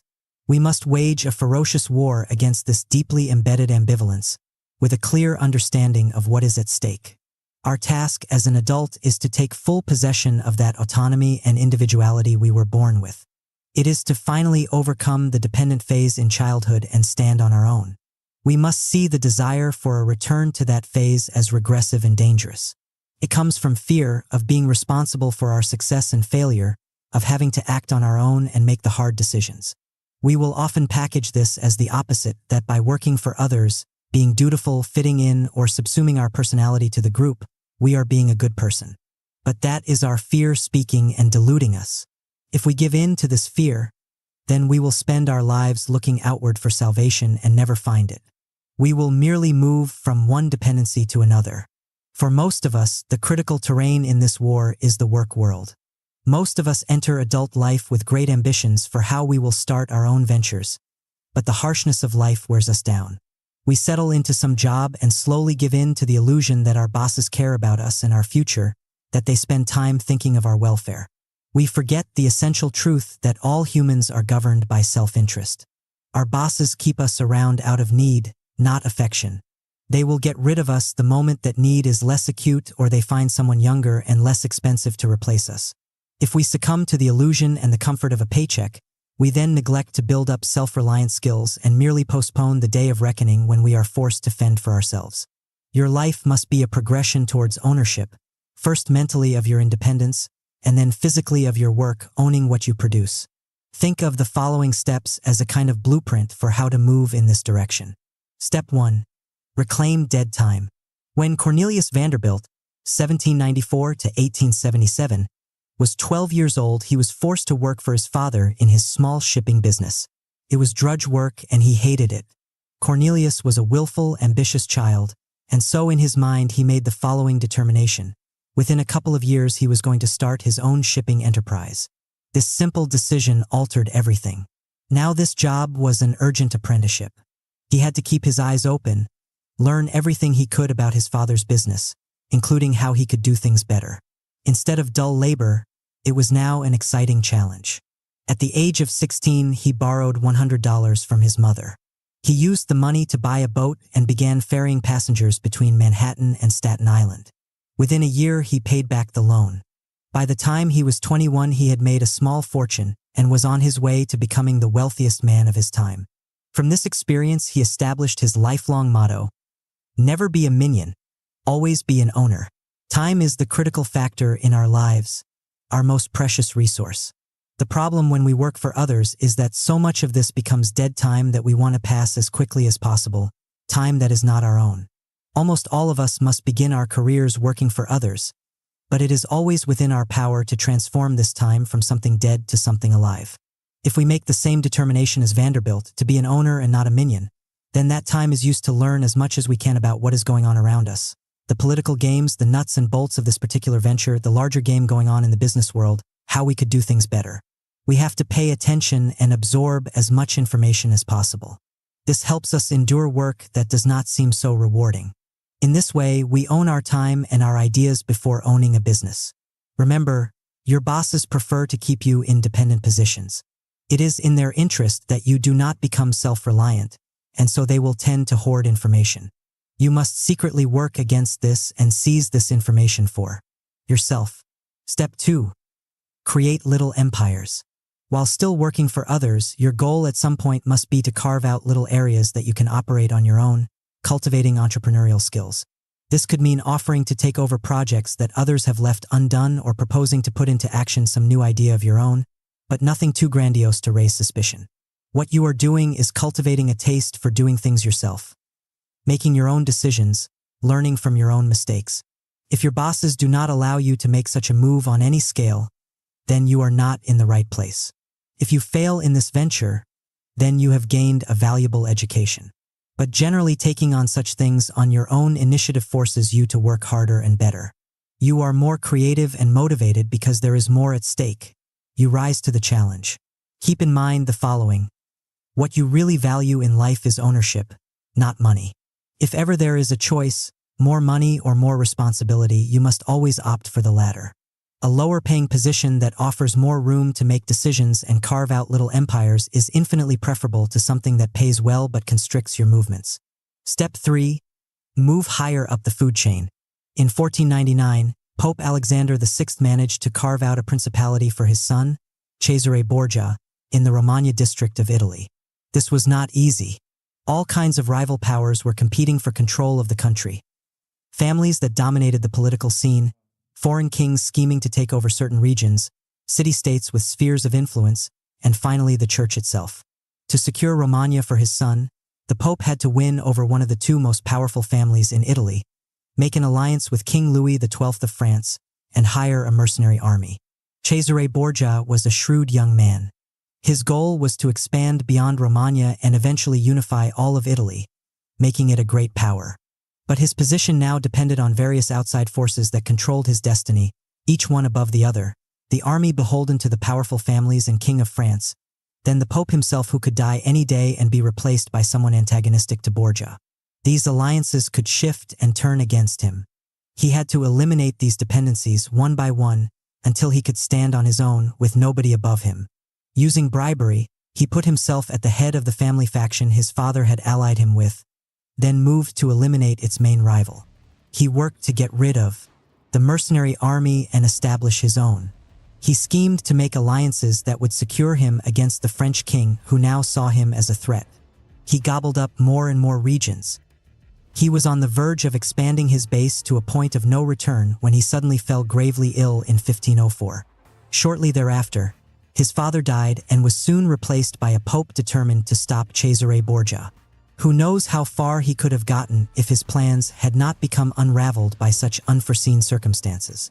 Borgia was a kind of self-reliant entrepreneur before his time. He understood that people are political creatures, continually scheming to secure their own interests. If you form partnerships with them or depend upon them for your advancement and protection, you are asking for trouble. They will either turn against you at some point or use you as a cat's paw to get what they want. Your goal in life must be to always move higher and higher up the food chain, where you alone control the direction of your enterprise and depend on no one. Since this goal is a future ideal, in the present you must strive to keep yourself free of unnecessary entanglements and alliances. And if you cannot avoid having partners, make sure that you are clear as to what function they serve for you and how you will free yourself of them at the right moment. You must remember that when people give you things or do you favors, it is always with strings attached. They want something from you in return, assistance, unquestioned loyalty, and so forth. You want to keep yourself free of as many of these obligations as possible, so get in the habit of taking what you need for yourself instead of expecting others to give it to you. Step 4. Make your enterprise a reflection of your individuality. Your whole life has been an education in developing the skills and self-reliance necessary for creating your own venture, being your own boss. But there is one last impediment to making this work. Your tendency will be to look at what other people have done in your field, how you could possibly repeat or emulate their success. You can gain some power with such a strategy, but it won't go far and it won't last. Understand, you are one of a kind. Your character traits are a kind of chemical mix that will never be repeated in history. There are ideas unique to you, a specific rhythm and perspective that are your strengths, not your weaknesses. You must not be afraid of your uniqueness, and you must care less and less what people think of you. This has been the path of the most powerful people in history. Throughout his life, the great jazz musician Miles Davis was always being pushed into making his sound fit the particular rage of the time. Instead, he kept insisting on putting his own stamp on anything he played. As he got older, this became more and more extreme until he revolutionized the jazz world with his constant innovations in sound. At a certain point, he simply stopped listening to others. John F. Kennedy refused to run a campaign like Franklin Delano Roosevelt or any other American politician in the past. He created his own inimitable style, based on the times he lived in and his own personality. By going his own way, he forever altered the course of political campaigning. This uniqueness that you express is not anything wild or too strange. That is an affectation in itself. People are rarely that different. Rather, you are being yourself as far as you can take that. The world cannot help but respond to such authenticity. Reversal of perspective. We might think of people who are independent and used to being alone as reclusive, prickly, and hard to be around. In our culture, we tend to elevate those who are smooth talkers, seem more gregarious, and fit in better, conforming to certain norms. They smile and seem happier. This is a superficial appraisal of character. If we reverse our perspective and look at this from the fearless point of view, we come to the opposite conclusion. People who are self-sufficient are generally types who are more comfortable with themselves. They do not look for things that they need from other people. Paradoxically, this makes them more attractive and seductive. We wish we could be more like that and want to be around them, hoping that some of their independence might rub off on us. The needy, clingy types, often the most sociable, unconsciously push us away. We feel their need for comfort and validation, and secretly we want to say to them, "Get it for yourself. Stop being so weak and dependent." Those who are self-reliant turn to people out of strength, a desire for pleasant company or an exchange of ideas. If people do not do what they want or expect, they are not hurt or let down. Their happiness comes from within and is all the more profound for that reason. Finally, do not be taken in by the culture of ease. Self-help books and experts will try to convince you that you can have what you want by following a few simple steps. Things that come easy and fast will leave you just as fast. The only way to gain self-reliance or any power is through great effort and practice. And this effort should not be seen as something ugly or dull. It is the process of gaining power over yourself that is the most satisfying of all, knowing that step by step you are elevating yourself above the dependent masses. There is a time in every man's education when he arrives at the conviction that imitation is suicide, that though the wide universe is full of good, no kernel of nourishing corn can come to him but through his toil bestowed on that plot of ground which is given to him to till. The power which resides in him is new in nature, and none but he knows what that is which he can do, nor do know until he has tried. Ralph Waldo Emerson. Chapter 3. Turn shit into sugar, opportunism. Every negative situation contains the possibility for something positive, an opportunity. It is how you look at it that matters. Your lack of resources can be an advantage, forcing you to be more inventive with the little that you have. Losing a battle can allow you to frame yourself as the sympathetic underdog. Do not let fears make you wait for a better moment or become conservative. If there are circumstances you cannot control, make the best of them. It is the ultimate alchemy to transform all such negatives into advantages and power. Hood alchemy. If one is continually surviving the worst that life can bring, one eventually ceases to be controlled by a fear of what life can bring. James Baldwin. For well over a year 50 Cent had been working on what was meant to be his debut album, Power of the Dollar, and finally in the spring of 2000 it was ready to be released by Columbia Records. It represented to him all the struggles he had been through on the streets, and he had hopes that it would turn his life around for good. In May of that year, however, a few weeks before the launch date, a hired assassin shot 9 bullets into him while he sat in the back of a car, one bullet going through his jaw and nearly killing him. In a flash, all of the momentum he had built up reversed itself. Columbia canceled the release of the record and dropped 50 from his contract. There was too much violence associated with him. It was bad for business. A few inquiries made it clear that other labels felt the same. He was being blackballed from the industry. One executive told him flatly he would have to wait at least 2 years before he could think of resurrecting his career. The assassination attempt was the result of an old drug beef from his days as a dealer. The killers could not afford to let him survive and would try to finish the job. 50 had to keep a low profile. At the same time, he had no money and could not return to street hustling. Even many of his friends, who had hoped to be part of his success as a rapper, started to avoid him. In just a few short weeks, he had gone from being poised for fame and fortune to hitting the bottom, and there seemed no way to move out of the corner he found himself in. Could this be the end of all his efforts? It would have been better to die that day than to feel this powerlessness. But as he lay in bed at his grandparents' house, recovering from the wounds, he listened a lot to the radio, and what he heard gave him an incredible rush of optimism. An idea started, taking shape in his mind that the shooting was in fact a great blessing in disguise, that he had narrowly survived for a reason. The music on the radio was also packaged and produced. Even the tough stuff, the gangsta rap, was fake. The lyrics did not reflect anything from the streets that he knew. The attempt to pass it off as real and urban angered him to a point he could not endure. This was not the time for him to be afraid and depressed, or to sit around and wait a few years while all of the violence around him died down. He had never been a fake studio gangsta, and now he had the 9 bullet wounds to prove it. This was the moment to convert all of his anger and dark emotions into a powerful campaign that would shake the very foundations of hip-hop. As a hustler on the streets, 50 had learned a fundamental lesson. Access to money and resources is severely limited in the hood. A hustler must transform every little event and every trifling object into some gimmick for making money. Even the worst shit that happens to you can be converted into gold if you are clever enough. All of the negative factors now facing him, little money, no connections, the price on his head, could be turned into their opposites, advantages, and opportunities. That is how he would confront the seemingly insurmountable obstacles now in his path. He decided to disappear for a few months and, holed up in various friends' houses, he began to recreate himself and his music career.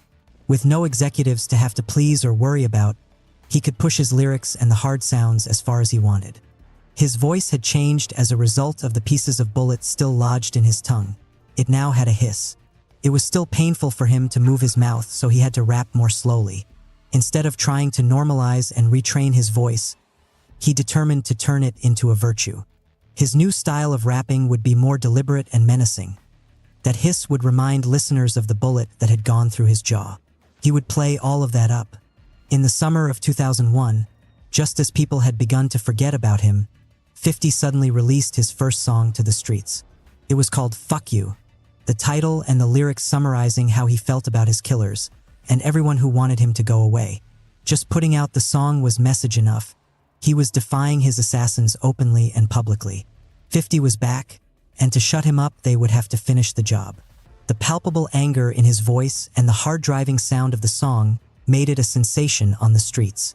It also came with an added punch. Because he seemed to be inviting more violence, the public had to grab up everything he produced before he was killed. The life and death angle made for a compelling spectacle. Now the songs started to pour out of him. He fed off all the anger he felt and the doubts people had had about him. He was also consumed with a sense of urgency. This was his last chance to make it, and so he worked night and day. 50's mixtapes began to hit the street at a furious pace. Soon he realized the greatest advantage he possessed in this campaign, the feeling that he had already hit bottom and had nothing to lose. He could attack the record industry and poke fun at its timidity. He could pirate the most popular songs on the radio and put his own lyrics over them to create wicked parodies. He didn't care about the consequences. And the further he took this, the more his audiences responded. They loved the transgressive edge to it. It was like a crusade against all the fake crap on the radio, and to listen to 50 was to participate in the cause. On and on he went, transforming every conceivable negative into a positive. To compensate for the lack of money to distribute his mixtapes far and wide, he decided to encourage bootleggers to pirate his tracks and spread his music around like a virus. With the price still on his head, he could not give concerts or do any kind of public promotion. But somehow he turned even this into a marketing device. Hearing his music everywhere but not being able to see him only added to the mystique and the attention people paid to him. Rumors and word of mouth helped form a kind of 50 mythology. He made himself even scarcer to feed this process. The momentum now was devastating. You could not go far in New York without hearing his music blasted from some corner. Soon one of his mixtapes reached the ears of Eminem, who decided this was the future of hip-hop and quickly signed 50 in early 2003 to his and Drive Dre's label, Shady Aftermath, completing one of the most rapid and remarkable turnarounds in fortune in modern times. The fearless approach. Every negative is a positive. The bad things that happen to me, I somehow make them good. That means you can't do anything to hurt me. 50 Cent. Events in life are not negative or positive. They are completely neutral. The universe does not care about your fate. It is indifferent to the violence that may hit you or to death itself. Things merely happen to you. It is your mind that chooses to interpret them as negative or positive. And because you have layers of fear that dwell deep within you, your natural tendency is to interpret temporary obstacles in your path as something larger, setbacks and crises. In such a frame of mind, you exaggerate the dangers. If someone attacks and harms you in some way, you focus on the money or position you have lost in the battle, the negative publicity, or the harsh emotions that have been churned up. This causes you to grow cautious, to retreat, hoping to spare yourself more of these negative things. It is a time, you tell yourself, to lay low and wait for things to get better. You need calmness and security. What you do not realize is that you are inadvertently making the situation worse. Your rival only gets stronger as you sit back. The negative publicity becomes firmly associated with you. Being conservative turns into a habit that carries over into less difficult moments. It becomes harder and harder to move to the offensive. In essence, you have chosen to cast life's inevitable twists of fortune as hardships, giving them a weight and endurance they do not deserve. What you need to do, as 50 discovered, is take the opposite approach. Instead of becoming discouraged and depressed by any kind of downturn, you must see this as a wake-up call, a challenge that you will transform into an opportunity for power. Your energy levels rise. You move to the attack, surprising your enemies with boldness. You care less what people think about you, and this paradoxically causes them to admire you. The negative publicity is turned around. You do not wait for things to get better. You seize this chance to prove yourself. Mentally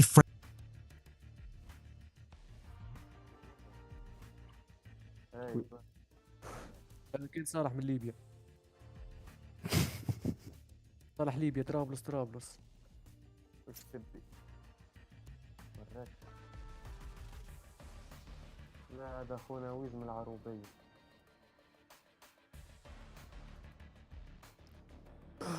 يا رب.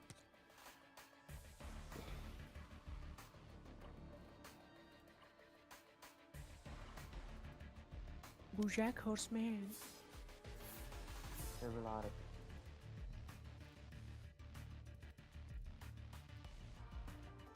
بس تعرف بالعربي. الشيب شنيا؟ بالعربي. شكون؟ تعرفوه؟ فنان. Match found.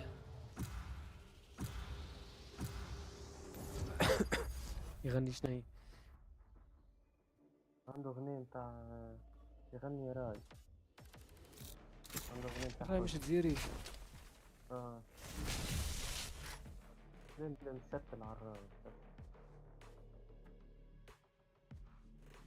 حلو. حما برا. هز جيت حم.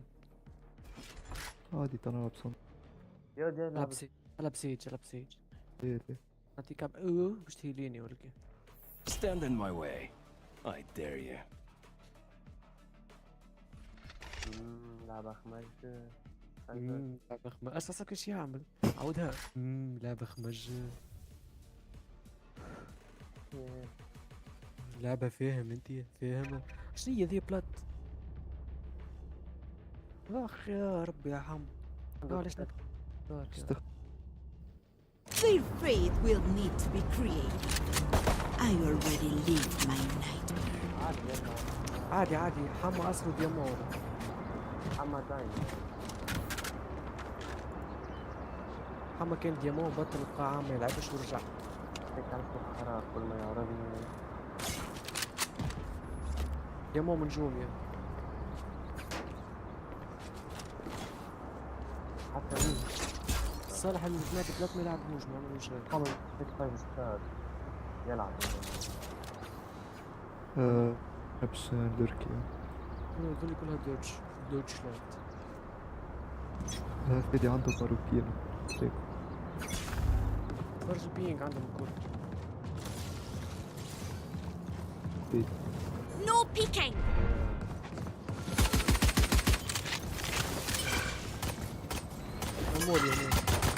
Reloading.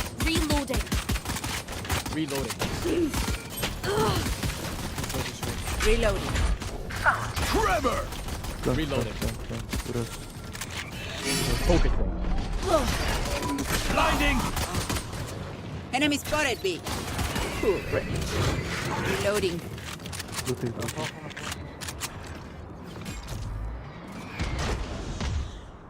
كتير.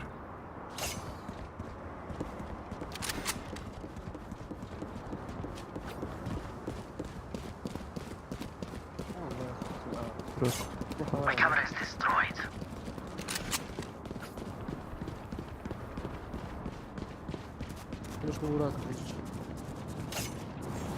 One down. وراك صالح حق شكله. 30 seconds left. Spike planted. One enemy remaining. 3 out of 5.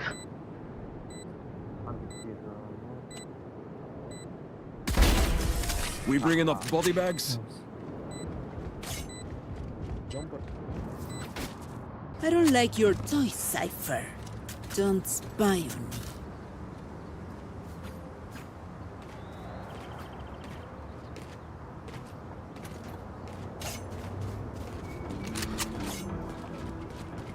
يجي عند سكيني. Do I have a drop? يمشي يا صالح. بس عني. Thank you.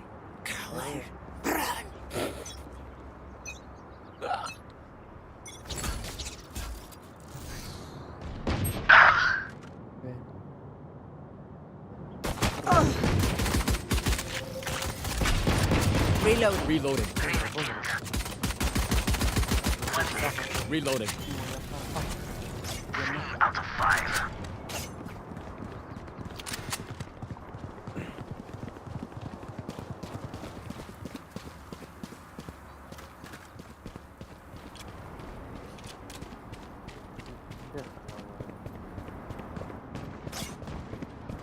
Spotted B. One enemy Plant the remaining. spike. My ultimate is ready. Okay, they're dead. Take what's useful. صالح انا حالك ليس. You flinch, you lose. نانا وينو سكين؟ وين نانا الساعة؟ انتي I need a gun. Thank you. I need a gun. I need a gun. نانا بس عادي تروح كمل هذا. I'm here to stay.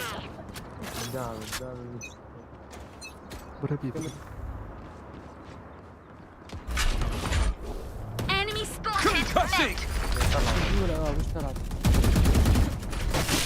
Blasting! Stopping fire. Where is everyone hiding? Enemy spotted. Net.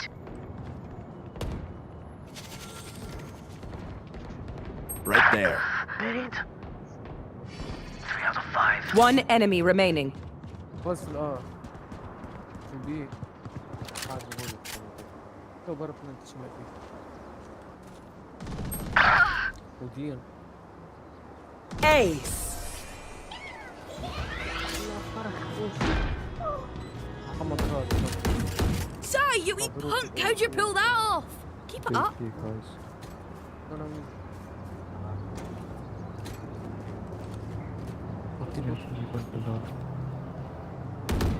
عندي تمشرير Who needs a buy? I need a gun. This is going pretty well.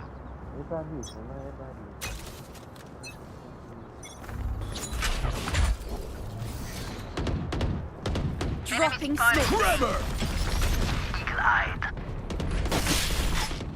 Clearing out!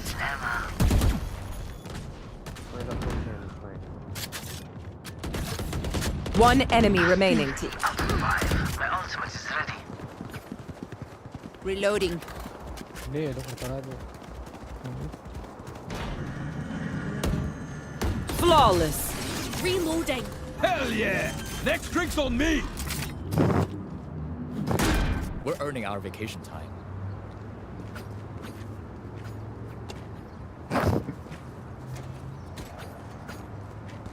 فرح عمالك تكون شوية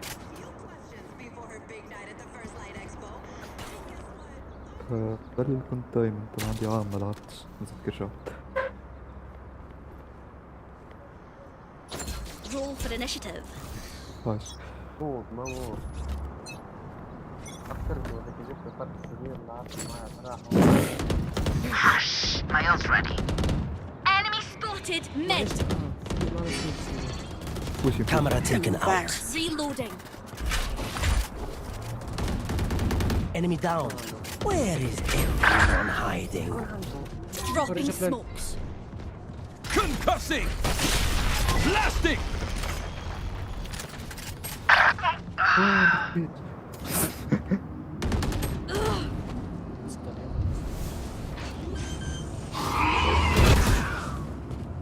One enemy remaining.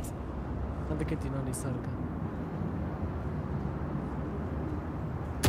Last player standing. I guess that's it. They will scurry, and then they will die. Reloading. I need a gun.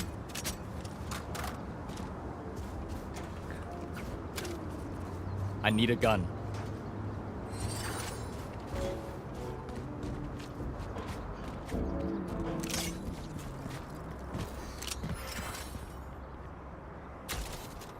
Okay, no shorty. You want to play? Let's play. Trevor! Enemy spotted. Mid. Begins. Making cover. Focusing. Flash out.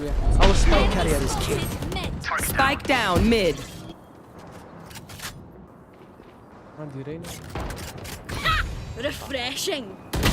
Last player No standing. hard feelings.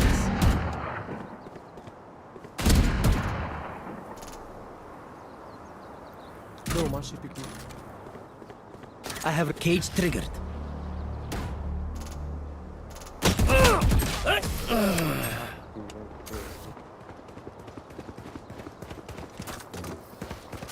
They're just batteries, and I need a recharge.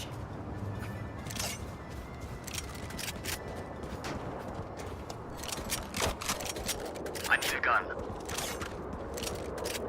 هاي يجربوا.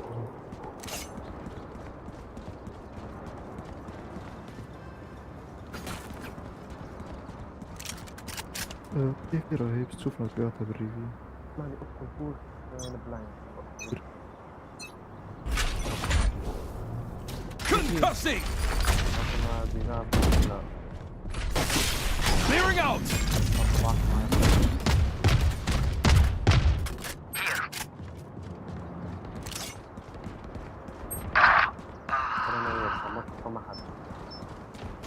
My eyes are down. Tidy.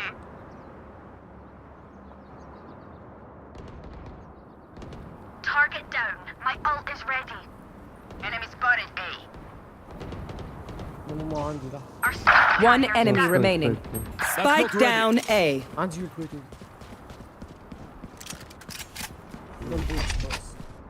Blinding! Trevor! Last player standing. Like I never left! Last player standing. لبس لي مرتين. Flash out!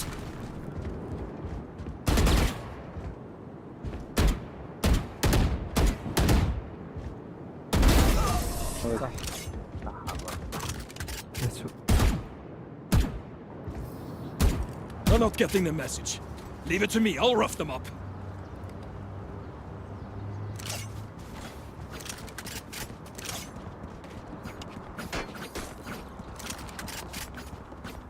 اقسم بالله نسيت حكيت سكينات جمله.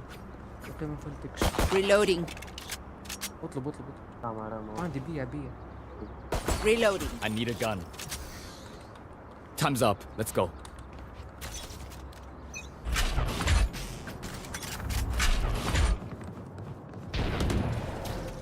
Enemy spotted mid.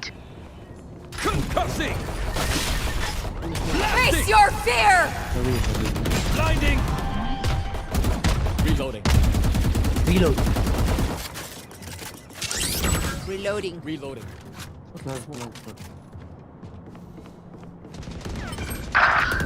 Trick shots. My ult's Someone is ready. B. Breaking them. Still in sight. Enemy spotted. Reloading. Cutting their vision. Spike planted. Last player standing.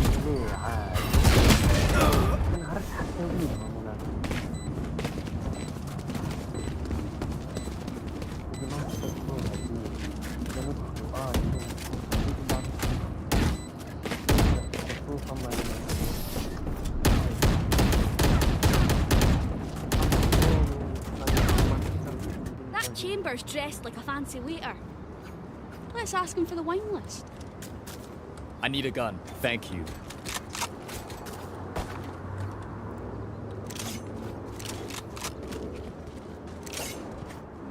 I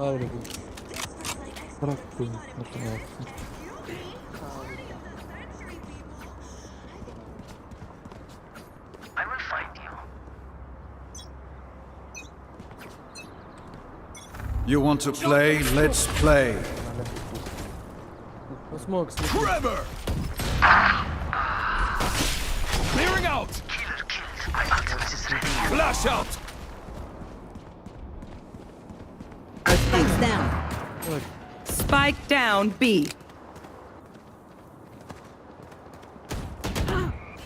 Enemies refreshing. Someone is B.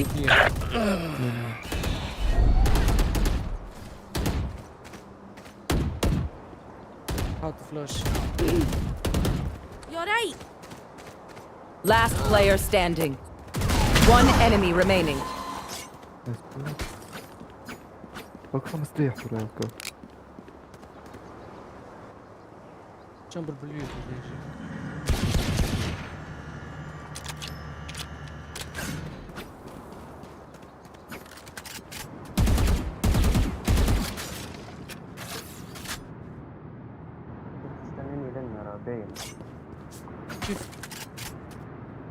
30 seconds left. اسمعني باش تلعب له بشوي بشوي باش ياخد فيك الساهر.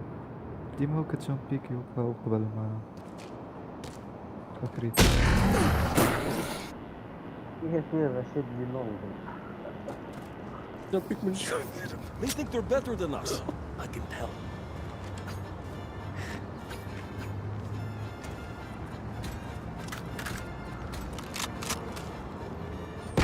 ظهر معايا واحد. نزيد يطلع عنك.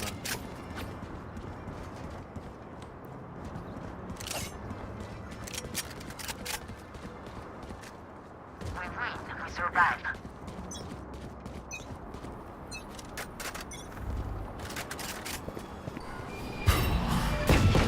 Reloading. Smoking push. Concussing! Dropping smokes.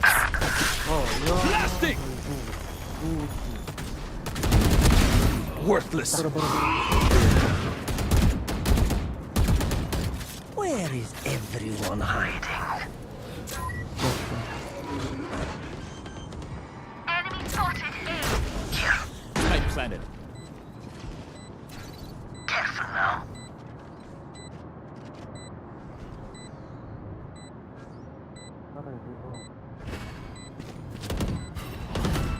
Enemy spotted. Defend. Show me a target. Here.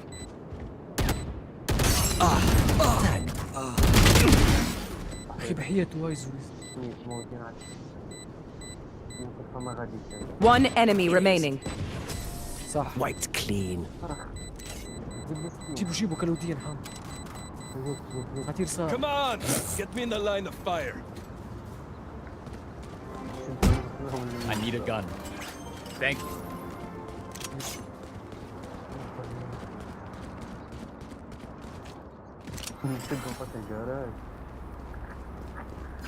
مسكينة. Reloading. Keep up!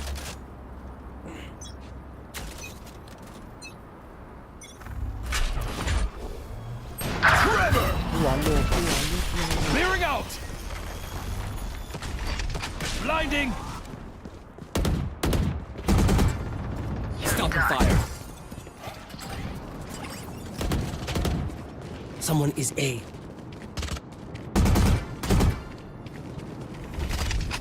Flash out! Reloading. Enemy spotted. Reloading. You will not kill my allies. Reloading.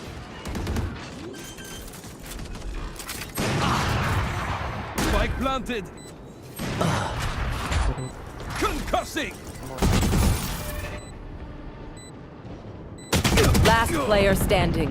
Pathetic.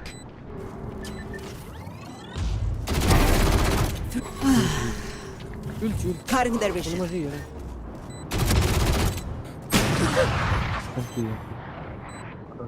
نتفيد كيفاش تجري. بوسوا فيه.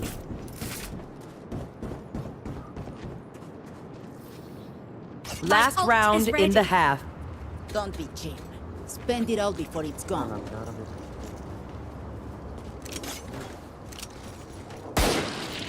I need a gun. Thank you.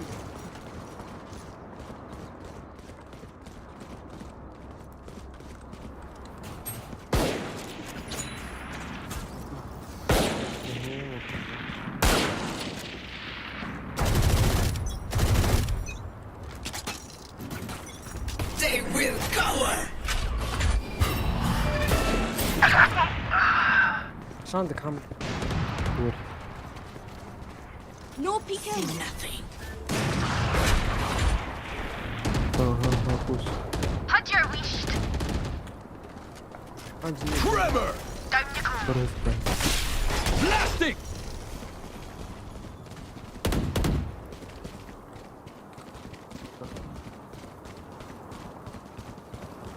Reloading.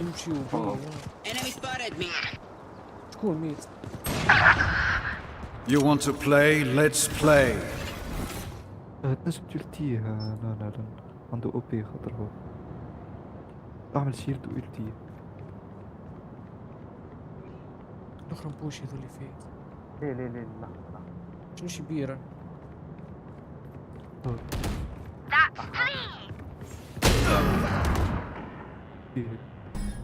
No distractions. ما عنده شيء. Last player standing. Planted.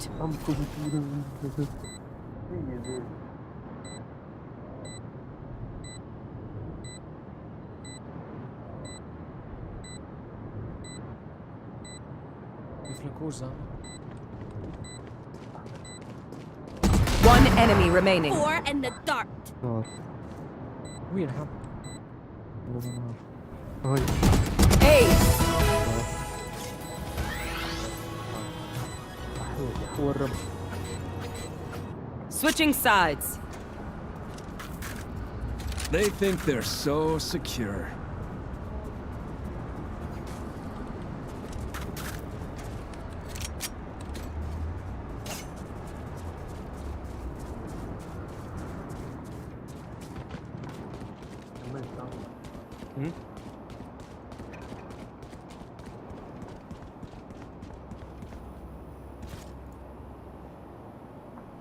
نور.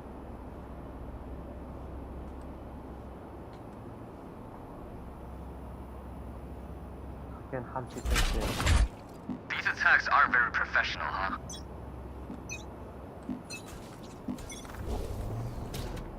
Concussing! Help! Clearing out! Amateur.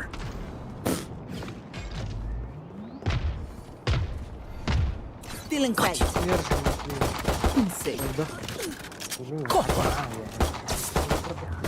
One enemy remaining. Spike down B. Kill everyone, and our job gets a whole lot easier. Trust me, they'll know what hit them. تربيت معاش كيما قبل في البي. خاطر وسطيعة تبارك فيه.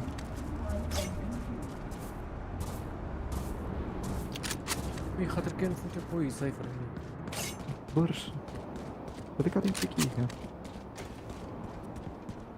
Behind me.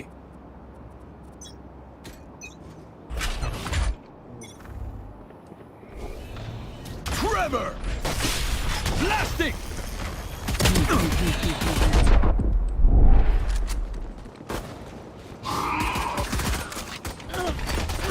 Blinding! Dead. Flash out! يبلانتيو.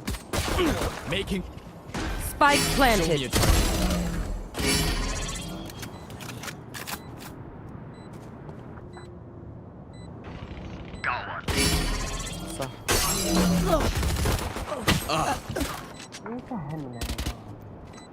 سيج محمد.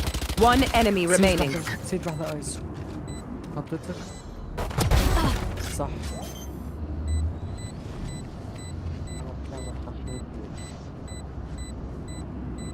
Spike defused.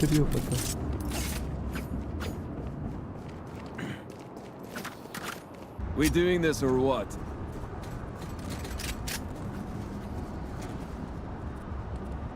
I need a gun. Thank you.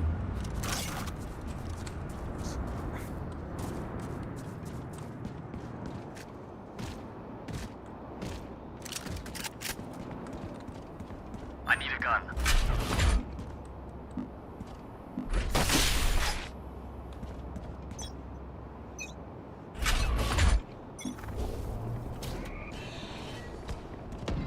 Enemy spotted mid.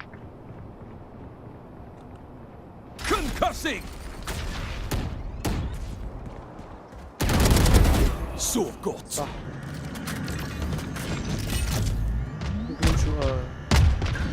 Who else?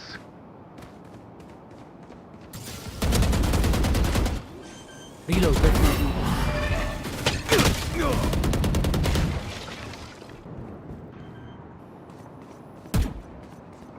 One enemy remaining.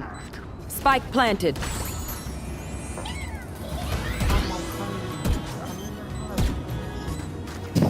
صراحة بالله تحبني اليوم ولا شنو؟ Spike defused.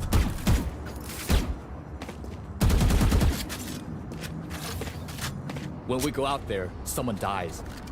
Carry that weight.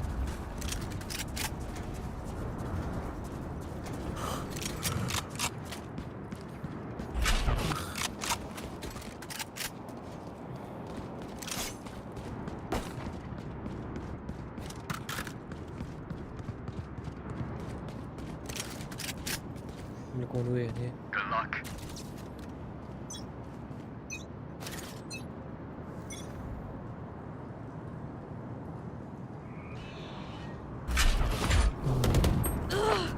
يا ربي Trevor! Shot in a Let's go! Blinding! Easy. Found you. Spike down A. They found my wire. My ultimate is ready.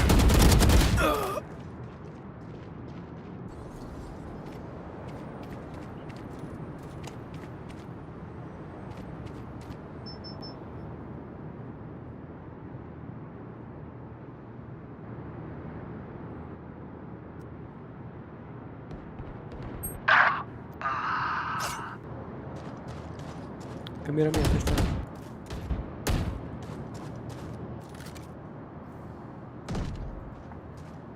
They found my cage triggered.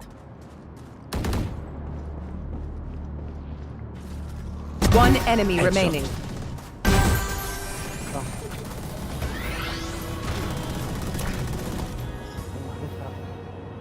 Match point.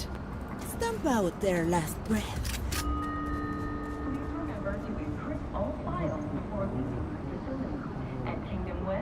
I need a gun. Thank you.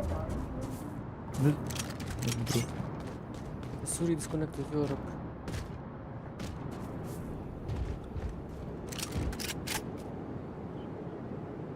Every choice matters.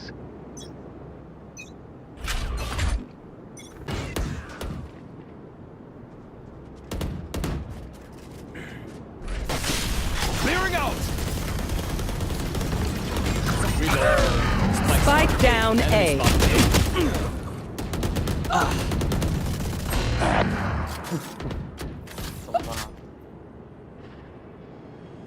Last player standing. Next, my ult is ready.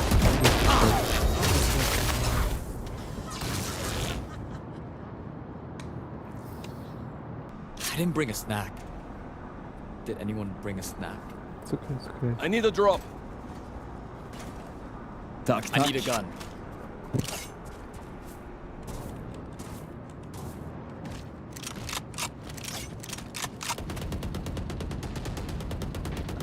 ريتها كذي ولا مرتين. بيج مسكين فرحت بلو جيم. In i skärselden.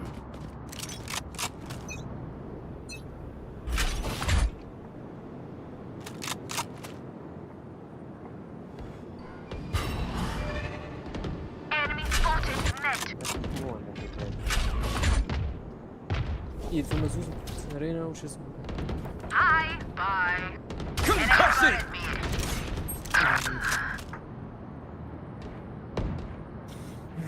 Spike down mid. Careful. Where is everyone hiding?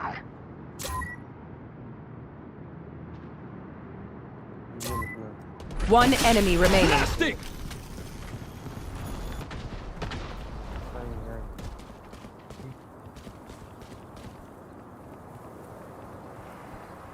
هم خير الناس كذي.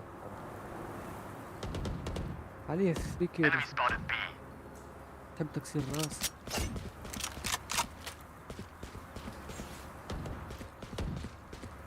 برا انا بلي خلوها جهرب.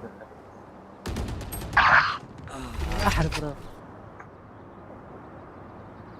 طيب ويا Flash out! 30 seconds left. Blinding! وها يا هاي تدري فيها. هذه جدك. وينك انت يا حامد؟ هاي 10 seconds left. Last player standing. Trevor!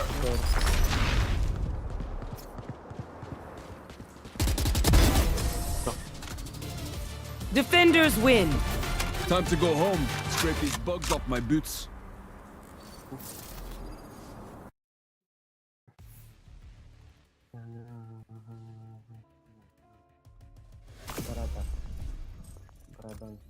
ايه برر قلتها.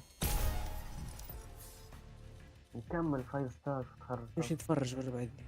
امشي صاحبي كسرها طب. واحدة نتاعي. غدوة يزي بلا واحدة نتاعي. غدوة عاد ما قلنا غدوة. لا ليه مش نتفرج. باي ياي. ما عجبنيش معناها 4.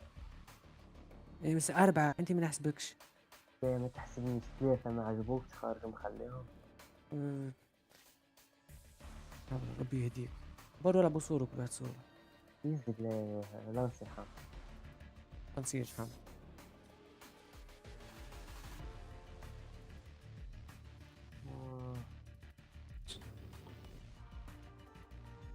هاي بتلعب زيد معنا طرح ولا قلب وجهي؟ نية نقلب وجهي. قلب وجهي كان مساعد.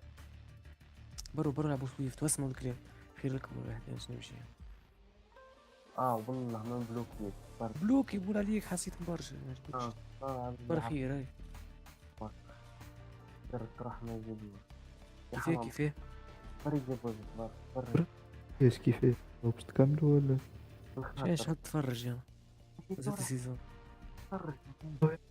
خلينا 4 نلوجوا في 5. برا ولا بسويفت شبيه سويفت. هاي انا اقترحت عليك بسويفت. خايب السويفت. يسيبنا عادي. نحب نكملوا تو. نزلت السيزون في بوجات نكملها. نحب ندبر مكاملين. هاي باي هاي. تاخذ وانا اعمل قهوة. هادي ما تعملش معي قهوة ما تجيش. يا سيدي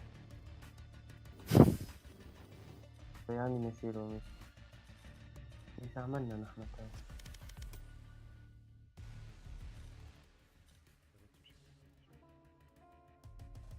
دبروا 5. شوف لنا ويز بالليل 5 فوق.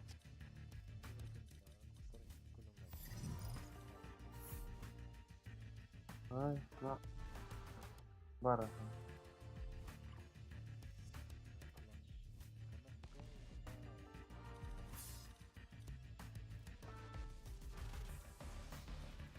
أنا هي مش مستني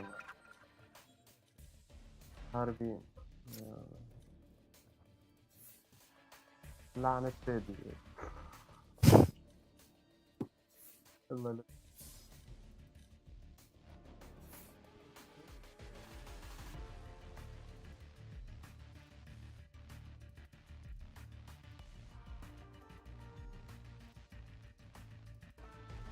يا ربي شوف انا طرحي فيه مقطر 10 14 16 المرة الجاية يعطوني 18 ان شاء الله بركة نطلع ان شاء الله.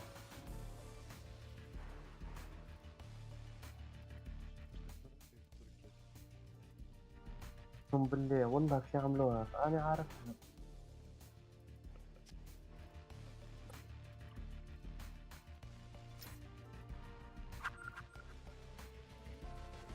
ليه اختي انا ديما تصير يعني خليني اعمل 5 كونتروات كل ما نلعب كون. ايه انا نلعب 4 وبعد يعطوني 40 الا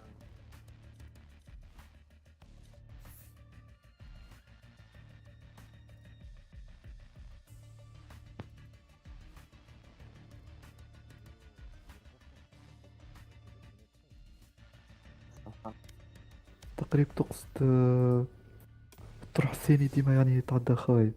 يعني الطرح الثاني ديما مخسور. هذاك اش تقصد صراحة تقريبا. تعدوش دوز باهيين على بعض. انا ريتني بتكون Death match. Warm up. ريتني يقلبوا دور غاد. نقلب يسار.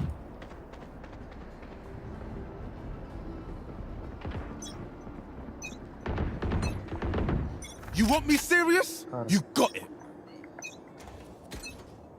Fight. Let me show you how the boss does it.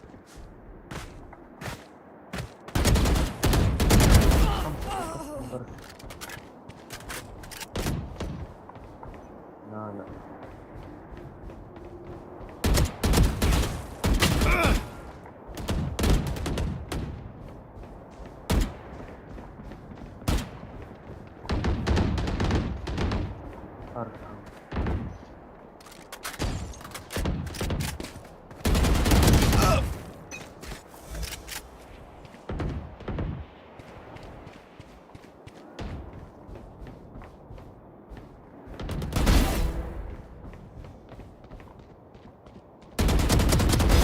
نسمع في واحد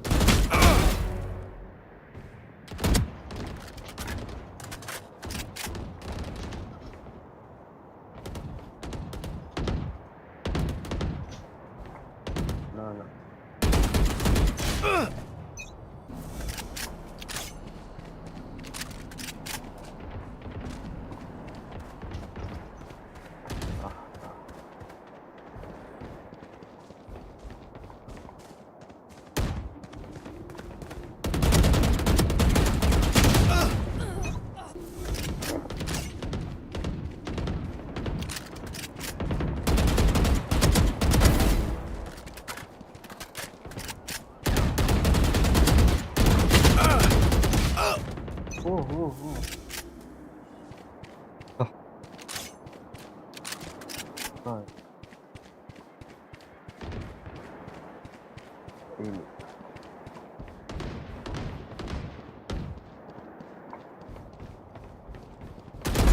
That's done.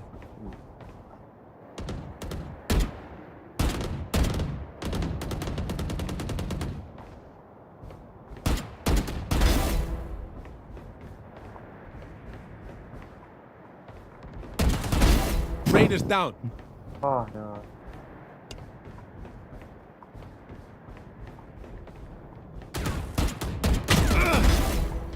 يفك علم يفك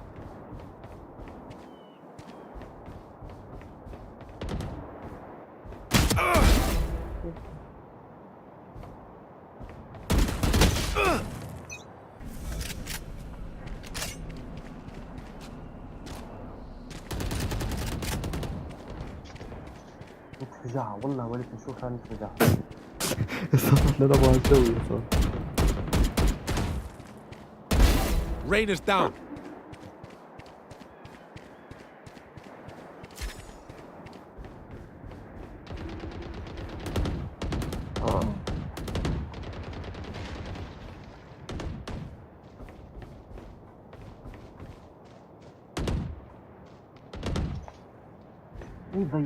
مي ضيعت فور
Embarrassing.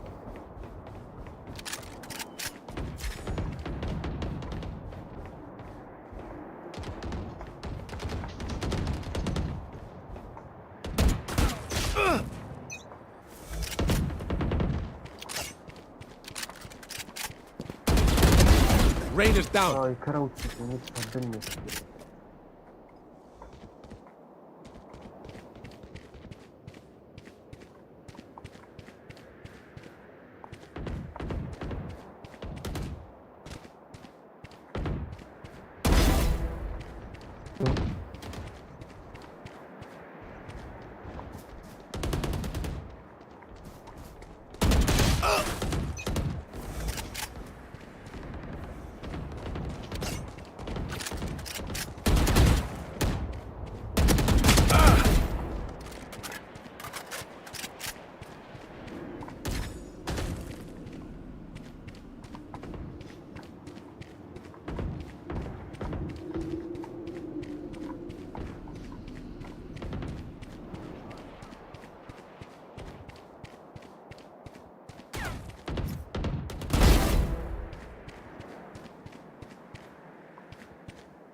Vale.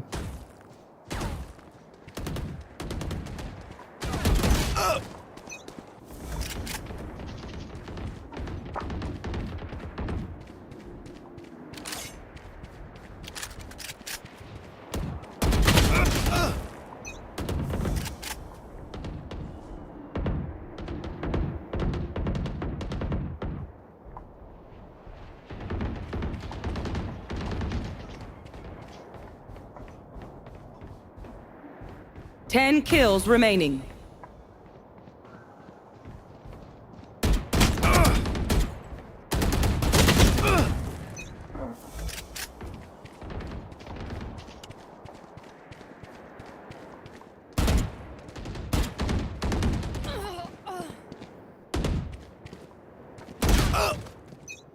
كبر.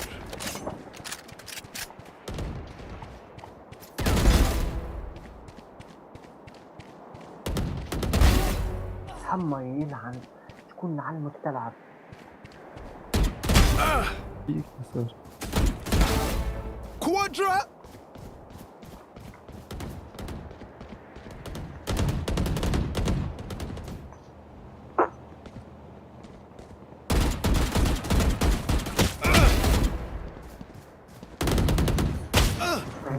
خرج.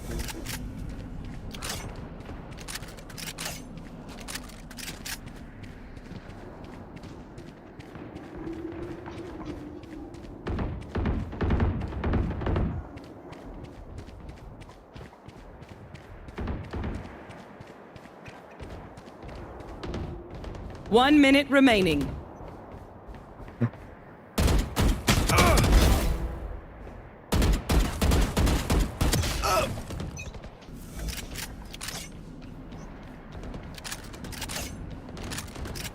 Five kills remaining. الهم يا حمام انت عارف مرضني.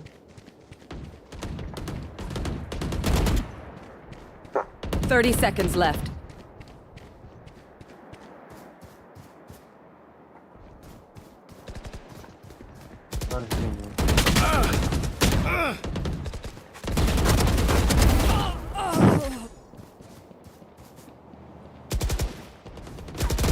One kill remaining. 10 seconds left. يا ايمي يلعن. Hey, it's not bad.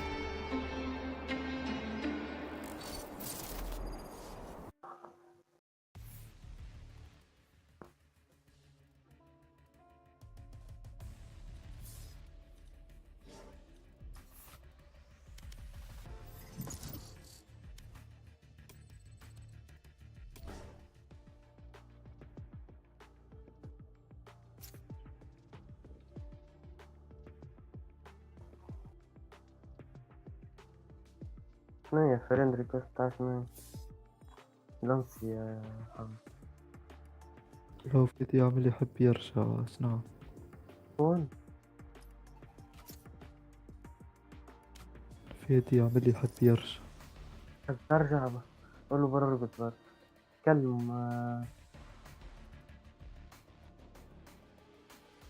شنو الحال؟ لا ابعث المساج لي. لا مش بي معايا انا.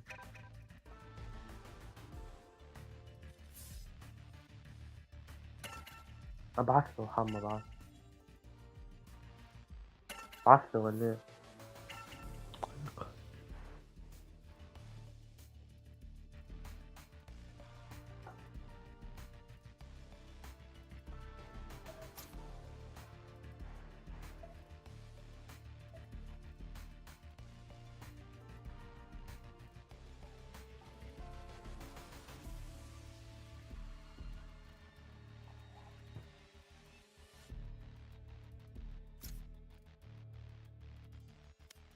يا محمد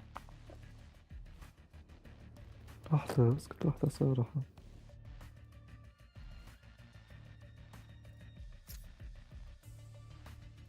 يعني انا بعثت ميزة. دقيقة دقيقة.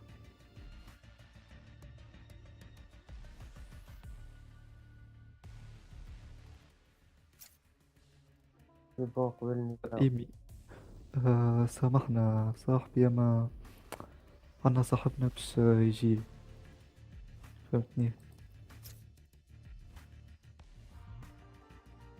انا وش يدخل في نسب وش يدخل مسخ نخرجوا في الرجال ونجيبوا فيك تاهو. ما هو ليه نزلوا حلقتين كان باش تفرج فيهم تو. تحسيش على اللي روحك. فهمتي كيف الكلمة نسيت. نحرر الوقت فهمت بطرح فولوم بعد نكمل حلقتين. حرر الوقت في نص ساعة تك تك يوف نتفرج فيهم تو يفوتوا. معناها رست طفل مسكين باش انتي تحرر بينا الوقت هاك. شنيا؟ رست نخرجوا في الطفل المسكين باش انتي تحرر بينا الوقت. اسمعني يا حما، في وجهك نحرر بيك في الوقت، تقبلها قبلها خويا قصدك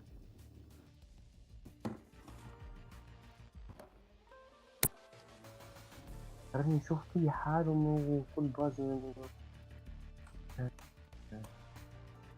كنا رايدين إيمي يدي محلي نضيف عويقل نضيف منين؟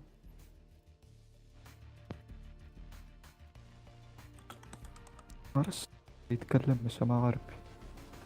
ايه جيب لي عربي؟ فرج.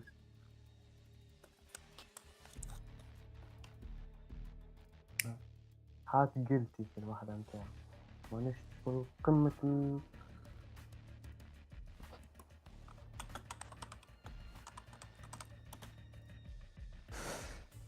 زعما نحل الكونت بتاعي.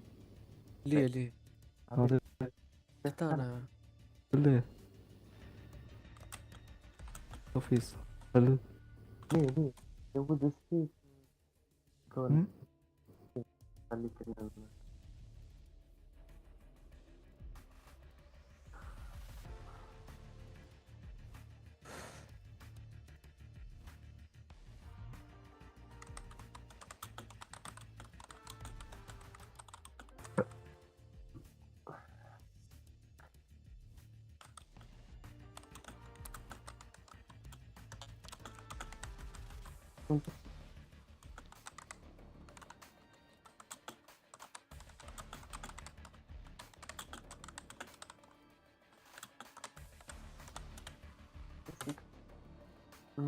وشو كتك في الاخر.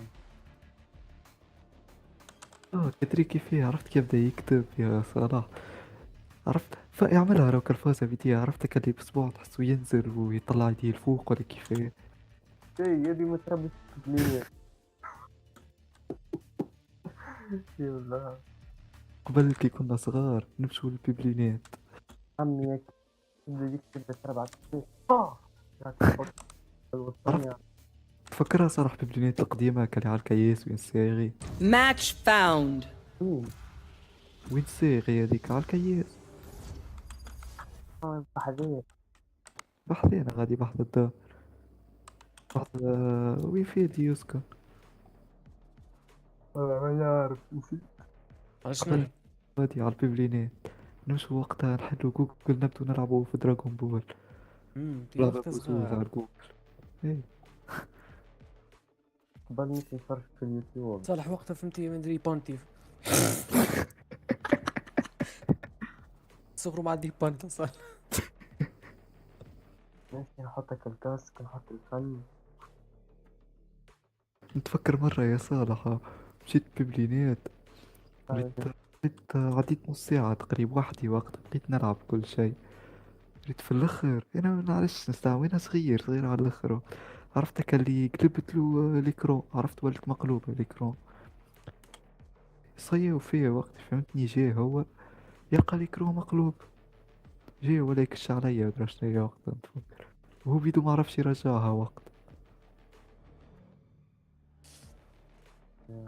وفريا يا حسن. Choose your agent. اكيد انا ولا نسيت. برافو يس. Stand in my way. I dare you.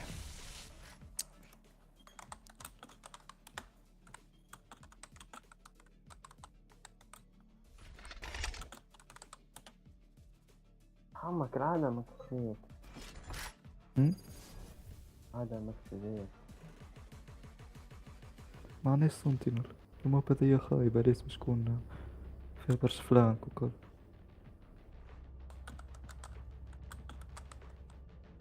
It always feels like Raina is after me personally. Does anyone else feel that way? No, just me.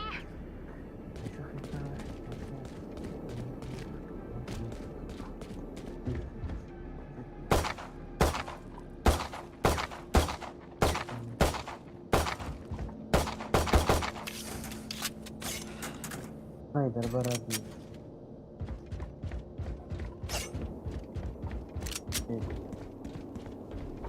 ايش؟ شيل ما هو يا Placing sentry. انا امسك يوم من Placing alarm bot.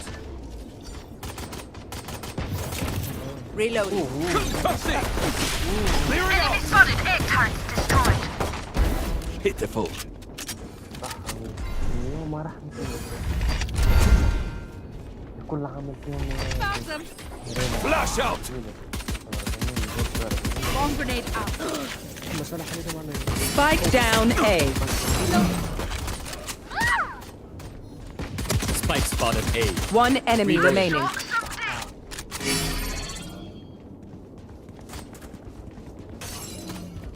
Reloading.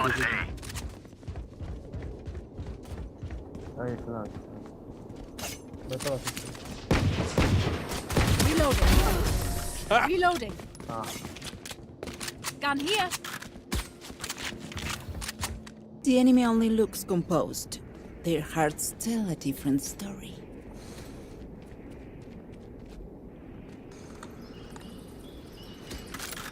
فرصة ولا سيف؟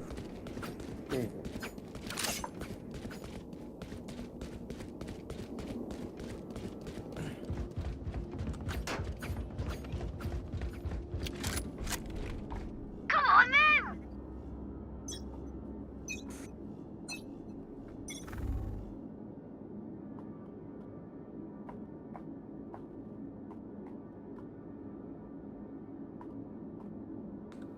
بي يظهر لي.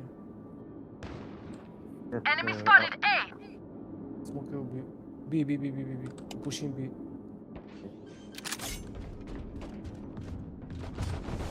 Spike planted. نيون 105 عملت. Enemy spotted mid. وراك يا وراك وراك. Trevor. Enemy spotted B.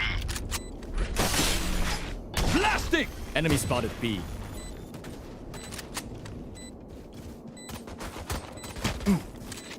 Enemy spotted B.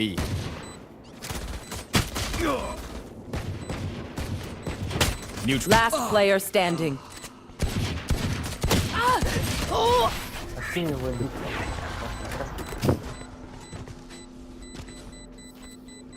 Look your enemy in the eye.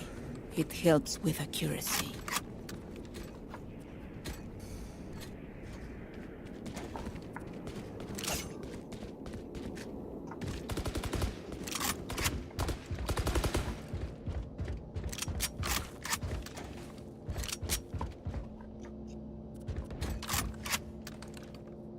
need a gun. Keep your heads up. Thank you.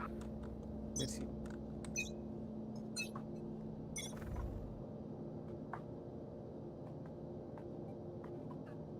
لنا سموكي بعيد أنا-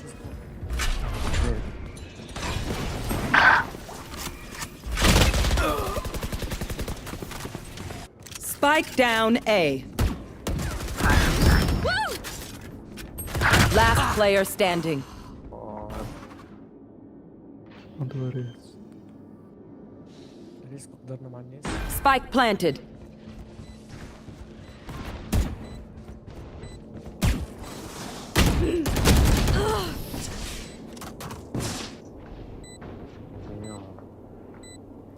نكرهها.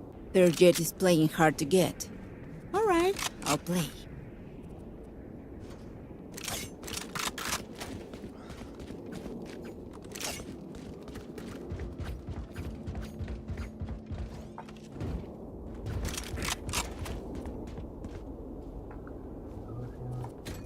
عرب اللي كنت المرة.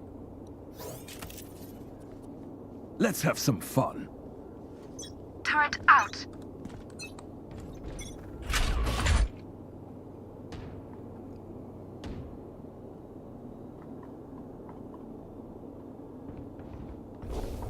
Concussing! Help! خوف من مين؟ Bomb grenade out! Too late. Turret down. Spotted mid.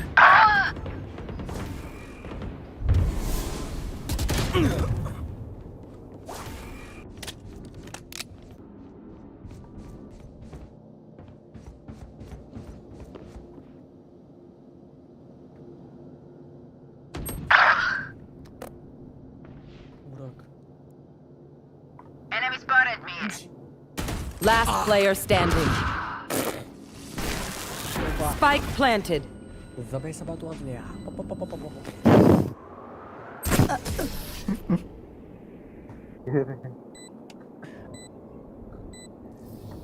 ما هو صالح انتبر محب ينتحر. If you need help figuring out how, just ask. ليش في كتير بحال. مريضة يعمل لي.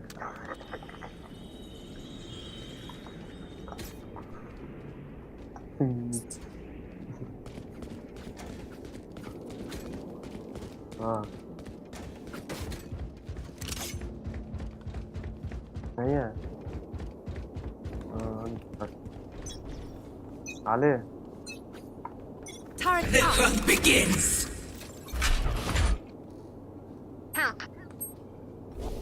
شنو محمد؟ Trevor! Enemy spotted mid. Alarm bot down. Turret down. Stand aside.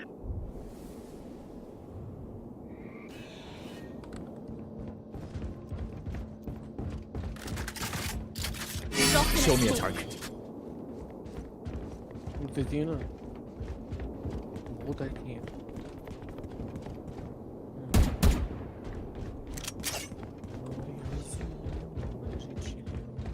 اي بلانتي في البيت. Spike planted. بالله اتفرج. استغفر الله يا رب.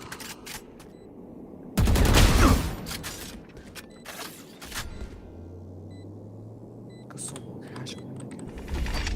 Blinding! عندك انت يا حمرين. خليتها هنا. One enemy remaining. You had your fun. My turn. برا One enemy remaining. No peeking. Last player standing. ستيك. Come on. صرفت. Clutch.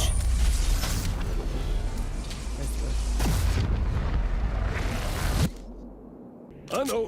I'm great. You're welcome.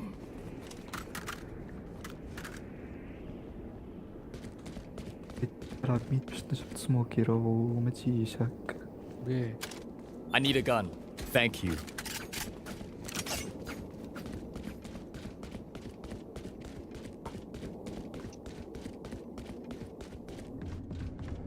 Enough. Placing sentry.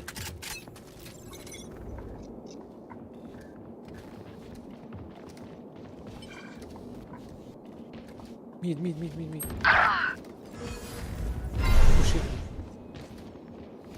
Here.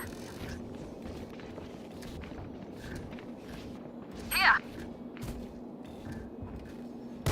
That's done. My ultimate is ready. Here.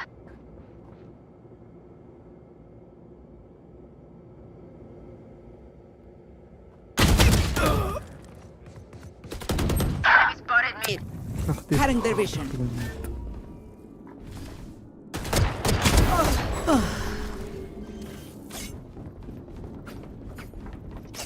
Spike planted.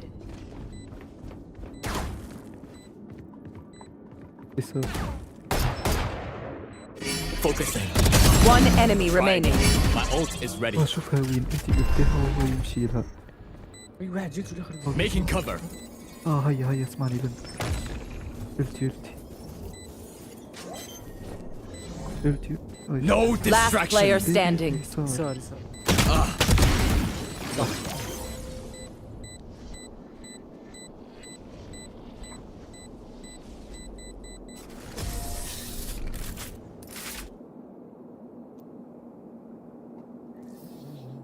My ult is ready. This world hurt me.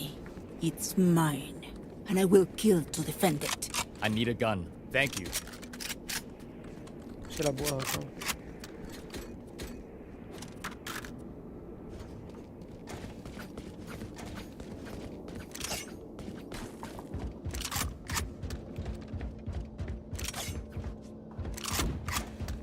No prisoners.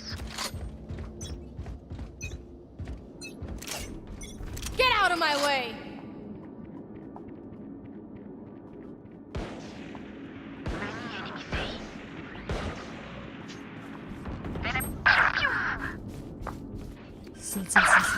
Back like I never left!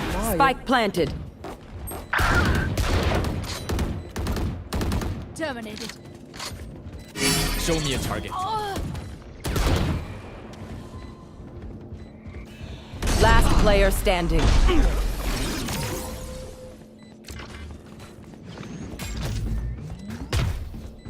You can trust my bots. They only malfunctioned that one time, and honestly, She won't miss that finger. خلوني ايه.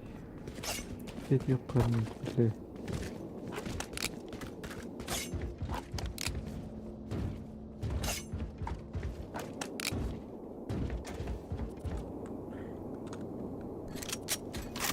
Alright, muckers.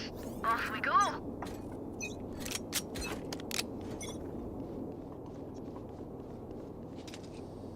عندك. Help!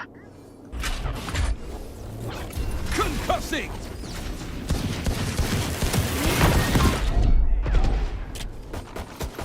that's a kill.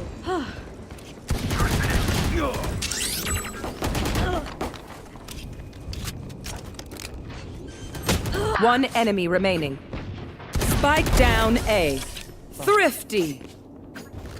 How about I Only bring a ruler next time. I'll do my job, you do yours.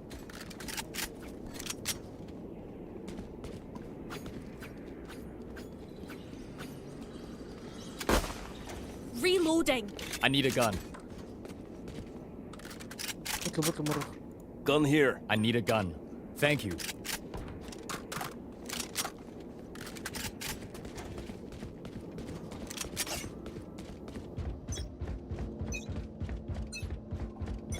They will cower. The hunt begins.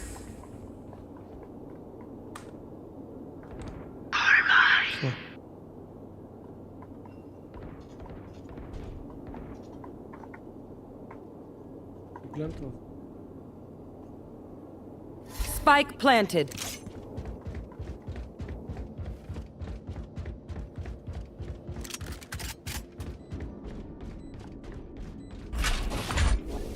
Trevor! Flash out! You had your fun. My turn. Oh, no radianite for you, wee man.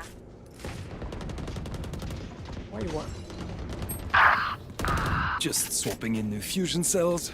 Okay, my arms are good. We can go. جيت يقتل كان عالساقين. يا حلاوتها غادي.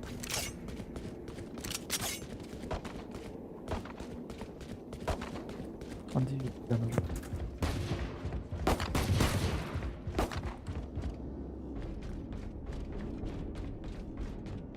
Time for a field test.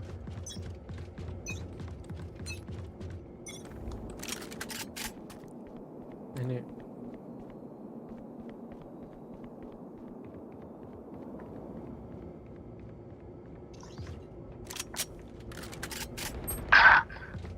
ربي رينا وان شوت. واحد الفوق راه رد بيك لنا ايزو ايزو. جيت غادية. جيت يمين.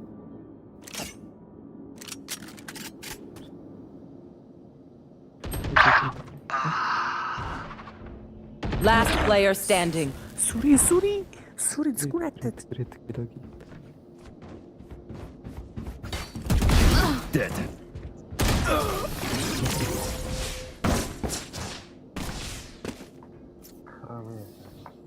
They look like us, but are they us?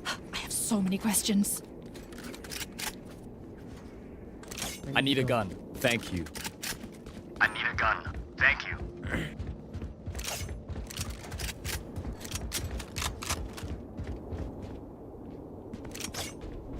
Alarm bot out. We win if we survive.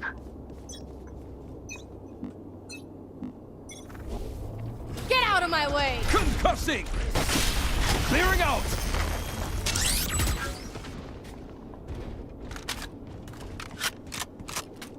Right there.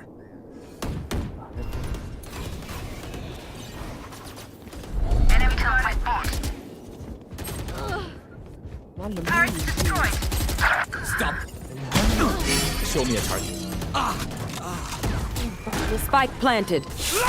Last player standing. Got one. push push.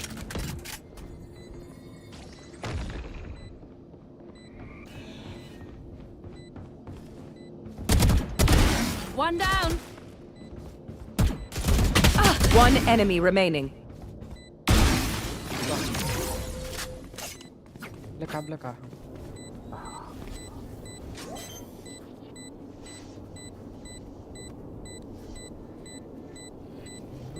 Clutch.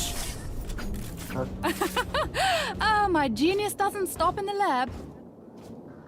Last round before the switch. No point saving. I need a gun. Need a drop. Thank you. لا بدي ثانية عندي. I need a gun.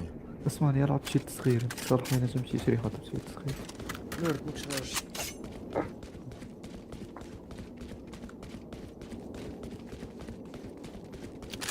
I'm ready.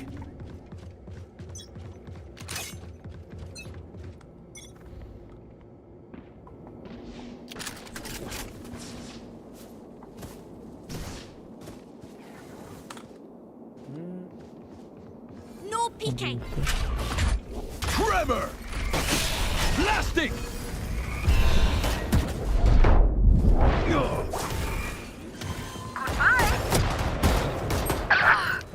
Spike planted. Initiated. Enemy down. You disappoint me. اش سموك لكم سبايك. وين سبايك تنقيل؟ Cutting their Sentry. Drop in a smoke. Area's clear. No distraction. فيوزي حام. One enemy remaining. Got three. صح. And that's the end. Oh, no. You don't deserve my inventions. Switching sides. Good. One step closer to being back in pajamas. Here. Help!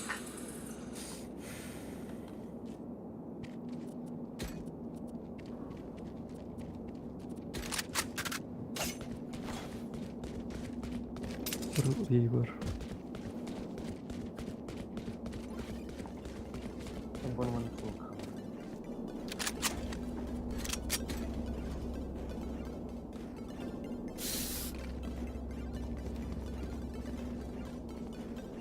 You're mine right now.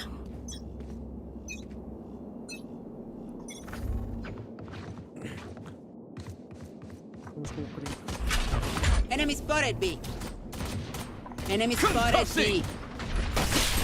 Clearing out! Reloading. ارجع ارجع.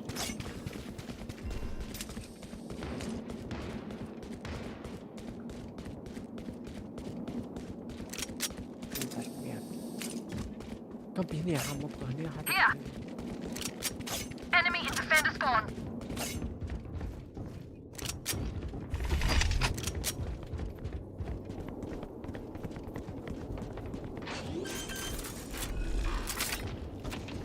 Enemy Spike spotted. planted. مش بون يسارك. Turret down.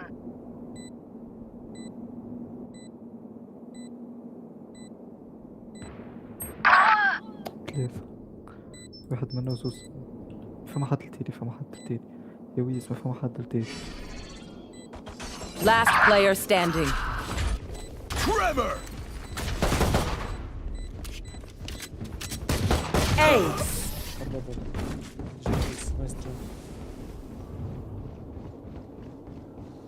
Where are we going this time? Remember what worked in the past. برعني. Reloading.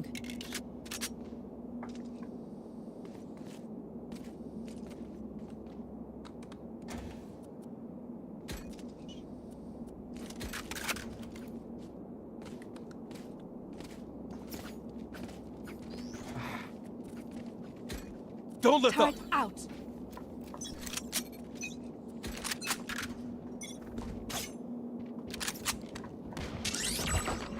Enemy spotted.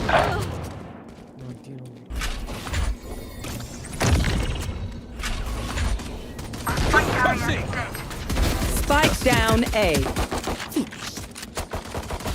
Adios. Blasting! Still inside. I have the spike. One enemy remaining. Removed. صح. Reloading.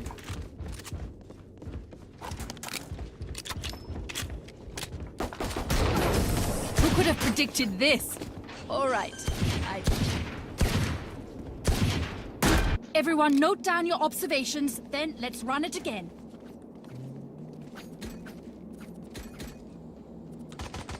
بي قاعدين يبيكو. قاعدين يبيكو بي. نعرفش بي ما نعرفش. ماكم مشيتو. مشيت مرة بركة مشيت في الفيرست راوند بس ايه فوق ولا فوق؟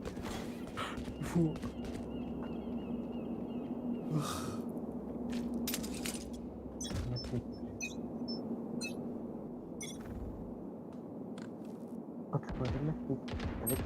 سلع كفريني نعم. Finished. Trevor! يمشي.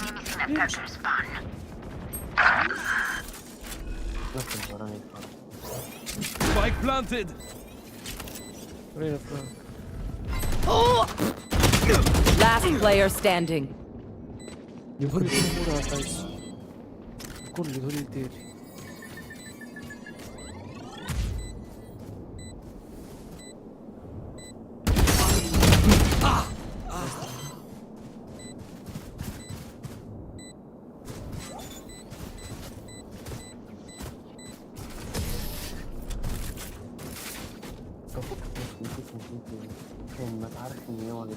Don't stress if I die. It was great knowing you all. Also, delete my hard drive.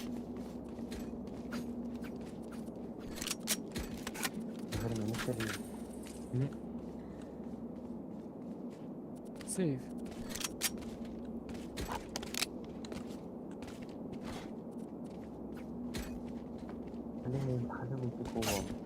بريتشي شبيكي معايا ميديش. بريتشي كم الطاقات. Get out of my way! يلعن دينا صح.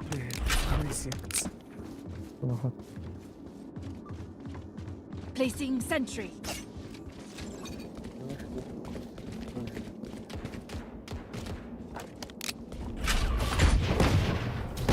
Concussing! Reloading. Out! No PK still in sight. Enemy spotted A. Reloading. Reloading.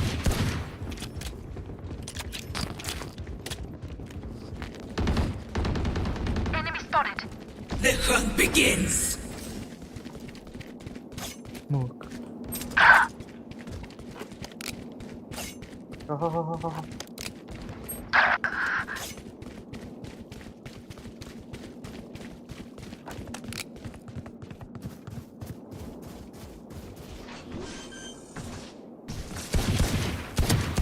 Spike planted. door.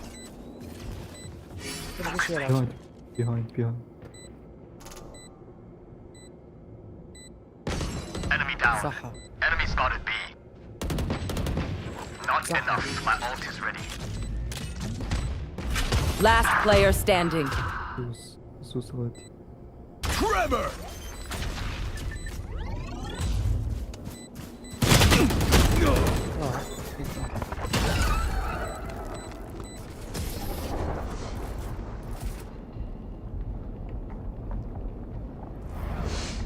Remember, your weapon is only a tool. You can't just shoot. You have to...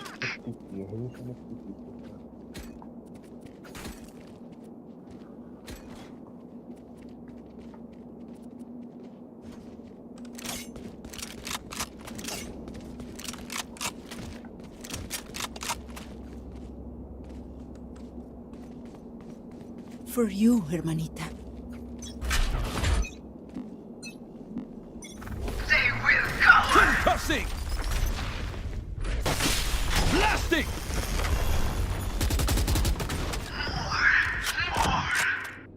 Enemy spotted here. Dead.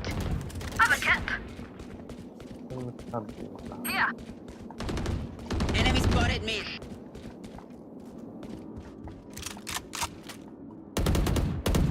Reloading. One enemy remaining. Spike planted.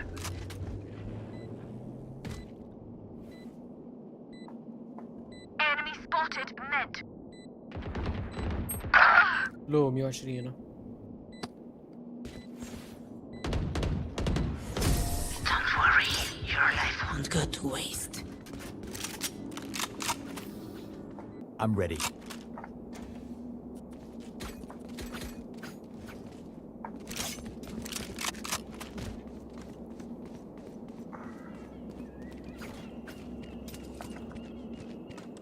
Could have a drop.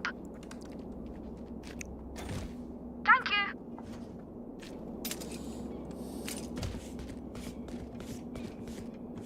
Take them one by one. نلعبوا سلو.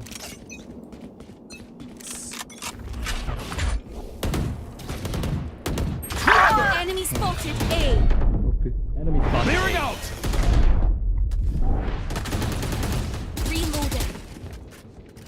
شكون جيت. إيه.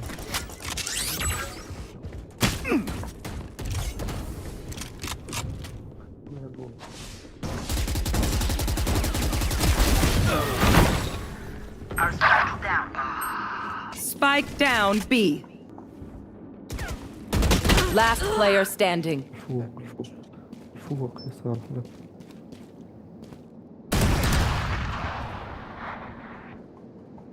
نوري هذا في المعدة خايس. Cutting their vision.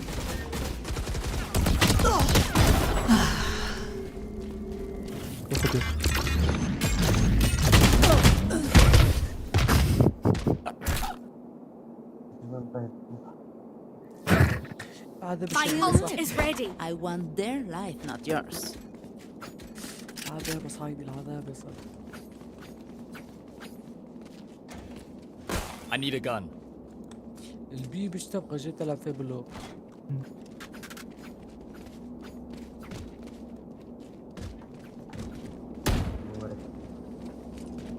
دي بيكو هو دي بيكو في Hit them fast, hit them hard.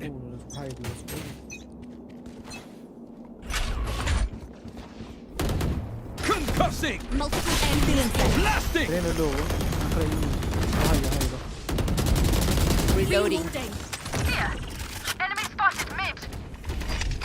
Flash out! Cutting their vision. No peeking. Let's go!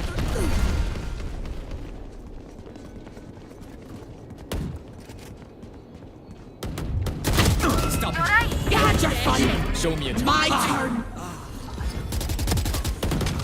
That's 3. One enemy remaining. 4 in the dark. Spike planted. Last player standing. Like I never left. Last player standing. صح. Gun here. Outside of this gig, immortality doesn't have as many day-to-day benefits as you think. Reloading. I need a gun. Thank you. انا باش نمشي ميت باش نتعدى نخرج الجهد فهمتني. لا هادي انا نمشي معاك بتاعك. انا باش نمشي بشوي بشوي نتسرسب صار. راه حواس يحاوس. انت يطلع لنا انت يطلع لنا زوز ماشي نتسرسب. Enemy spotted A. Trevor! Clearing out! Spotted mid. Die. You're nothing. Reloading. Refreshing. Careful. Blinding! Drop in a smoke. اخرين ما نعرفش عليهم بيدوا لي كلوف هنا في الهار.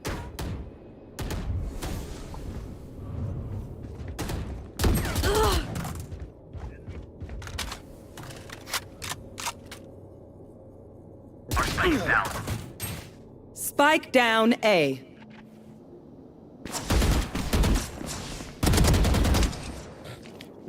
One enemy remaining. Placing swarm grenade.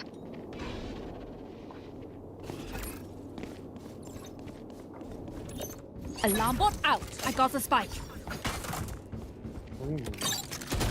Turret down. 30 seconds left. Spikes down.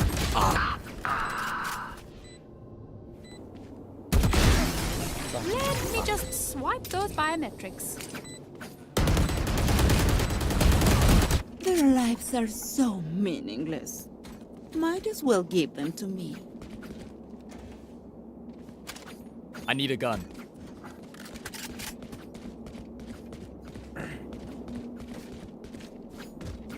اسمعني كلها تمشي اي انا باش نلتي وانتي انا زاد التي. اسمعني التي تو لا ما تصبرش التي تو بالوقت يا اخي التي لما قلت لي التي تو ايزو التي تو The hunt begins. No distraction. I have the spike. Blasting! Still inside. No gumde. Initiated. Drop in a smoke. ما تخافوش Flash out! Destabilizing. Hi. One enemy remaining. Focusing. وينو؟ لسه لعبوا له؟ واز يلعب بي الاخر يعني نجم يكون فرانك ولا مين.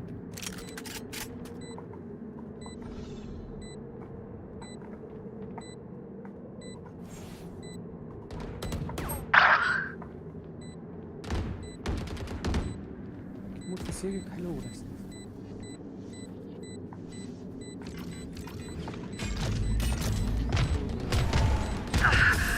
I don't die so easily. Time to take these arms for a spin. Could I have a drop? Thanks. ميرسي النيرد. هيا بي هيا ما عندهمش فلوس هيا بي.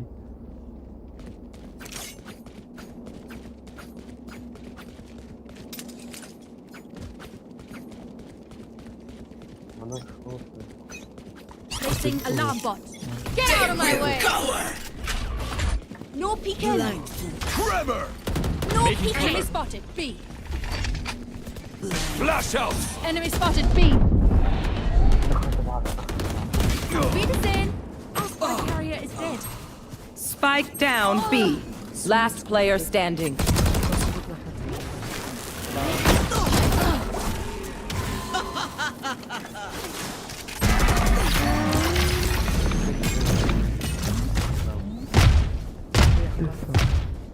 Their tech is only as good as their skill. And there we have Need some a drop. heat.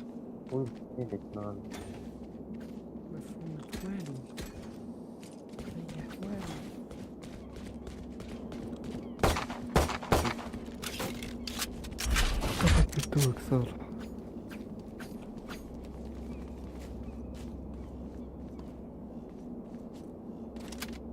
I need a gun.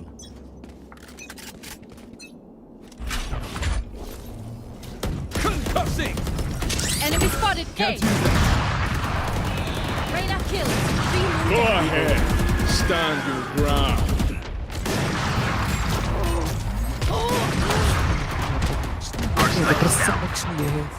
Spike down A. Breaking them. Cutting their vision. Last player standing.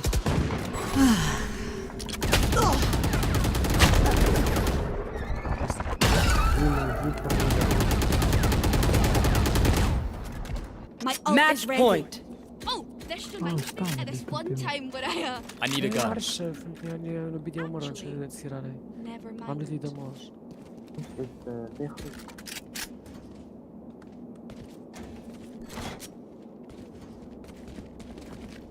بيت يلا مشيت صغيرة وجوارديان كبير. ما نجمش ولا نجم. Behind me!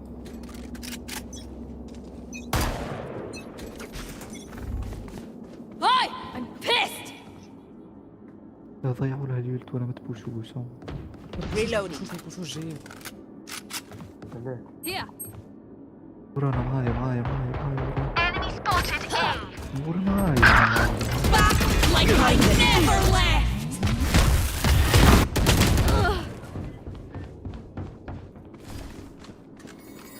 Last player standing. لعبونا Flawless. Defenders win.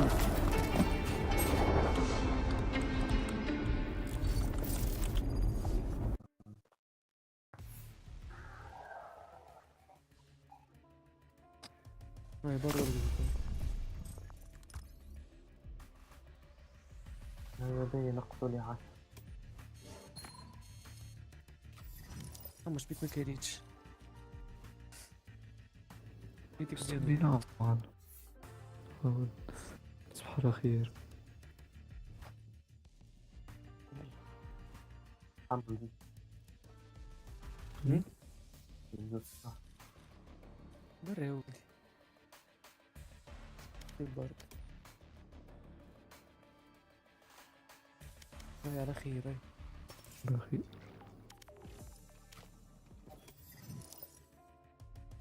جيت رحمة براتي تطرح.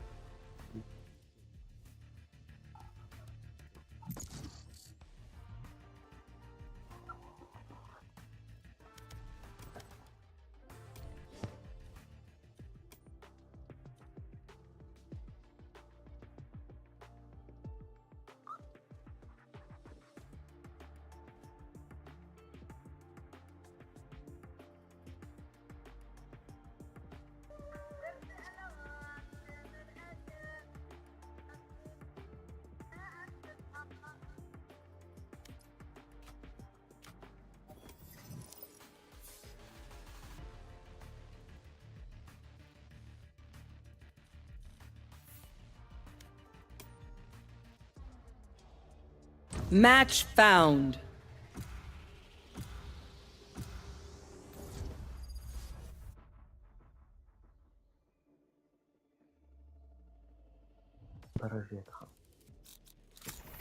Stand in my way. I dare you.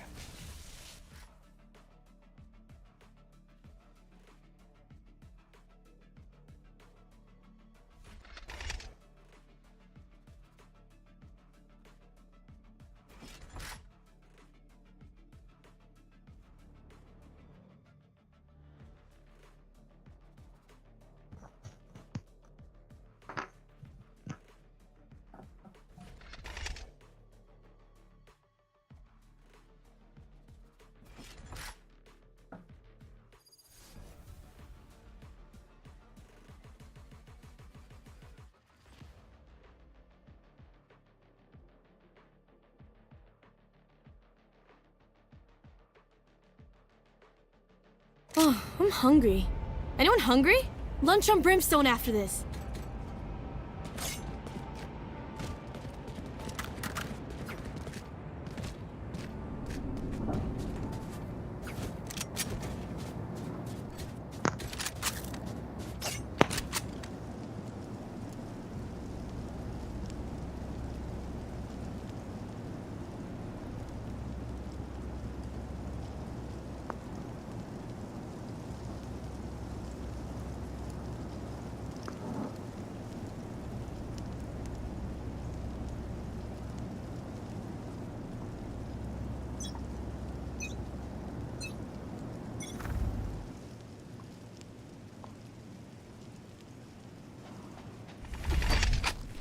Blinding! Hit them.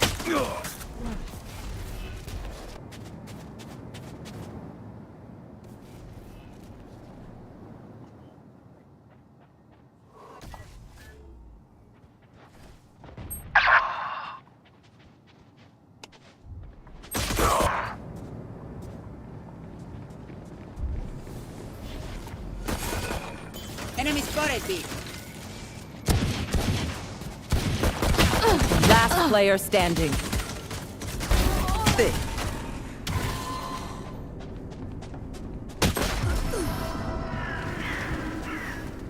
هم يتحركوا ويضربوا. Their sage is a coward hiding behind walls. Grow a spine already!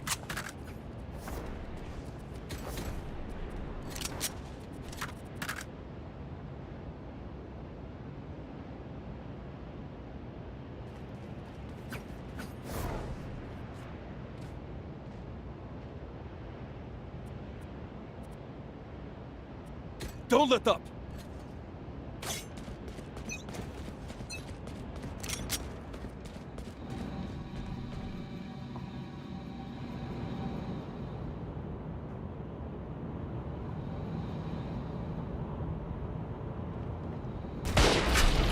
Enemies A.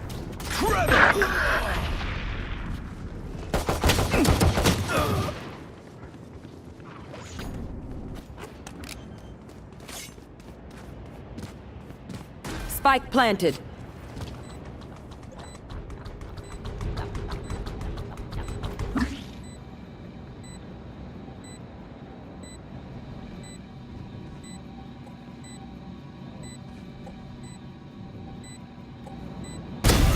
Go.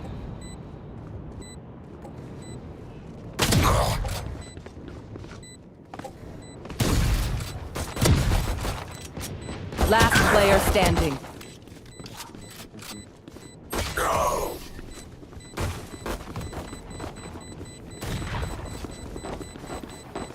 I got your backs.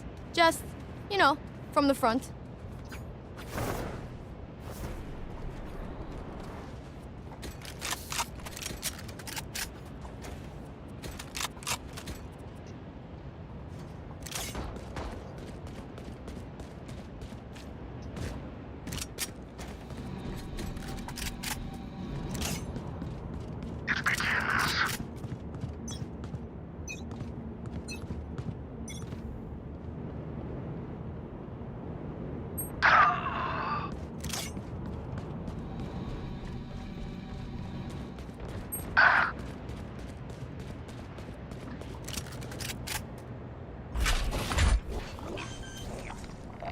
Concussing! Spike planted.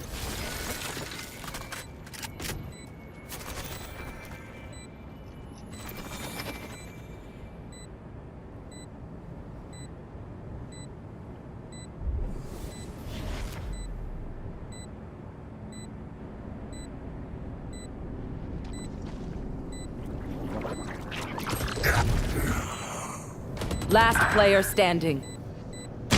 One enemy You're remaining. nothing. S. Elbow.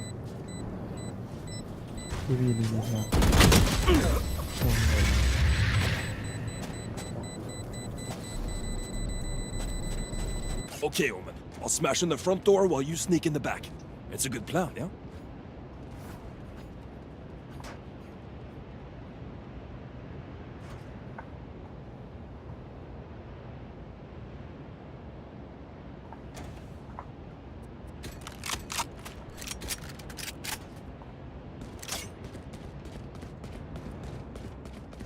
Now they have my attention.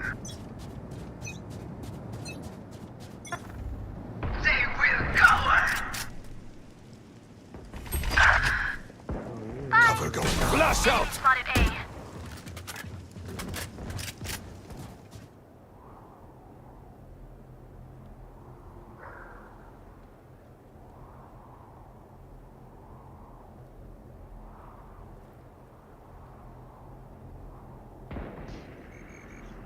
Enemy spotted A.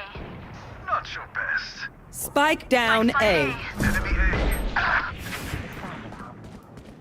صراحة أخي شويك تحبني نعمر شهر أو مش وندر عندي. Now rest. My ultimate is ready.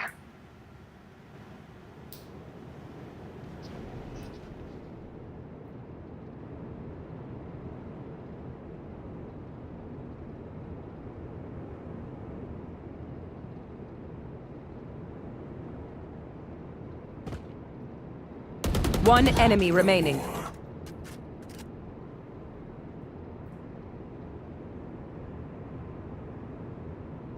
Thirty seconds left. Last player standing. You will not kill my allies!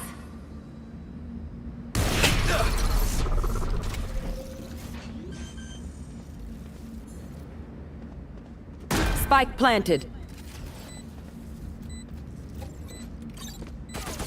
Clutch.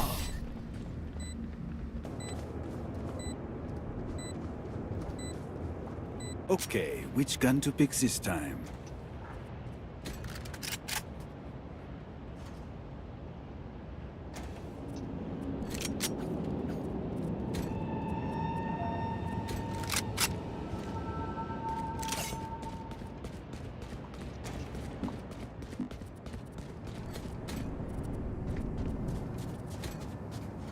Focus now. Eyes off me.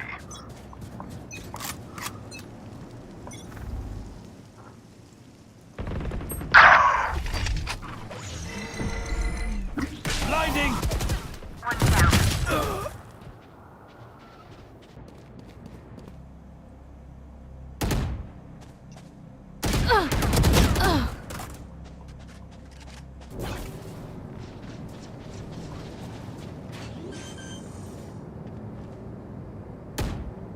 Spike planted.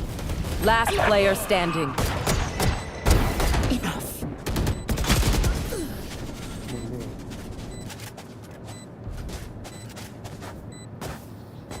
If you're not being shot at, you're doing something wrong.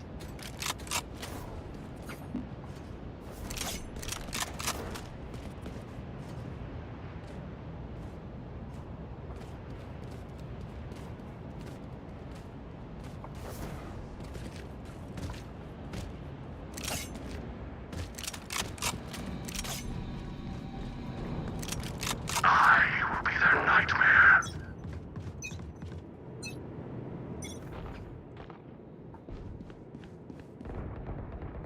Enemies. Multiple enemies nearby.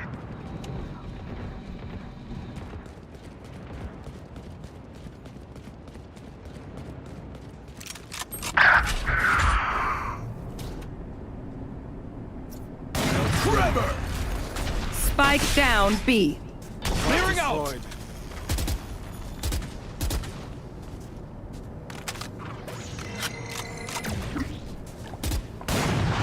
That's three.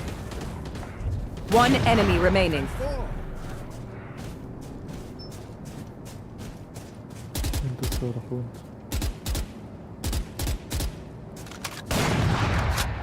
Reloading. Need backup. Spike planted.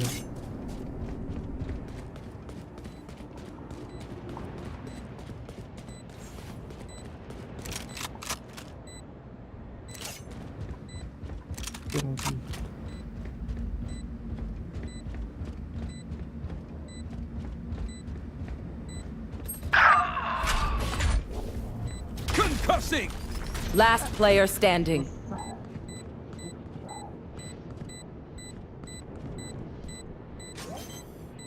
Oh yeah! Monster on the loose!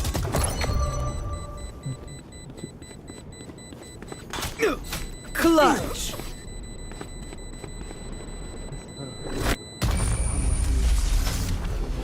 I hate waiting. Let's do this.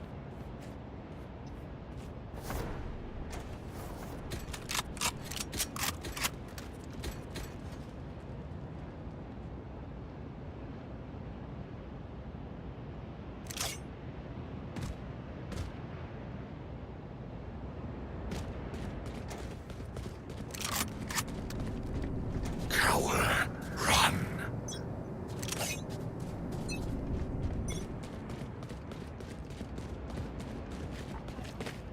They are so dead.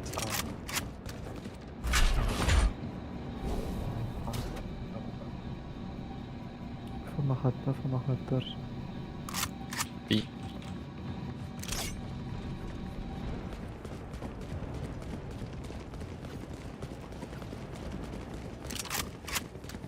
Don't go everyone. It was just a flash. You should run. Shadows. Trevor! Stealing sight. Spike planted.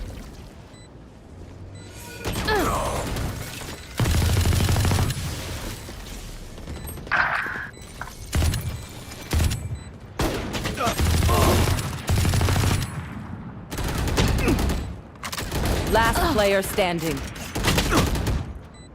Flawless.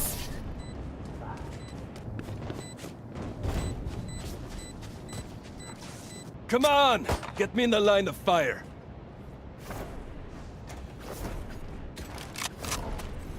Reloading.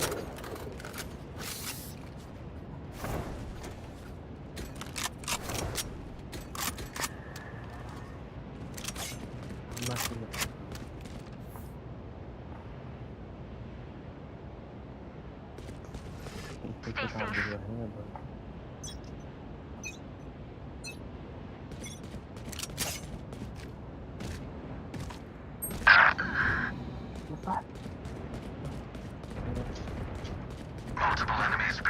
B.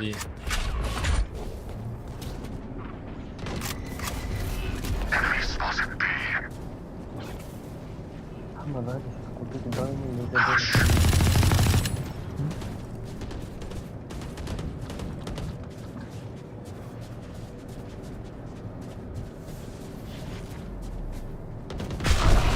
Scatter. Away with you. Sage is low. She teleported. Your fault.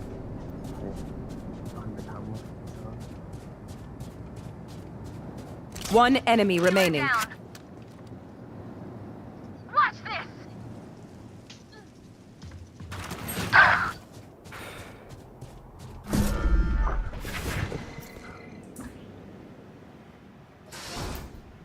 يتحرك ويضرب خاط.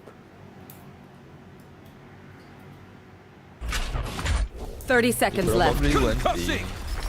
Yeah, he's B. Blasting!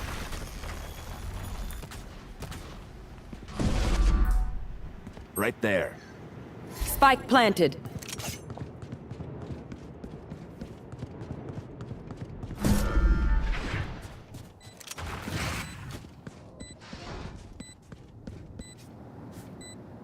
Last player standing. Elbow, elbow. هاي غادي. Let's go! يصفي جري. وراك وراك وراك. وراك وراك. يمين هاي لا. Clutch.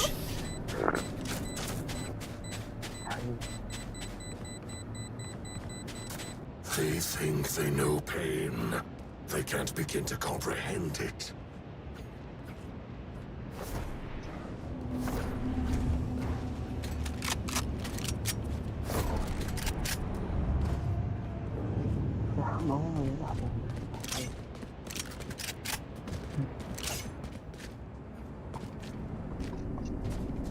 Reload. Take 'em.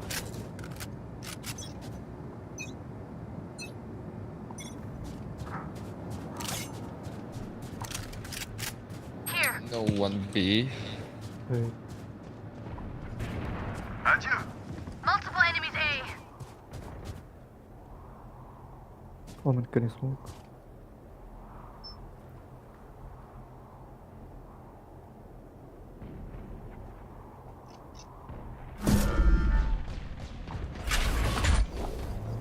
Tremor!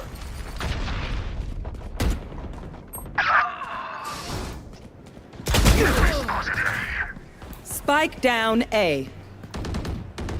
Ooh.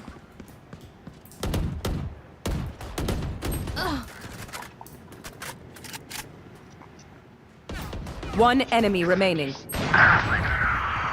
Don't peek, don't peek, don't peek, don't peek.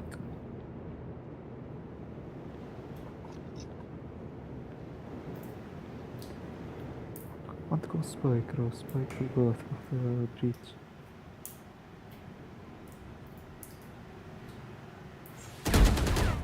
Thirty seconds left. Still in sight.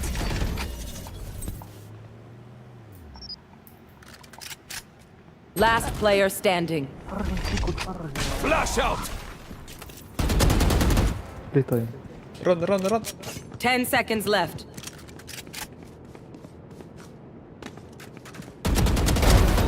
Nice, take up.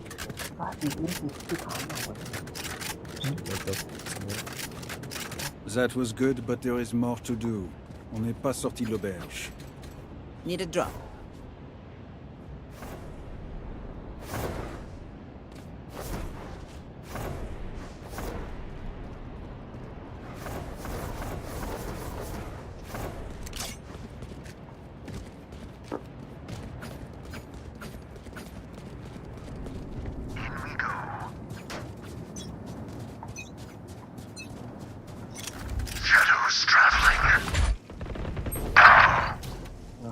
KO, Killjoy low. Okay, shot. Tremor! Free! Enemy B. Blinding!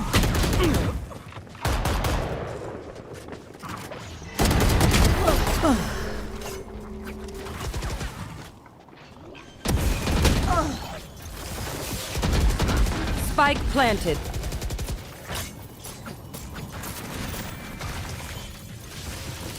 They will cower!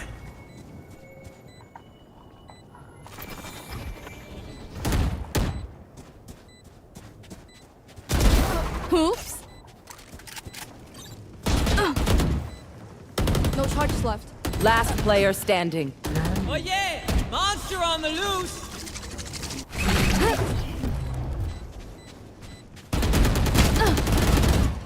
One enemy remaining. Got?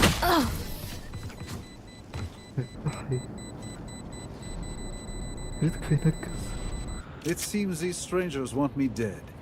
Eh bien, they're not the first.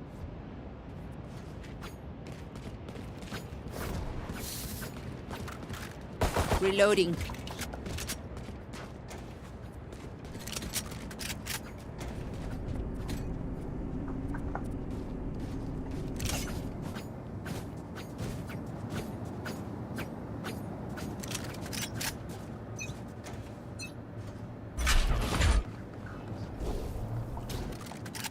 Three steps. Spike down A. Spike's here. Watch them run. Here.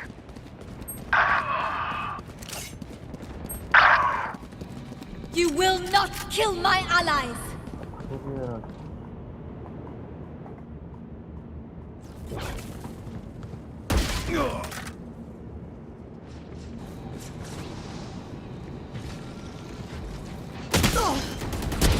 Last player standing. Spike planted.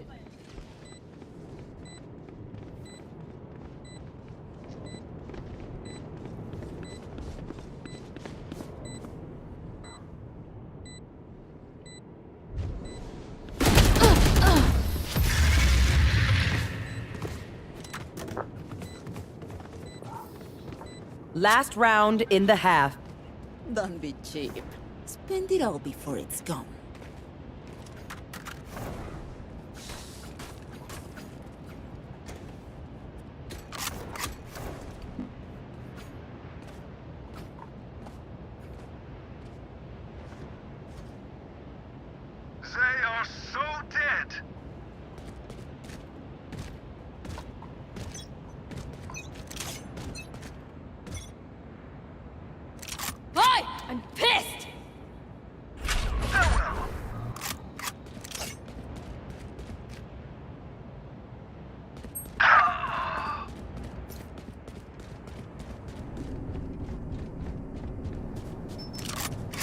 should run.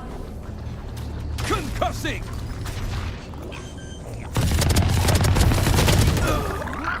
Spike planted. My ult's ready. Watch this! Blocking sight.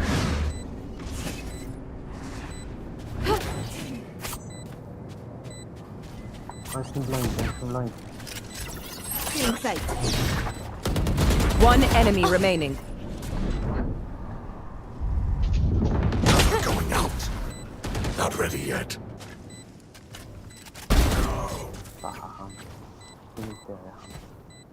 The spike is defused.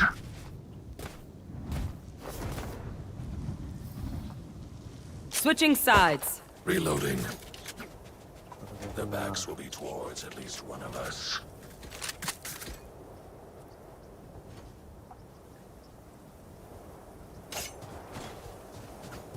I need this.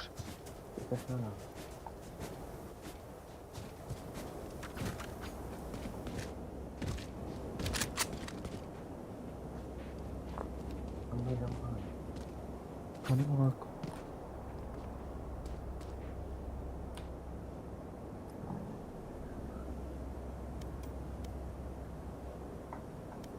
Claw through them.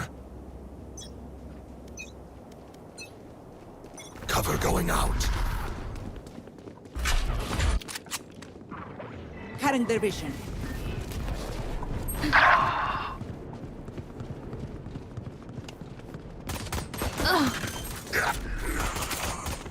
Last player standing.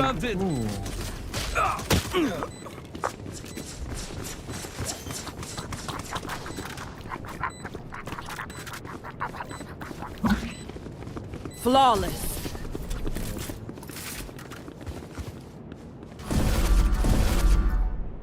Please do not mistake my smile. I take this all very seriously.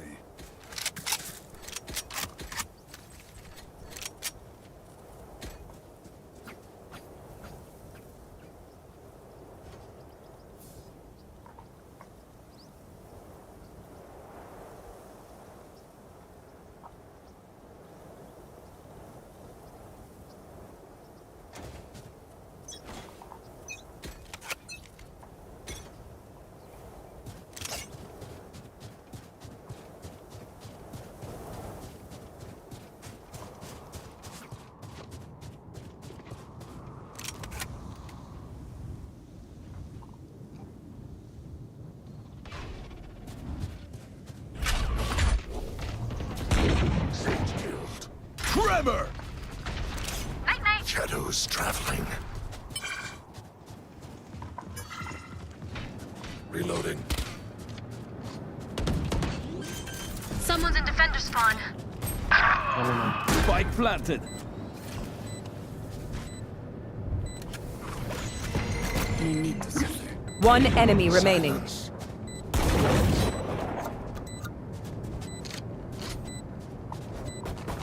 Here. Reload. Enemy spotted B. You think you can kill me? Deep breaths, everyone. Your hearts are pounding.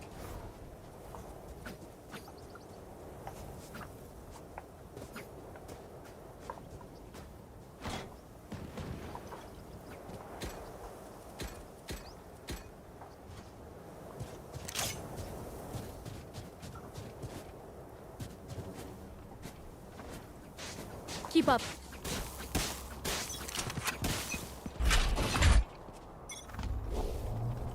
Drop the spike. Got the spike. Do better. Concussing. That's the spike. Clearing out.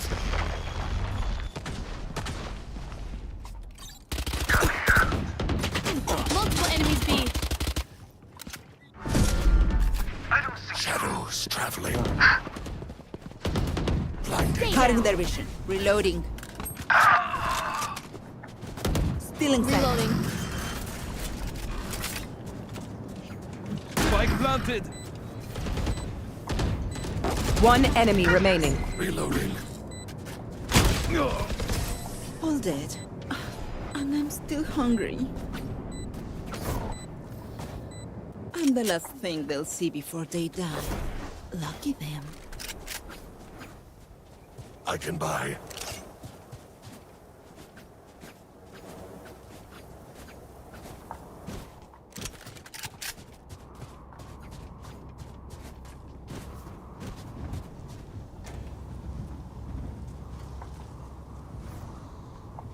No prisoners. Does anyone have funds?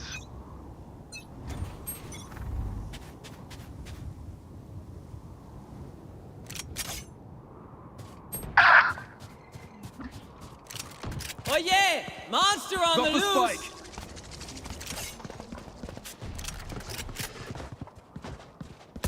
Don't resist. Cover going out.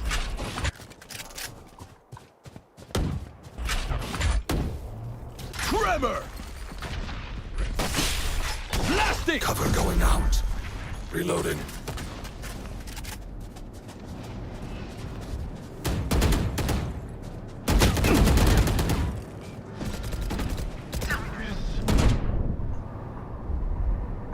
Flash out! One enemy remaining. Quit your tiptoeing. They're all dead. The symphony of death. Don't worry, you get used to it.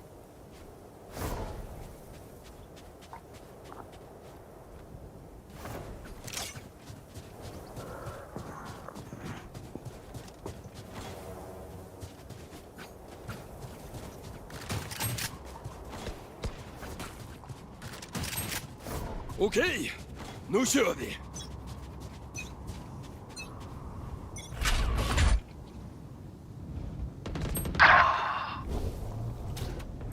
Concussing! To shop. To meet. Clearing out!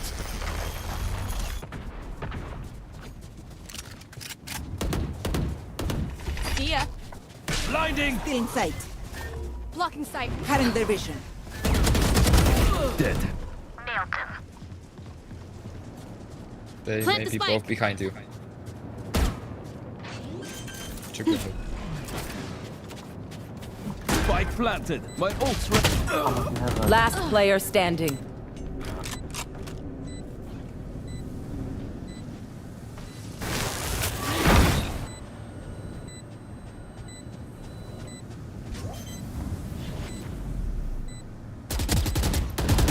One enemy remaining.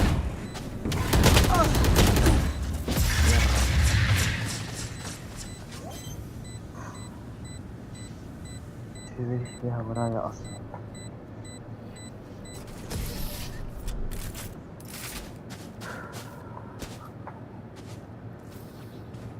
Match point. Strike at their weak points. If one link breaks, the rest will follow. They are so dead!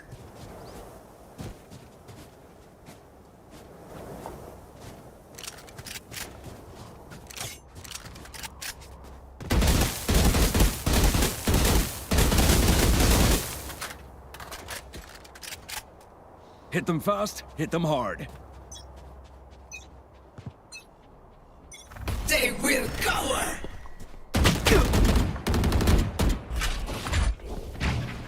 See nothing. Reloading. Tremor! Enemy spotted B. Here! Blasting! Headshot. My ult's ready. All mine.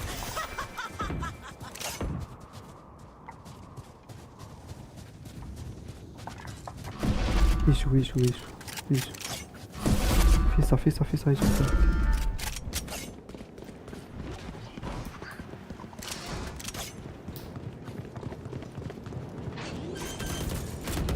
Enemy killed. Gun here. Spike planted!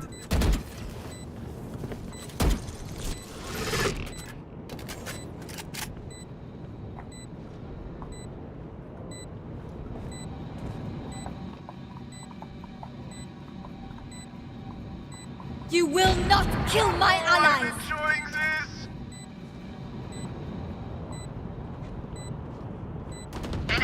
One enemy remaining. Concussing! Last player standing. اضربك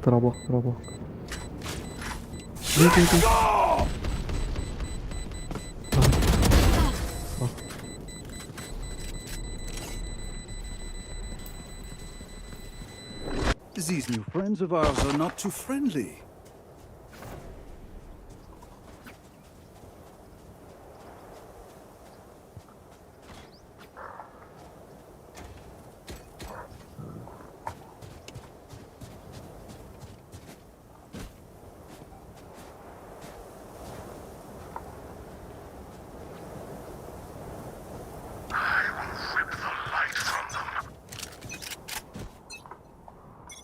Stealing sight.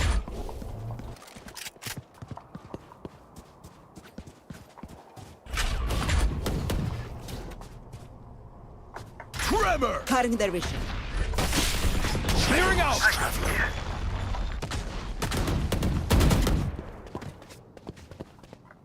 Still inside. Shadows traveling. Our spike carrier is killed. Spike down B. The agent's dead.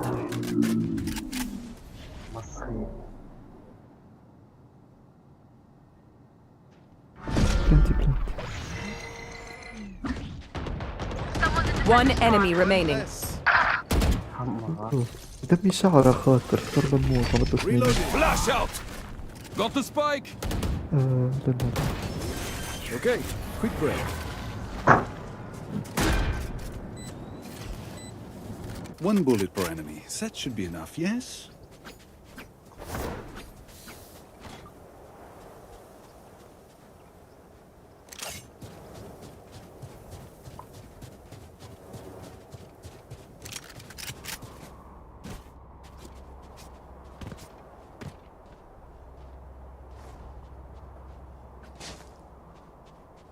Okay, start fresh. Hi! I'm pissed! Coops? Cover going out. Concussing! Cutting their vision. Still inside. Cover going out. Reloading. Sight.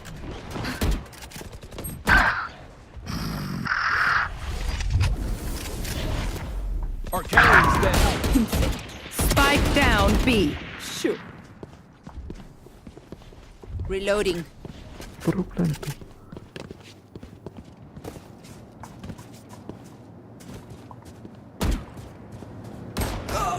Last player standing. You will not kill my ally! Blinding!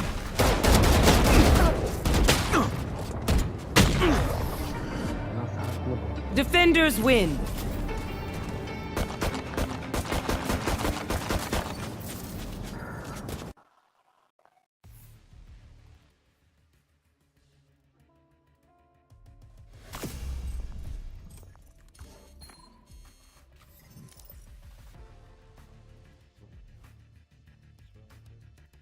صباح الخير.